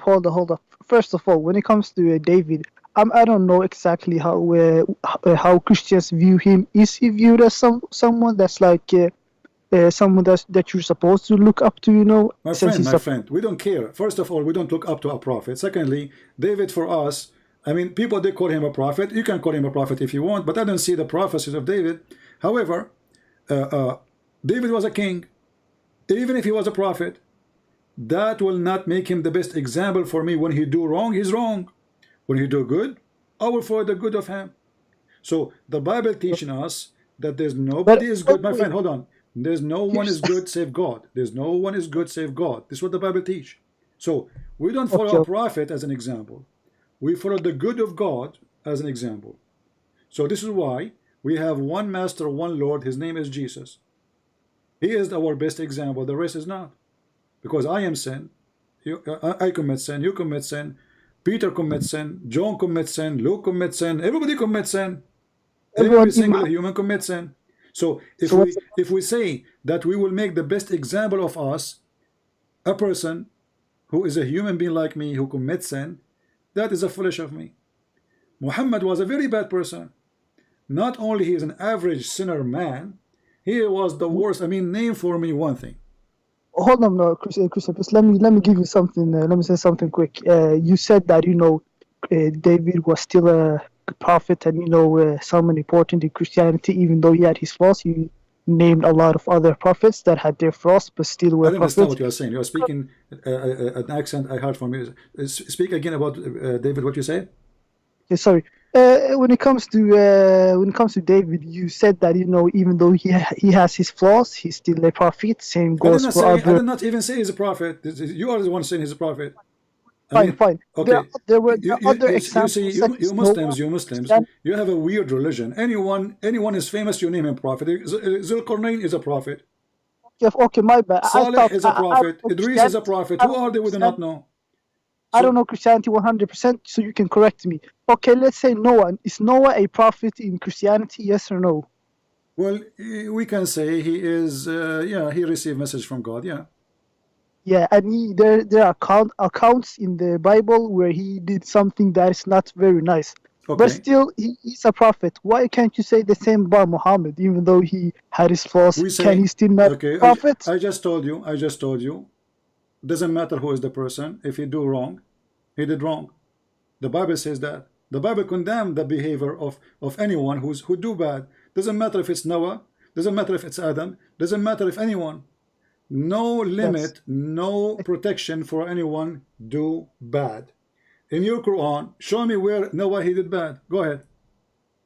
Well, there are not exactly, but there are examples in the Quran where Allah says, for example, if you relate to the people the verses that are not for me, or you make up the Quran, then I will punish you. Allah says that to Muhammad. So that's an example that Allah will hold Muhammad accountable if he does something. What Allah he said about this? if you do fabricate Quran, what he will do? Yeah, exactly. The verse went something like, if you do fabricate verses, then I will then I will hold you accountable, something like that. What exactly you would do? What exactly the verse says, you mean? Yeah. Well, I'm sorry, I don't recall every I will single help you. verse. Chapter 69, verse number 46, it says, if Muhammad fabricated Quran, I will cut his artery. All right, yeah, that's holding him accountable. Okay. You know, okay, how Muhammad he died? Well, how Muhammad died, I'm not too familiar with how he died. I don't know if he was old age or whatever he died by cutting his artery. Is that like in the Sirah, or if you know about the Hadith? Sirah? This is Sahih Bukhari. Okay, Sahih Bukhari. Muhammad, he promised, saying that God told him, his God, if he is lying, fabricating, claiming things is not true, Allah will cut my artery, and I gave you the chapter number and the verse number. And this is the hadith in Sahih Bukhari. Muhammad, in the element of his death, he said, O Aisha, I feel the pain caused by the food I ate at Khaybar. At this time, I feel as if my aorta is being cut from that poison. So Muhammad, he predicted, if I am lying, Allah will cut my artery, and this is what happened to him. Isn't death happened by Allah only permission? Well, you know, I don't exactly understand how food will cut his artery. That's, you know. My friend, are you saying Muhammad is lying here too? I mean, the guy, he is saying my artery. And Muhammad, he said, وَمَا هُوَ إِلَّا وَحْيٌ يُوحَى. Anything I say is Allah is inspiring me. So when Muhammad, he says so, you are going to accuse him, says, how in the world you die from cutting your artery? Are you questioning your prophet statement? Well, here's the thing. You will, whether I question or not, that's, I'll say that, you know, there are probably things in the hadith that even though I believe in them, I don't believe them 100%. I take them with a grain of salt, even if they're sahih, because at the end of the day. Okay. So what you just said, that I am a Muslim, when the logic of Islam is against the logic I like, I will put that logic under my shoes. This is your prophet statement. The Muslim scholars, they say this is Sahih, and this is Sahih al-Bukhari. This is the most authentic book. So because you don't like it, what do you do? I am not going to accept it. Very simple. If this is the case, my friend, if this is the case, anything I don't like, I will say I don't accept it. You can attack me now. You can say anything you want about Christianity. No, that's not what I'm doing. That's not what I'm doing. So do you accept the hadith or not? Do you accept that Muhammad saying I feel it's cutting my artery or not? Well, what I'm saying is that it's not a problem if I say that I disagree with these certain things that are very controversial that is written in the hadith, because at the end of the day, even though they might say sahih, they were written very long after the death of Muhammad. Well, the Quran written long after Muhammad too. You don't have a Quran. You don't have until now a single page of the Quran. I have heard the criticism that the Quran... not criticism. Even you, if you open your Quran now, I'm assuming you speak Arabic. You open your Quran, there's a page, it's called page A. Go there, it says this Quran is written according to Hafs, according to Ibn Asim, Ibn Jude, etc., according to Uthman, according to Muaz, according to Prophet Muhammad. So you have tons of according to what? According to recitation. Recitation, yeah, do. Exactly. So why it says recitation? Because you don't have a book. Well, that's true. It was passed on orally. You know, exactly. And this is the same as the hadith. So the excuse you gave me, my friend, a second ago, that the hadith is written long time after, well, the same for the Quran. It was recitation. The hadith is recitation. Somebody taught somebody, somebody wrote, after somebody, we wrote it down. The Quran is and therefore I can take it with a grain of salt when there are things in the hadith that shocks me and, you know, I cannot explain. It's not up to you, my friend. It's not up to you and not up to me. See, how come it's not up to me? It's not up to you because you see, you are the one saying you will not accept something written long after, then you should not accept the Quran too. Well, here's the thing. I'll take it with a grain of salt. That doesn't mean I refute everything. That doesn't mean I take everything. That means, you know, that I'll do what I can with what I'm, you know, with what I'm given, you know. So Yeah. what we learn from this now? What we What learn? I- What we learn simply that, you know, with my respect to you, you answer with no answer. You are giving me like answers in the wind. Are you believer, or you are so believer?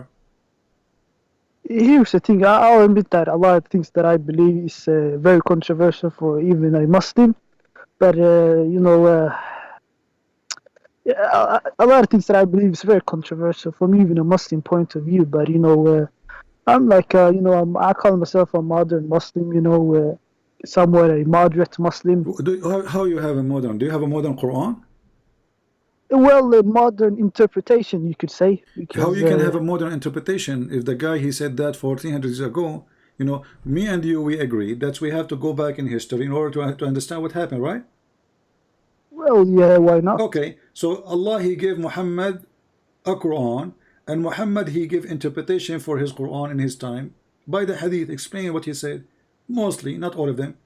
However, so today, what we will do, we are not going to take what Muhammad said, we are going to give our own moderate interpretation. But how you can have moderate, as an example, when the Quran says, when the Quran says that there is women in heaven and they have big boobs, how give me the modern interpretation of this?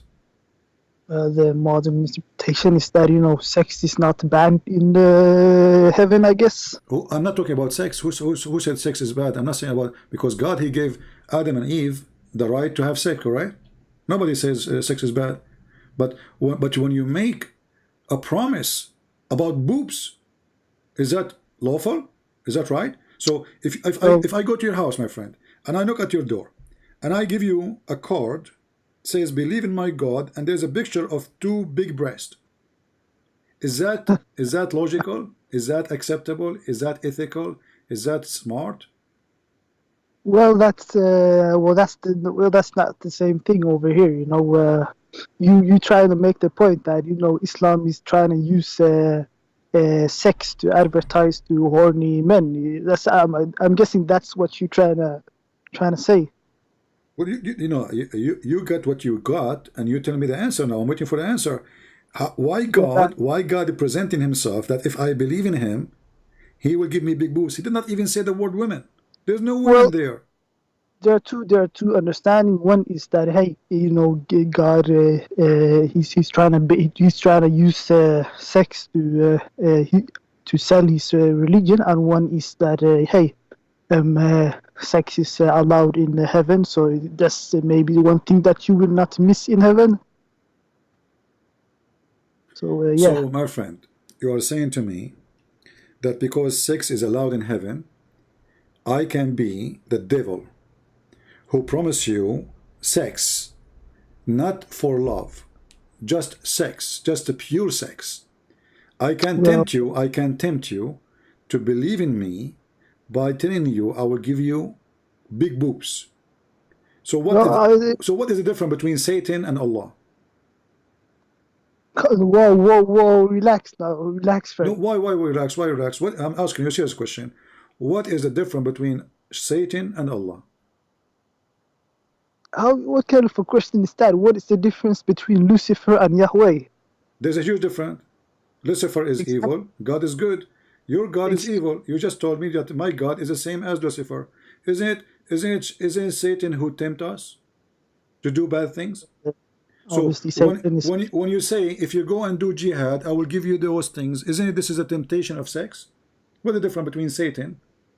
I go to my neighbor now. I go to my neighbor and I will shoot him because I am being promised I will have endless penis, I will have big women ass, and I will have big boobs women, and I go kill. So what is the difference between Satan and your God? There's no difference. And let me ask you, to make it more simple, who is the one, what is the most ugly thing Satan he do in this earth? One more time, please. What is the most ugly thing Satan he does in this earth? Well, I guess it's I guess bring people, tempt people to do bad things, Like what? Like murder, rape, whatever. Okay, right? So if somebody taught people to do murder, he is Satan. if someone, well, by that logic, both Allah and Yahweh are Satan, because looking at the Old Testament and the Quran, you know. So, but I guess you don't agree with that. You run away to speak about Yahweh. Okay, you see, we said murder. We said murder. So murder is it's mean that you kill somebody, he did nothing. He's not even your enemy. Do you agree with me? Do you agree with me? There is difference in the murder and if killing. I kill somebody to take to take his wife, is that a murder or not? Of course, it's murder. Okay. What kind of a question? What is the punishment? What is the punishment if a man he killed a slave, a white man, a white Arab, he killed a black slave? In the Islam or Christianity? In Islam. Well, Islam, obviously, if you kill someone, the punishment is that you get the same. What the same? What does that mean? Speak to me in English, please.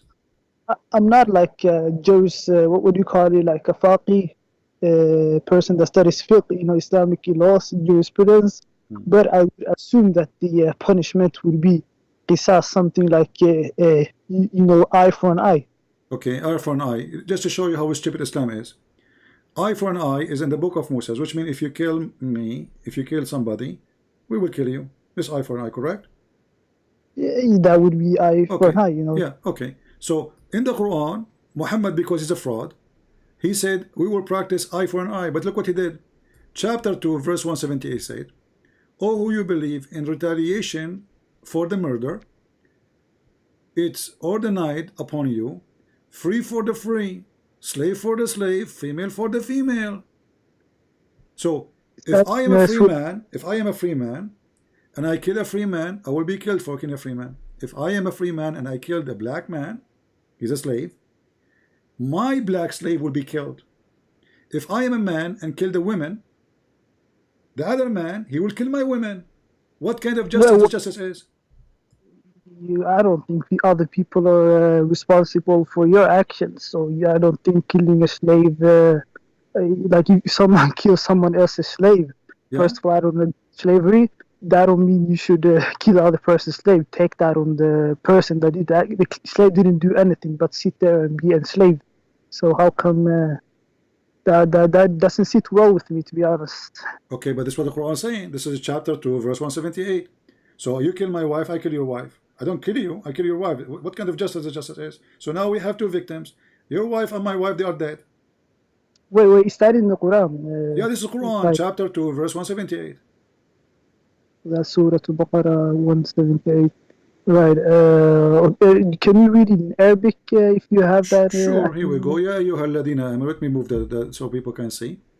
يا أيها الذين آمنوا كتب عليكم القصاص في القتلى الحر بالحر العبد بالعبد والأنثى بالأنثى. Oh yeah, I know that. Oh, okay. Yeah. What kind of God is God? This is Satan. So because now we have more victims. Relax with the Satan equivalation, but damn, yeah,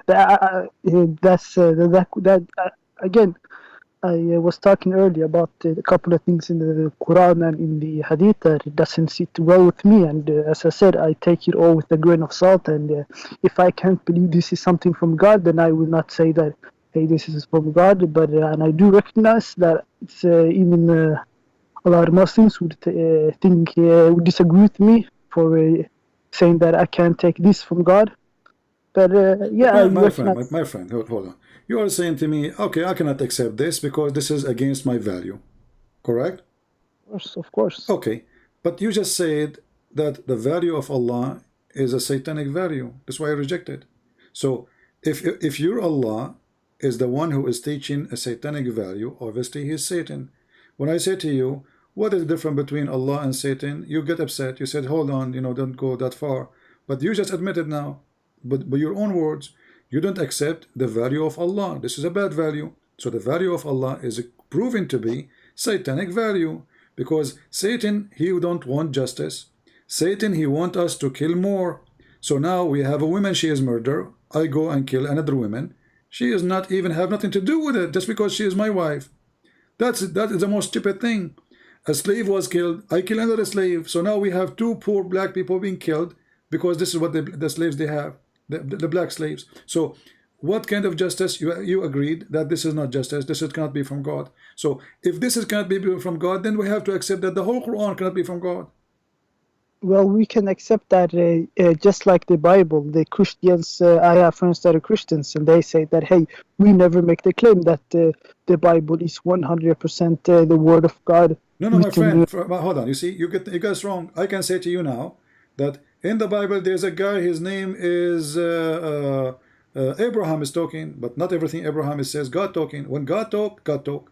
There's a God, his name is let us say the wife of Abraham said to Abraham, but the wife of Abraham is not God. So when we say not every single word is God talking, this is simple. This is what it is. There's people, even Satan he speak, even the Quran, Satan he said to Allah. So it is silly to say that every single word is the word of God. But here in the Quran, this is your God talking. You cannot say this is not God talking. You can't say this is Abraham talking. You can't say this is Moses talking. This is God himself talking.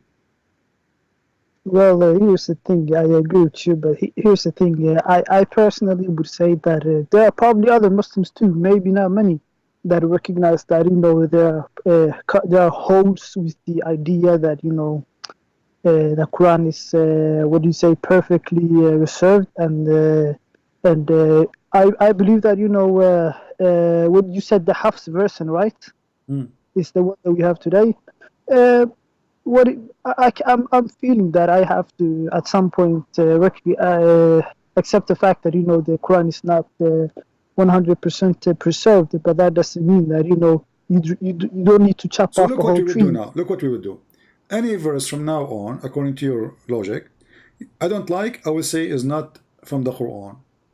Well, who said it's only the verses that I don't what if there's tons of verses, they are good, and they are added to the Quran? Because you see, Satan, when Satan he want to deceive, he will not say to you, I'm Satan deceiving you.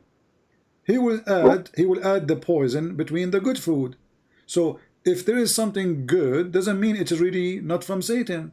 So again, your logic is wrong. If I want to kill somebody, if I am an evil person, I want to put poison. Where I will put poison for him? I will put it in his toilet seat? No. In his shoe? No. I will put it in the good food he eat, in the best food he eat. So poison is what, just one drop. You do not need to cook poison. You need one drop to kill the guy. So what we do, we drop one drop of poison in a good container. Container have nice apples, nice beef, nice meat, nice rice. Then we put the drop there, and then we are dead. That's it. So you just said now that this is a drop of poison. Before you continue, you say that problem would be a drop of poison. I say that problem would be like the example of if you have a banana and there's a small brown spot, you can eat around that brown spot. That wouldn't destroy the whole banana. But if you compare it to you say no, it's like a poison. But how do you know that the whole banana is not from Satan? Here's the thing. There is, first of all, how I know is, you know, there are a couple of things, you know, Okay, I will do this with you, my friend. I want you to show me one thing in the Quran is not, for sure, is not from Satan. Okay, that should not be a very difficult thing. Okay, show us.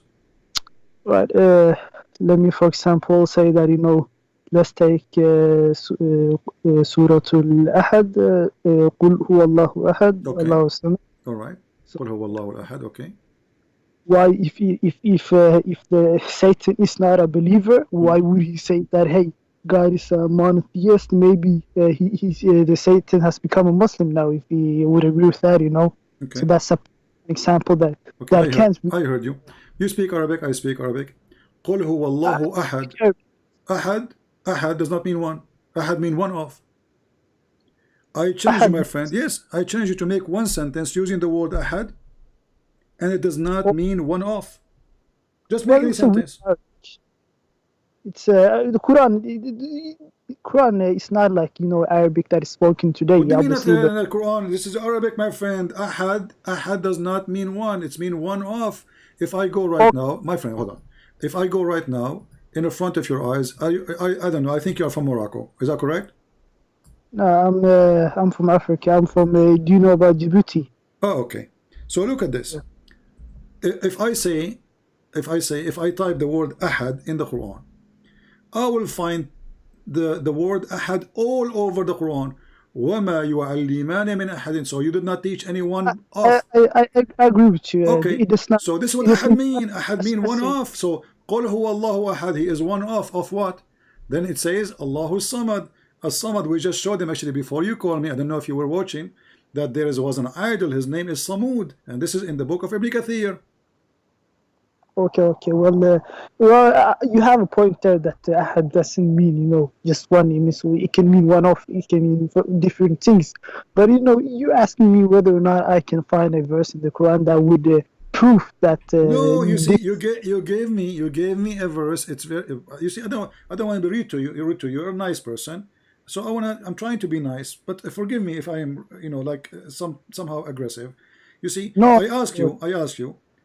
Give me something to prove that the Quran is from the true God. You give me this. I mean, with my respect to you, this is silly. So Shaitan is one. Shaitan is one. Iblis is one. Okay. So say Iblis is one. Okay. And he is a Samad. He is Samud. Okay. And what? He don't have a children's. Okay. And what? And nobody is equal to him. Okay. There's nobody equal to Iblis. I agree. Are you equal to Iblis? If there's anyone equal to Iblis? So I ask you for a proof. You give me a verse. It's very silly. And the one who made is even, he's trying to copy the Jews, but because he is an idiot, he copied it right. He copied it wrong. So the Jews, they say, "Oh Israel, your God is Echad." But Echad is not one as a number. Echad is a unity. Well, you have a point there, but I can still find the verses that that obviously Satan wouldn't write. But like what? Here we go. I gave you a chance. You gave me something silly. I mean, Satan will not write what? I mean, name for me one chapter, my friend. Name me for one chapter. Yeah, it's not silly. It's not stupid. There are verses that you condemn. So you are saying to me, there's verses are not stupid. The whole Quran is stupid, but there's some verses are not. I am saying that because did you hear what I said? I said, name for me a chapter. It's not stupid. What your answer was? No, there's some verses are not. That's what you said. Here's the thing. What I'm saying is that obviously by today's more standards, there are certainly, but that I also I also hold those standards.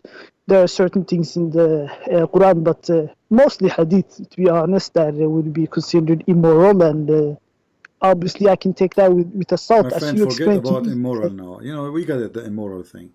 But when you want to say, Jesus said, "From their fruits you shall know them." What do you think about the sentence? From their fruits you shall know them. Correct? I'm thinking it means action speaks louder than words. Exactly. Probably. Yeah. Exactly, because people, they can talk is cheap. I can speak to you about how good I am, how wonderful, feed the poor, but I never fed one. About taking care of somebody's homeless, but I never did to anyone. About being decent, not to cheat, not to lie, but I do all those things. So talk is cheap. The fruit is what decide where we belong. The fruit of Allah and the fruit of Muhammad is ugly. As an example, is it cheating is haram in Islam? Well, cheating could mean anything. Cheating when it comes to cheating in your wife. You mean like cheating in a relationship? All right. Well, obviously, cheating is wrong. Okay. So if a guy, I'm not trying to insult you. Please forgive me. If a person come to your house and he is your father, and he flirt with your wife. Well, that's a little bit. That's a little bit far-fetched of a question to ask. Why you're asking something that specific? You will see why I'm asking. Just tell me, what do you think? If a person claims to be your God, and he go to your house when you are not there, and then he flirt with your wife, says to her, "I like you." Is that a cheating? Is that a decency? Is that awful? Is that good? What do you think? You mean prophet? If someone is prophet, doesn't matter. Doesn't matter, my friend. So are you saying if he's a prophet that he can do it? It's okay? No. But what I mean is, like, of course, even if he's a prophet, why would you say that? That's messed up. So let us focus on the question. If a person, he is supposed to your father, and he come to your house and he flirt with your wife, how you describe such a behavior? Is that a decency? Is that a good fruit? Is that a bad fruit? Is that satanic? Is that from God? How you describe it? Obviously, I would think maybe he's drunk. He's drink. He drank some person is not a alcohol. drunk. Let us take that option. He's not a drunk. He don't drink. He don't drink. He don't Well, smoke. He don't take hashish. Well, I'd be surprised about his behavior. What kind of behavior is that? So what does that mean? Tell me. Is he bad or good? It's obviously messed up. Okay, messed up. This is what your prophet did. Your prophet, he went to his own son's wife when she was alone, Zainab, and then he said to her, praise be to Allah, the one who made my heart move and flip for you. He said that to her in front of her face, not only in his heart, no. He said that in his lips, and the woman, she is married. And he was allowed to enter the house because simply this is the house of his own son. Where is this like? You're talking about a lot of people, they mention this about Zainab. Are we talking about Zainab? Yes. Specifically? Mm-hmm. Okay. Well, that's of course that's a controversial one. Zainab Hassan Muhammad. Obviously, maybe Hassan, he didn't like Zainab anymore, and Muhammad, she was single. Muhammad, he didn't want her to be single and lonely. My friend, the story is saying that the guy was happily married, and then Muhammad, he went to visit his son. Let us say, for the sake of argument, you and your wife, you have a fight every day. Is it lawful for me to go to your house when you are not at home and she is still your wife, and you flirt with your wife? Even if it's not a happy relationship, that's kind of uncalled for thing to do. I wouldn't know that's not good to do, even if they're fighting. But you said that they were happily married. Does it say that in the hadith? My friend, let us say they are not happily married. They hate each other.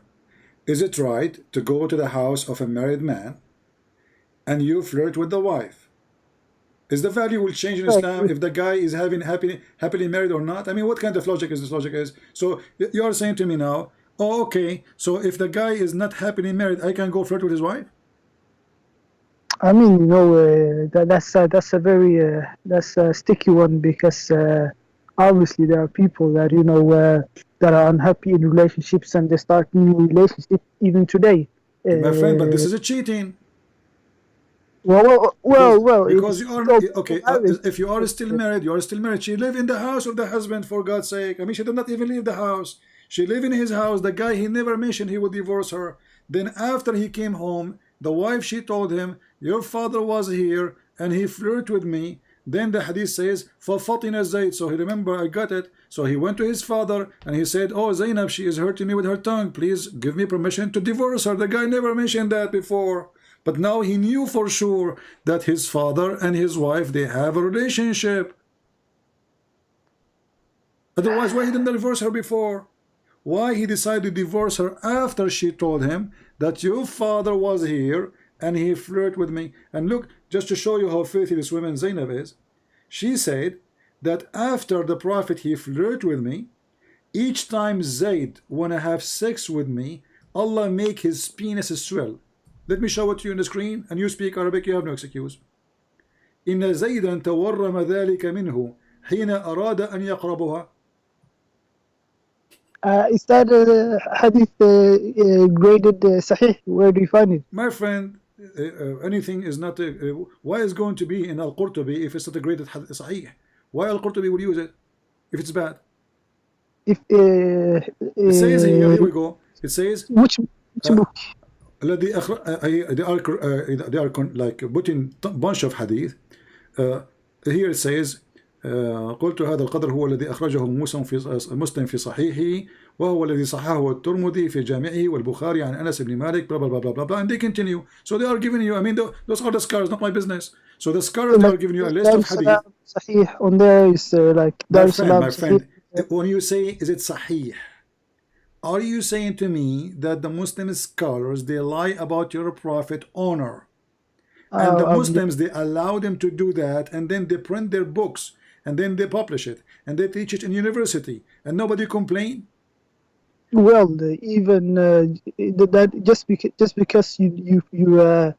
that just because one scholar he writes something does not. Who said that this one scholar he is copying from other scholars?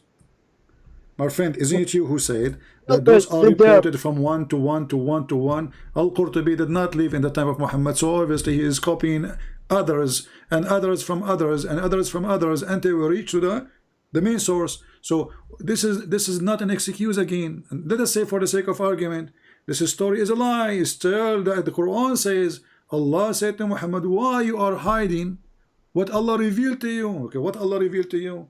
That you will take this woman. So based on this verse alone, Muhammad was a liar, telling the guy, keep your wife for you, when Allah told him, take her, she's yours. Even the verse proving that Muhammad is a fraud. Because it's a very controversial topic. You see, my friend, this is what you do. Anything is disgusting, you say controversial. Anything is stupid, you say I have a problem with it. But the question is that a prophet we can trust to follow? Is he the best example? The Lord said, from their fruits you shall know them. As simple as that. Obviously, this does not sound very beautiful, what you're describing. And it does not sound very good, but like, you know, and of course I agree it doesn't sound good, but again, you know, you have, just like you take the Bible with a grain of salt, I take the Quran. I don't, my friend. You are making things up. I said to you, I accept what the Bible teach. I didn't say I don't accept anything in the Bible. I never said that. It's you who keeps saying things I did not say. So it is you now trying to run away from what is written in your books. It says each time the man he tried to have sex with her, Allah make his penis swell. I mean, even the God of Muhammad, he don't want the man to have sex with his wife just because the prophet he want her. Okay, I got you. But here's the thing. I personally, I take this with a grain of salt, and I'm like, I can't believe this is from a prophet of God. So, and you didn't give me any, to be honest with you, you didn't exactly give me very accurate sources for that hadith. I gave you, this is Al-Qurtubi, go check it out. I mean, I give you the book name, I will give you the page number, I can give you the link, and then you say to me, you did not give me accurate. So if it's not accurate, my friend, if it's not accurate, why it is there? I'm going to check it out. I'm going to do research later. Okay, so don't tell me I did not give you accurate, because if it is not accurate, do you think the scholars, they will put it there, something not accurate? Be honest with yourself. Of course, there are many scholars that believe incorrect things. They're just humans, just like there are many Christian scholars. Your prophet is a human too. Your prophet is a human too. He's a human indeed. Okay, so if the excuse is that there is a scholars, they are a human, well, then we should not believe in any story, because all those stories written by a human, the good and the bad. Well, here's the thing. Just because if it goes from one human's mouth to another human's mouth, of course, a little bit would have changed. But that doesn't mean you have to throw the entire trash away. No, you have to throw the entire thing in the trash, because then we will have no stories to tell today. So, my friend, what you are doing now, wherever we go, you will find an escape for it, and you will say, well, this story is controversial. This story is questionable. This question, you did not give me authentic source. All what I'm reading is your Islamic books. So how you can follow Islam if you cannot if you cannot trust your books? How yourself you can be a Muslim if you don't have a trustworthy books to follow? There are a couple of course, there are a few flaws here and there. It was passed on from human to human. That doesn't mean that the Quran itself. I showed you a verse from the Quran. You say this is wrong. Is that passed from a human to human wrong, or this is Quran? I'll give you my answer. Let's say I have a apple tree in my yard, and it makes a couple times it produces very bad apples. Few times. You asking me why I should throw away my whole tree, chop off the whole tree? I'm telling you, I can't do that. I will accept that it is not perfect, and I will keep it for the good apples. So you are saying that Allah have a bad apples. and there's a tree. There's some apples are good. There's some apples are bad. So in this case, that would mean that in the Quran there are verses that have not been perfectly preserved. That's all that means. Okay, so now anything I will show you, I'm wasting my time with you, with my respect to you. Anything I will show you, you will say it's not preserved. Very simple. Okay, let me ask you directly. Just because there are things that, let's say, are immoral, because let's be honest, you used arguments based on morality about Muhammad, things that he did. Not disagreeing with you that a couple of those there are immoral, but just because there are a couple of immoral things here, does that specifically mean that the whole thing, God does not exist and Muhammad is not a prophet? Okay, or in your, okay. When a man, when a man, listen to me. When a man, he go flirt with married women, and let us say, okay, all of us, we are sinners. Okay, I commit sin too, and you commit sin too. Correct? Do you agree? That's true. Okay, so do God, he is going to rebuke me, or he is going to encourage me to do more sin? Is he going to make verses saying, do it, good for you? Why? No, this is the Quran. You see, I just quote for you, my friend. You are not listening. So when Allah, okay, fine. So here's the thing. Like a lot of the arguments you say, like they can be interpreted in many ways, but regardless, my friend, you can give interpretation as you wish. You cannot escape it, my friend. Good try. Good try. No, good try. Here we go. The verse in front of you. It says, why you are hiding what Allah revealed to you, telling the guy not to divorce your wife. So the guy came to Muhammad saying, I want to divorce my wife. Muhammad saying to him, why? Why you want to divorce your wife? The guy a second ago was in his house flirting with the wife. And now his God saying to him, encouraging him to be filthy, saying to him, why you are hiding what is in your heart? What is in his heart? He's in love with her. He wants her. He want to have sex with her. So Allah saying, why you hide from him? Why? Okay. What kind of God he says that? God, this God should say to him, shame on you, Muhammad. The woman, she's married. Shame on you. Leave the woman alone. Let me ask you, do you believe, like in poetic justice, that the moral will always win in this world? Because you know, while we would like, me too, I would also like that to be the truth, but that doesn't always. Just because it's moral does not mean it's true. I believe that evil is more strong than the good in this world. I believe in that. So morality does not always. But I believe in the same time that the Lord will do justice for those who do bad. So you can be a terrorist, you can kill me, and you win. You win. You take my house. You can do. You are a terrorist. Okay, and then, but God will do justice. So evil can win, but this is temporarily win. But look at this. Now we have God. He is not screwing his prophet, saying to him, shame on you to do so. He is saying to him, why? He's saying the opposite. Why? Why you don't tell the guy you want her? Why you are telling him keep her? If you and you like her, are you fearing the people? So do you fear what people will say? So obviously what he will do is bad. You see, when we fear what people will say, obviously what we are doing is not right. Okay, everything we do in secret, everything we cannot do in public, obviously it is not right to do in private. Well, not exactly. I don't agree. No, I agree. I don't. No, if I'm married now, if I'm married and I have my wife, I always say to her in public, "I love you," but I will not say. But I cannot say. But I cannot say to a married woman, "I love you." Do you agree? In the public, can I say that to someone else's wife? Yeah. Well, obviously that's wrong. That's bad to do. I don't disagree. So your prophet, he did that in a private, but he did not dare to say it in public. This is what the verse is saying. The verse saying to him, why you are hiding? What is in your heart? Are you afraid from the people to tell them? I'm not going to make any excuse. I admit that is messed up, and but at the end of the day, it makes it easy. At the end of the day, I take the Quran with a grain of salt, and I agree that it's messed up. I do not follow that specific. How do you say it? I don't think that's right to do. I don't follow that. But I take the Quran with a grain of salt. But let me ask you, did you used to be a Muslim before? We are talking about, thank God, I'm too smart to be a Muslim for a second. I will insult you, but this is... So did you leave Islam because of moral cases, or because of... Islam, the reason I refuse Islam, because Islam is the most stupid religion ever. It's just stupid. It's just so stupid. As an example, I will give you an example. You know, we are talking about good and bad, right? When the Quran says that bad women, they will marry bad men, and good women, they will marry good men. Do you agree with that? Obviously, that's a symbolic verse. How can you not use that it's symbolic?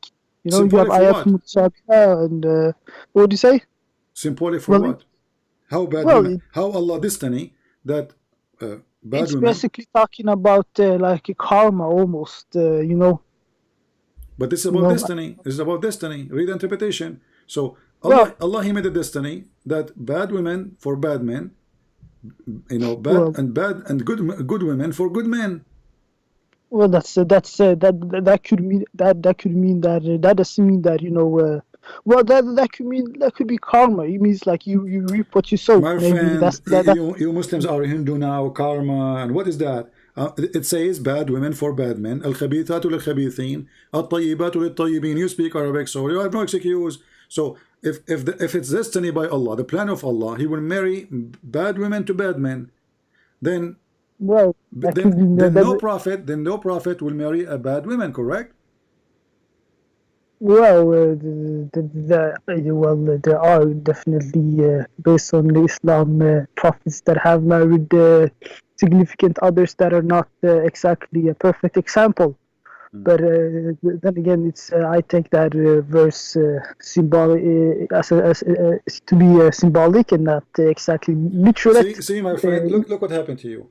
The second now you are trying to use a new duct tape to close the leak of Muhammad. So now this is symbolic, guys. Symbolic. My friend, it's symbolic. We agree. It says symbolic for what? That bad women, they will marry bad men only, and good men, they will marry good women only. It's a destiny. So symbolic. I get it, but symbolic for what? Symbolic for a foolish logic. Because you just said there's many good men, they marry from bad women, and vice versa. So what kind of God He says? I made it. I decide that I made a destiny that bad women only will marry bad men, and good women only will marry good men, and good men will marry only good women. Look how He repeat Himself like a kid. I mean, how many times I need to repeat? Okay, women who they are bad, they will marry a bad man, and men who they are bad, they will marry a bad woman, and then a man who is good, he will marry a good woman, and women who is good will marry a good man. Read it one more time and look at it, and you will come to understand. There are good possibilities that it is. Okay, give me the possibility you accept. Well, okay, the possibility is that it symbolically means you reap what you sow. And Islam, we believe this. You probably believe that in Christianity too, or not. You wouldn't believe in the concept of hell and concept of heaven. But that doesn't mean that Allah. What does this have to do with heaven? What's wrong with you, my friend? Are we going to talk about electricity soon and the price of the oil? Don't you understand? Focus with me. This is not about oil price, and this is not about taxes, and this is. Listen, I asked you symbolic for what? I said to you symbolic for what? It says bad men will marry bad women. Bad women will marry bad men. Good men, they will marry good women. Good women will marry good men. Very simple. And suddenly you start talking about things that have nothing to do with the topic. Explain to me what this verse means. What it means is you reap what you sow, but that doesn't mean that God always involves Himself in people's life on earth and always make sure that people reap what they sow. But in general, people reap what they sow. Hold on. It says bad women. I mean, very simple. He did not say some bad women marry some bad men, some good women marry some good men. He made it so clear. Bad women marry bad men, and good men, they marry good women. And now you are trying to again use duct tape. They will not try. You know, you are out of duct tape. Do you still have more? To be honest with you, I'm pretty. When it comes to this, it's not your best argument. You have made a lot of good arguments. No, actually, this is one of the best, because if this is true, then Muhammad's wife, she should not be bad. Aisha should not go and make a strike against him. So, Hafsa should not make a strike against Muhammad. Even the Quran says that the wife of Lut and the wife of Noah, they betrayed their husband, and they are prophet. So when the Quran says Allah will make a destiny that bad men may marry only bad women, and good men, they will marry only good women, that's mean Muhammad is bad. Well, again, there's a lot of way too much plausible deniability that verse could mean. Yeah, you can use duct tape. Read the interpretation. You know, again, You know, even based on the translation that you used right now. I'm a friend. Use any That translation you sounds want. very- You speak Arabic. You do not need translation. You are a person who speaks Arabic. So let's not to go and jump to the exclusive translation. الخبيثات للخبيثين والخبيثون للخبيثات والطيبات للطيبين والطيبون للطيبات. Does it not sound like it could be like a nice, you know, a poem, like you know, a poem, you know, like it means like a poem, symbolic poem, you know. Some verses are like that, and some verses are direct, and you are not my friend. mostly. My friend, your God, he made a decision that he will marry bad women to bad men and good men to good women, and then we find that this is absolutely false, because even the Quran speak about the wives of Muhammad going and doing strike against Muhammad, and even the Quran accused them to be kuffar. The Quran says وَقَدْ صَغَتْ أَيْمَانَهُم, which means their heart became a heart of kuffar, and Allah is asking them to repent in the verse. So if bad women, they will marry only bad men. That's mean Aisha, she married a bad man, his name is Muhammad. And you agree with me that the fruit of Muhammad, obviously it's bad, but what you do each time I show you something showing that Muhammad is a very bad man, you use a duct tape. Either you say, oh, this is controversial, and this is maybe it's a corruption, or maybe this is not authentic source. Even if it's Quran, you said that maybe this is not true from the true Quran, this is additional. So speaking to you, my friend, speaking to you, I have to say that you are a person, you like to sit with me in a round room, so I cannot corner you. Well, you have a lot of points. I admitted to you before, and that there's a lot of things that I think the Muslim community they need to look at. But then again, you know, this is maybe the first time in history where people that are not Muslim they take a good look at Islam's sources, and so we have to, you know, take a second look at, you know. Because when it comes to Sahih Bukhari and Sahih Muslim, we just call the whole book Sahih. You know, we don't. Yeah, even the names. Actually, the books of Sahih are 6, not only Bukhari and Muslim. You know. And by the way, just to give you information, maybe you do not know it. Do you know that you don't have the book of Al Bukhari and Muslim? How come? What do you mean exactly? You don't. No Muslim have it. I have it. Sahih Bukhari and Sahih Muslim. Nobody have it. Nobody have it. They have what they have today. They claim that from the students of the student of Al Bukhari, some of them they memorize what Al Bukhari said. Who in the world can believe such a thing? You don't have a book of Al Bukhari. Same as the Quran. You don't have the book of the Quran. So what happened here? That we have a madness of lying, saying that Islam preserved. When we check out, we find that the Quran is not preserved, the Hadith is not preserved, and nothing is, Islam does not exist actually. What we have is a collection of his stories, and the story is embarrassment to our Muslim. He would deny it the same way what you did. Okay, have you heard about Yasir Qadi? Yeah, I know him. He was my cousin. But my family, they decide not to accept him to be my cousin no more, because he said there's holes in the narrative. Okay, funny.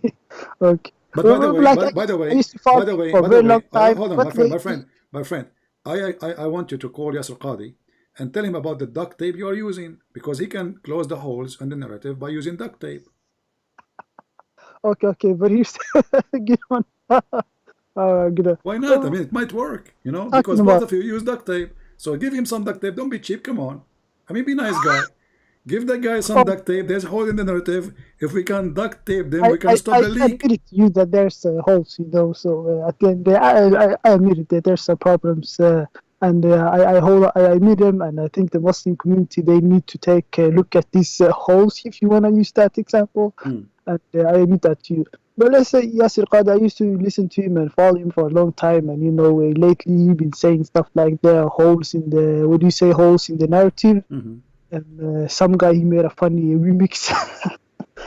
Some people are funny. But did you notice, my friend, when Yasir Qadi he said his sentence, all Muslims suddenly they washed their hands from him. I mean, the guy did not say he's a scholar. According to them, he was a scholar a second ago.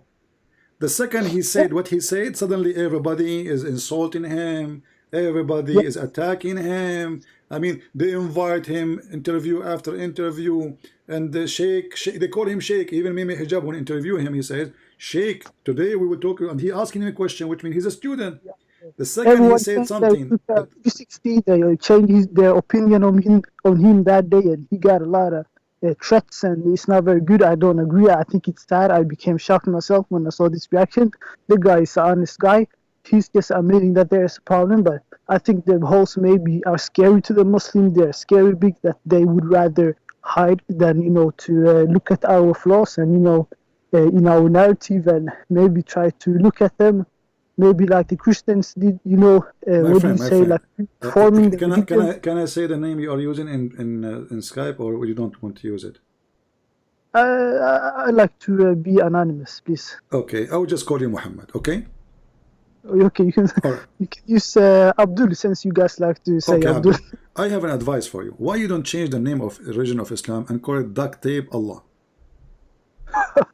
Oh, nice one, man. Because you Muslims, all what you do is just duct tape the God. I mean, the God is leaking all over. There's holes in his book, there's holes in his statement, there's holes in his logic, there's holes in his ethic. And what we do, we duct tape. Even when Yasir Qadi, he says there's holes in the narrative, he did not even dare to tell us. He said we should not discuss this in public, we should discuss it in private. So he's not being honest.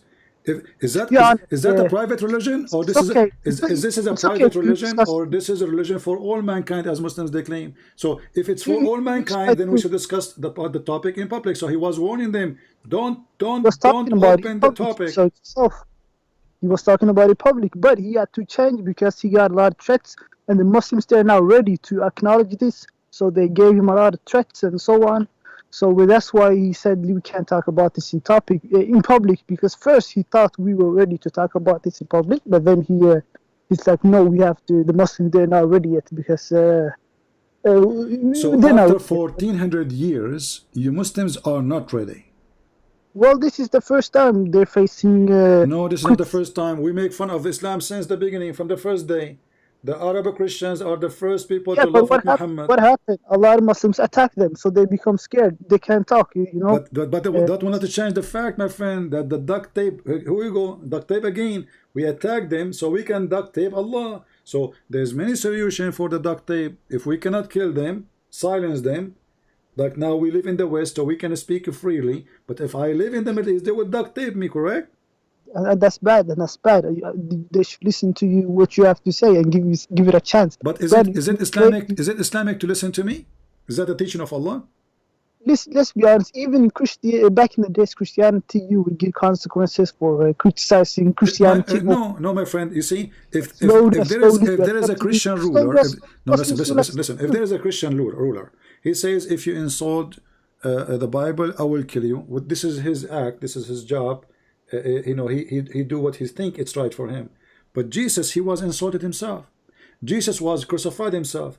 Jesus was in the cross, and he says, forgive them, Father, they do not know what they are doing. He did not say, I will kill you. He did not say, hey Christians, after they finish killing me, kill them all. He did not say that. He said, forgive them, Father, they don't know what they are doing. So if Jesus himself was insulted, was killed, was humiliated, and yet Jesus in the cross says, forgive them, Father, they do not know what they are doing. That's mean the best example of us is Jesus, not a king. Unless the king is following Jesus. So, well, I'm sure Muhammad wouldn't attack people because they criticize Muslim. He doesn't seem like that type of a person. Okay. So why he says then kill those who don't believe in Allah and the last day from the Christian and the Jews until they pay jizya with humiliation? Are there examples in the hadith where he attacks people because they disagree? All the hadith about he said, I've been victorious by terror. He even scared the Christians from a distance of 1 month journey. I haven't heard that one before. You are talking to Christian Prince. You will hear Allah. Before that, my before that, there's Allah on the other side of it. This is a Sahih hadith. He said, I've been victorious by terror from the distance of 1 month journey. The terror hadith, something. What does it say exactly? It says in Arabic, نصرت بالرعب مسيرة شهر. So from a distance of 1 month journey, he was victorious by terror. People, they hear he's coming. Month journey is a month away. This is how you see how peaceful he is. If Jesus come into a town, people will be terrified or will be happy to go and meet him.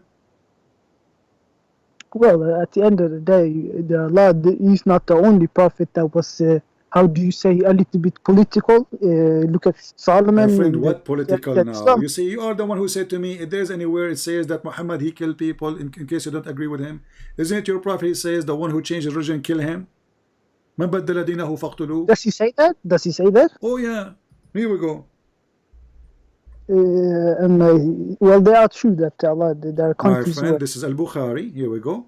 The prophet says the one who changed his religion, i.e. apostate, kill him. And this is Sahih. Well, there are countries that, I'm not gonna lie, there's countries like Saudi Arabia and stuff where you can't be non-Muslim and get away freely. But here's the thing you don't understand. It's that it was like that in many Christian countries before, but they became more and more, let's say, civilized and my friend, more, you keep saying Christian countries. Jesus is our constitution, not a Christian country. As you see now in some Christian countries, they do everything against God. So can we follow them now? Can we say that Jesus what he said? So either we follow what Jesus said, or not. The punishment for people who are not Muslims is being killed. Just to show you the stupidity, of Muslims. A guy he posted for us in the chat saying there is violent verses in the Bible. Read for me Luke chapter 2 verse number 49 and 51, and he said that Jesus says, I did not come to bring peace, but I brought division. My friend, but Jesus, did he kill anybody? And why you don't continue reading the verses? He said, you see what people they do? Muslims, I'm not trying to insult you, the one is with me, Mr. Muhammad, but Muslims are a bunch of hypocrites. Did Jesus kill anybody? Did he take a sword to kill somebody? Jesus said that they will kill you. They will kill you.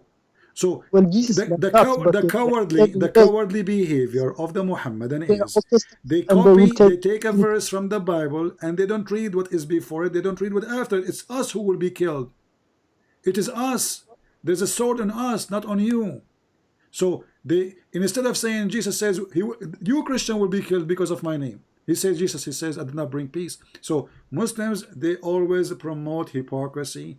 They copy paste verses, but they don't want to show the rest of it because they knew that the same chapters we are reading will condemn what they are saying, will expose their lies. There are people that killed the others in the name of Jesus and in the name of Muhammad and in the name of Allah and in the name of Yahweh. Muhammad himself, he killed people for no reason, just to steal their sheep. Muhammad, he killed people for no reason, just to take their women. Muhammad, he will only fight in self-defense and when you think it's necessary. As an example, Bani al-Mustaliq, here we go. Let's give you an example. Hold on. You probably made a lot of wrong things too. Hold on, my friend. Hold on. Obviously, you know nothing about your religion. Here we go. Those are nice people. They never attack Muhammad. They never do anything to him. He waited for them until they were feeding their animals. The men are busy. The women in their houses. And then he attacked them and he took all the women, he killed all the men who can defend, and he took the children too. This is the story of Juriya. Read it.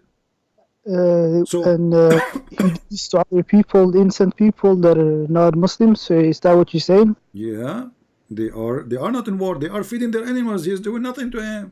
He took their animals, he took their women, and he raped them. Muhammad, we're speaking about the same person. Muhammad, the same person. Muhammad sallallahu alayhi wa sallam. Yeah, sallallahu alayhi wa sallam, yeah.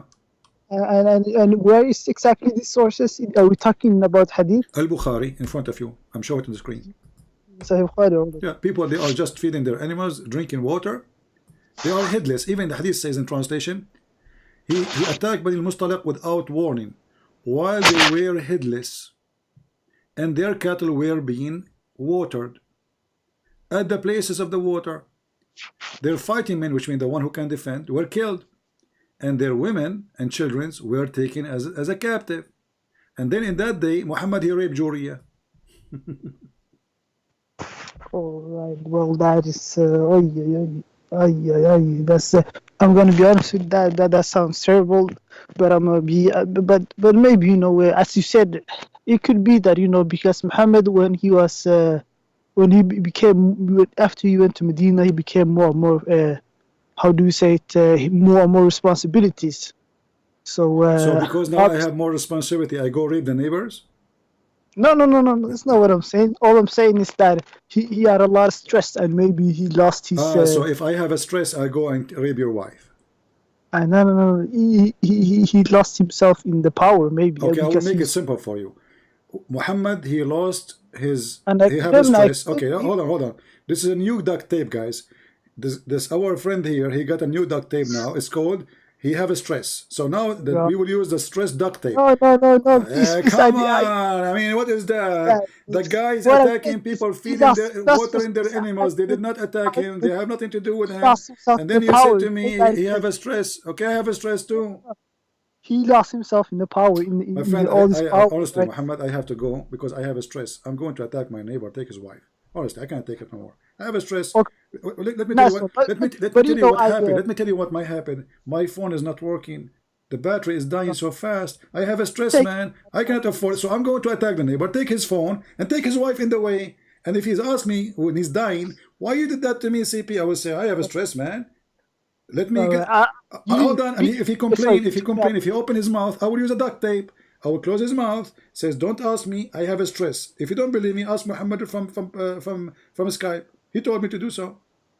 But my apologies. That was Muhammad. what I meant was. Muhammad, what I meant. Okay, he lost himself. All the power. He had a lot of responsibilities and all the power. Muhammad, I will change your name. I will change your name, honestly, to duct tape in Skype. Honestly, I will do that. Here we go. I will do it in the front of your eyes. I'm not going to show it on the screen. I will use next to him, next to his name, duct tape. I'm serious. I did that. Here we go. Actually, I'm typing in Arabic. Let me fix it. Duct my tape. God, man, come on, man. Yeah, because simply this is what you do. This is what you do best. Duct tape. I will show just part of your. I'm not going to show your name. Here we go. There we go. People will see. Duct tape. That's you. Well, nice talking to you, my friend. You can call me next time we go live on air. I have to go now.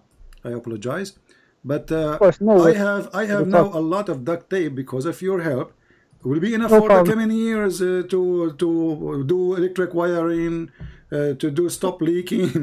I mean, you're welcome. If you need any more, you have unlimited supply of duct tape, my friend. I mean, you're wonderful. Thank you. All right. Take care. Take care. Bye bye. He's a nice guy, but I mean, what we can say.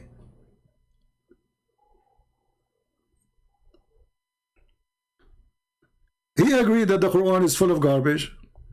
But what his excuse is, maybe those verses are not from the preserved Quran. Or this is not a good ethic of the Prophet, but maybe this is a story is not right. Or the Prophet, he did this, he took the women and the children, etc. Maybe he have a stress. I will not be surprised if our friend Muhammad, he work in Home Depot. And each time he leave work, he takes some duct tape with him. He do not know what to do with them. So he said to himself, let me call his Christian Prince.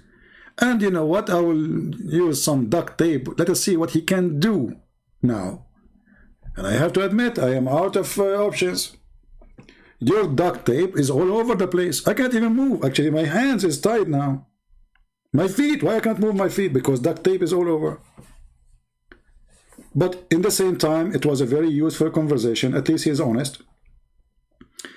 When it's wrong, he says wrong. He tried to find escape for it, but he's a nice guy, I have to admit. He is different from the rest of Muslims. I can tell he's coming from a good family, right? You can tell right away when a person is a straight boy, when a person is coming from a nice family. So this gentleman, obviously, he is from a nice family. I salute your mother for having a child like you. Because if not your mother, she is a good woman, you will not be the nice person we spoke to. This is what we say, from their fruit you shall know them. See, people, they say to me, sometimes you are very savage. If you are savage, I will wipe the floor with you. If you are kind and nice, I will be nicer to you.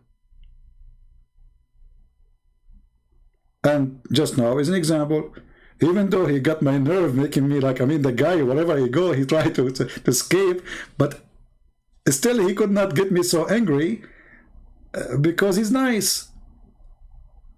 You know what I mean? He's a nice guy. He's a nice guy. But nice is not enough. We have to hold into our truth, and we have to be more brave and say, well, you know what, this is garbage. And if you agree that, and you agreed already, there's many things in this religion is stupid, hole in the narratives, etc., not ethical. So why you don't accept that Muhammad is a fraud?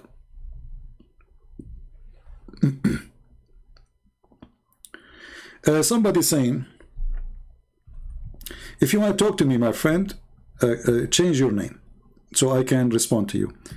Don't use respond Christian Prince. You cannot respond to me.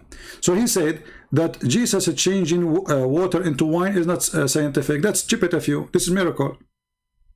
I mean, even look at this logic. Jesus changing water into wine is not scientific. Who told you that when the Quran says that Jesus, he made the blind see, is that scientific? When Jesus made the guy who cannot walk, is that scientific? When Jesus tell you what you hide in your houses, is that scientific? Abdul? Genius, you are so cute. By the way, you won a duct tape for today. And it's not me who paid for it, our friend Muhammad. Just leave your address, we will send you a duct tape because you're an idiot. So this is the error in the Bible. It's not scientific, Jesus making the wine from water. The rest in the Quran is okay. Jesus, you know, he sent 7 sandwiches. Every sandwich have a whale. This is scientific. You have a chapter in the Quran. It's called the chapter of Al-Ma'idah. Why it's called Al-Ma'idah? Because Jesus, Isa, he asked Allah to send him 7 sandwiches, brother. And then when they open the sandwich, brother, they have inside them 7 whales. Brother, now based in your scientific, this is very scientific. Actually, me myself, I always do that. It is science.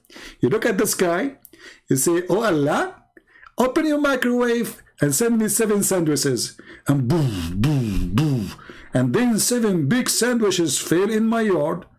Each one of them is full with big whale. And the Abdul is talking about this is changing water into oil is not scientific, okay? It's error. What an idiot. I mean, this is where I say to women, be careful when you get married. If you marry to a guy like this, you will hate yourself for the rest of your life. You see, I advise women, if you want to marry, no problem if the guy is not good looking.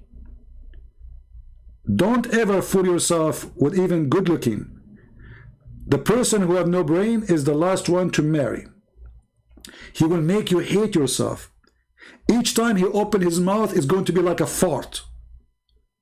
You can live with a person he don't look good because he will do good to you. He's smart. You will love him. But a person who is stupid, he will make you live in misery. Stupidity. There's no solution for it. You cannot fix it.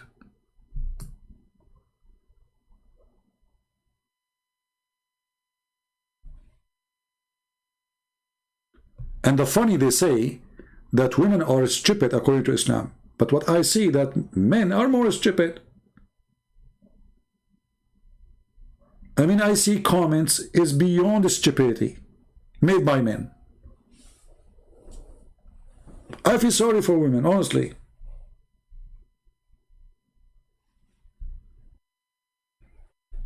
I mean, what's wrong with people?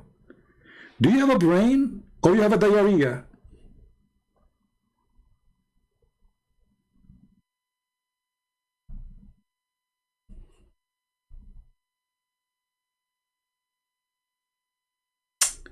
Oh boy. Sorry, this guy. I hope men are not upset from me. Hello. But honestly, I mean, you know, the problem is really big. You know, we all exist in a society where everybody around us make that the man, he is the smart, and the women, they are not really smart. But if you go and check in reality, you will find there's a lot of men, they are the most dummy idiot ever you can imagine, and they claim to be smart. Same time, there's women, they have no just in their life, they are smart, they deserve way better. But women, they have little opportunity to change their life because society control them, culture control them, rules put on them, everybody judge them. You see, in the Middle East, if a man, he goes sleep around, he sleep with 1,000 women, nobody say he's a bad person. If a woman, she sleep with one guy in her life, and people know about it, that's it, she's over. The most hypocrite culture ever in the world.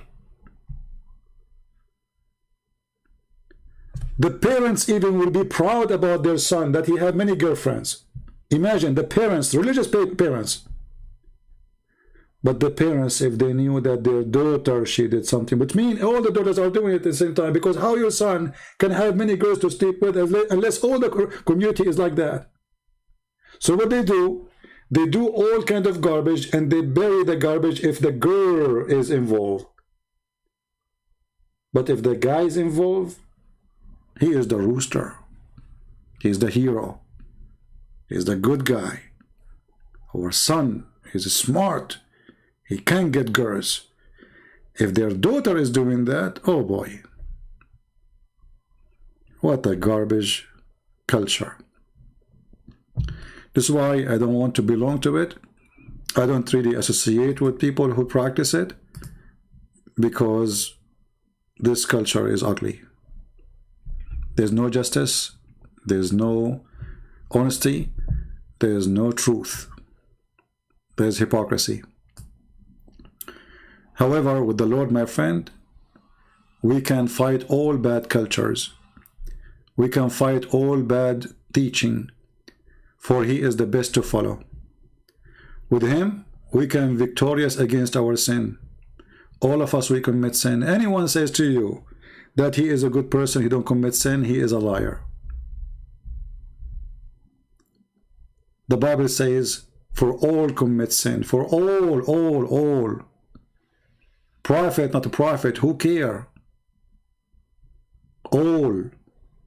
But there's only one person. His name is the Messiah. So never make an example, a best example of you, for you, except the Messiah. For no man deserves to be the best example. For all of us, we commit sin.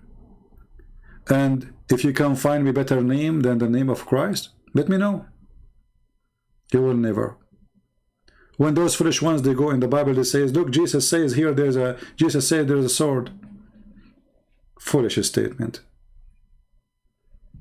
Coming from a fool. And the foolish will never win. Because the first thing a foolish person do, he hurt himself. It's like giving a gun to a fool who do not know how to use it. He will shoot himself.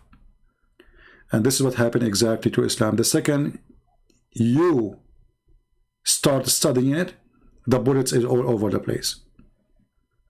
So today, I hope we have a good time. We are here for many hours, even though I was planning to be here for 20 minutes. It is 5 hours and 18 minutes only. Again, remember, please, if you have friends, they are Russian or they are Chinese, we have a new books translated, and you can find them in the info, or you can find them in the Patreon. You can download them from there. Don't just share the link. Download the books and put them in your own drive, in your own Google. It's for free, Google Drive. And then you can share them with your friends. This way we can preserve those books and they will be there forever. And again, they are a gift from me for free, as many other languages: Indonesian, Croatian, Albanian, Malaysian, you name it. I mean, all languages. So more and more languages will come soon, I hope so. And more books will be there to be gift as for people. And I hope that the Lord will give me time so I can write more books and we help more people, more nice people like this gentleman who called me, Muhammad, so he can see the truth and the truth will set him free. I pray that this person, him and his family, they will find the truth. He's trying to resist, but he is close. He is close to leave. So I hope next time he call me, I pray that the Lord will provide me with patience, because sometimes I lose my patience. Too much duct tape. But I will try to go to the pharmacies and buy some medicine specifically for duct tape issues, so I can stay talking to him longer. So until we see you again, may the Lord bless you all. Christ is Lord, Islam is false, and we prove it every day. Take care.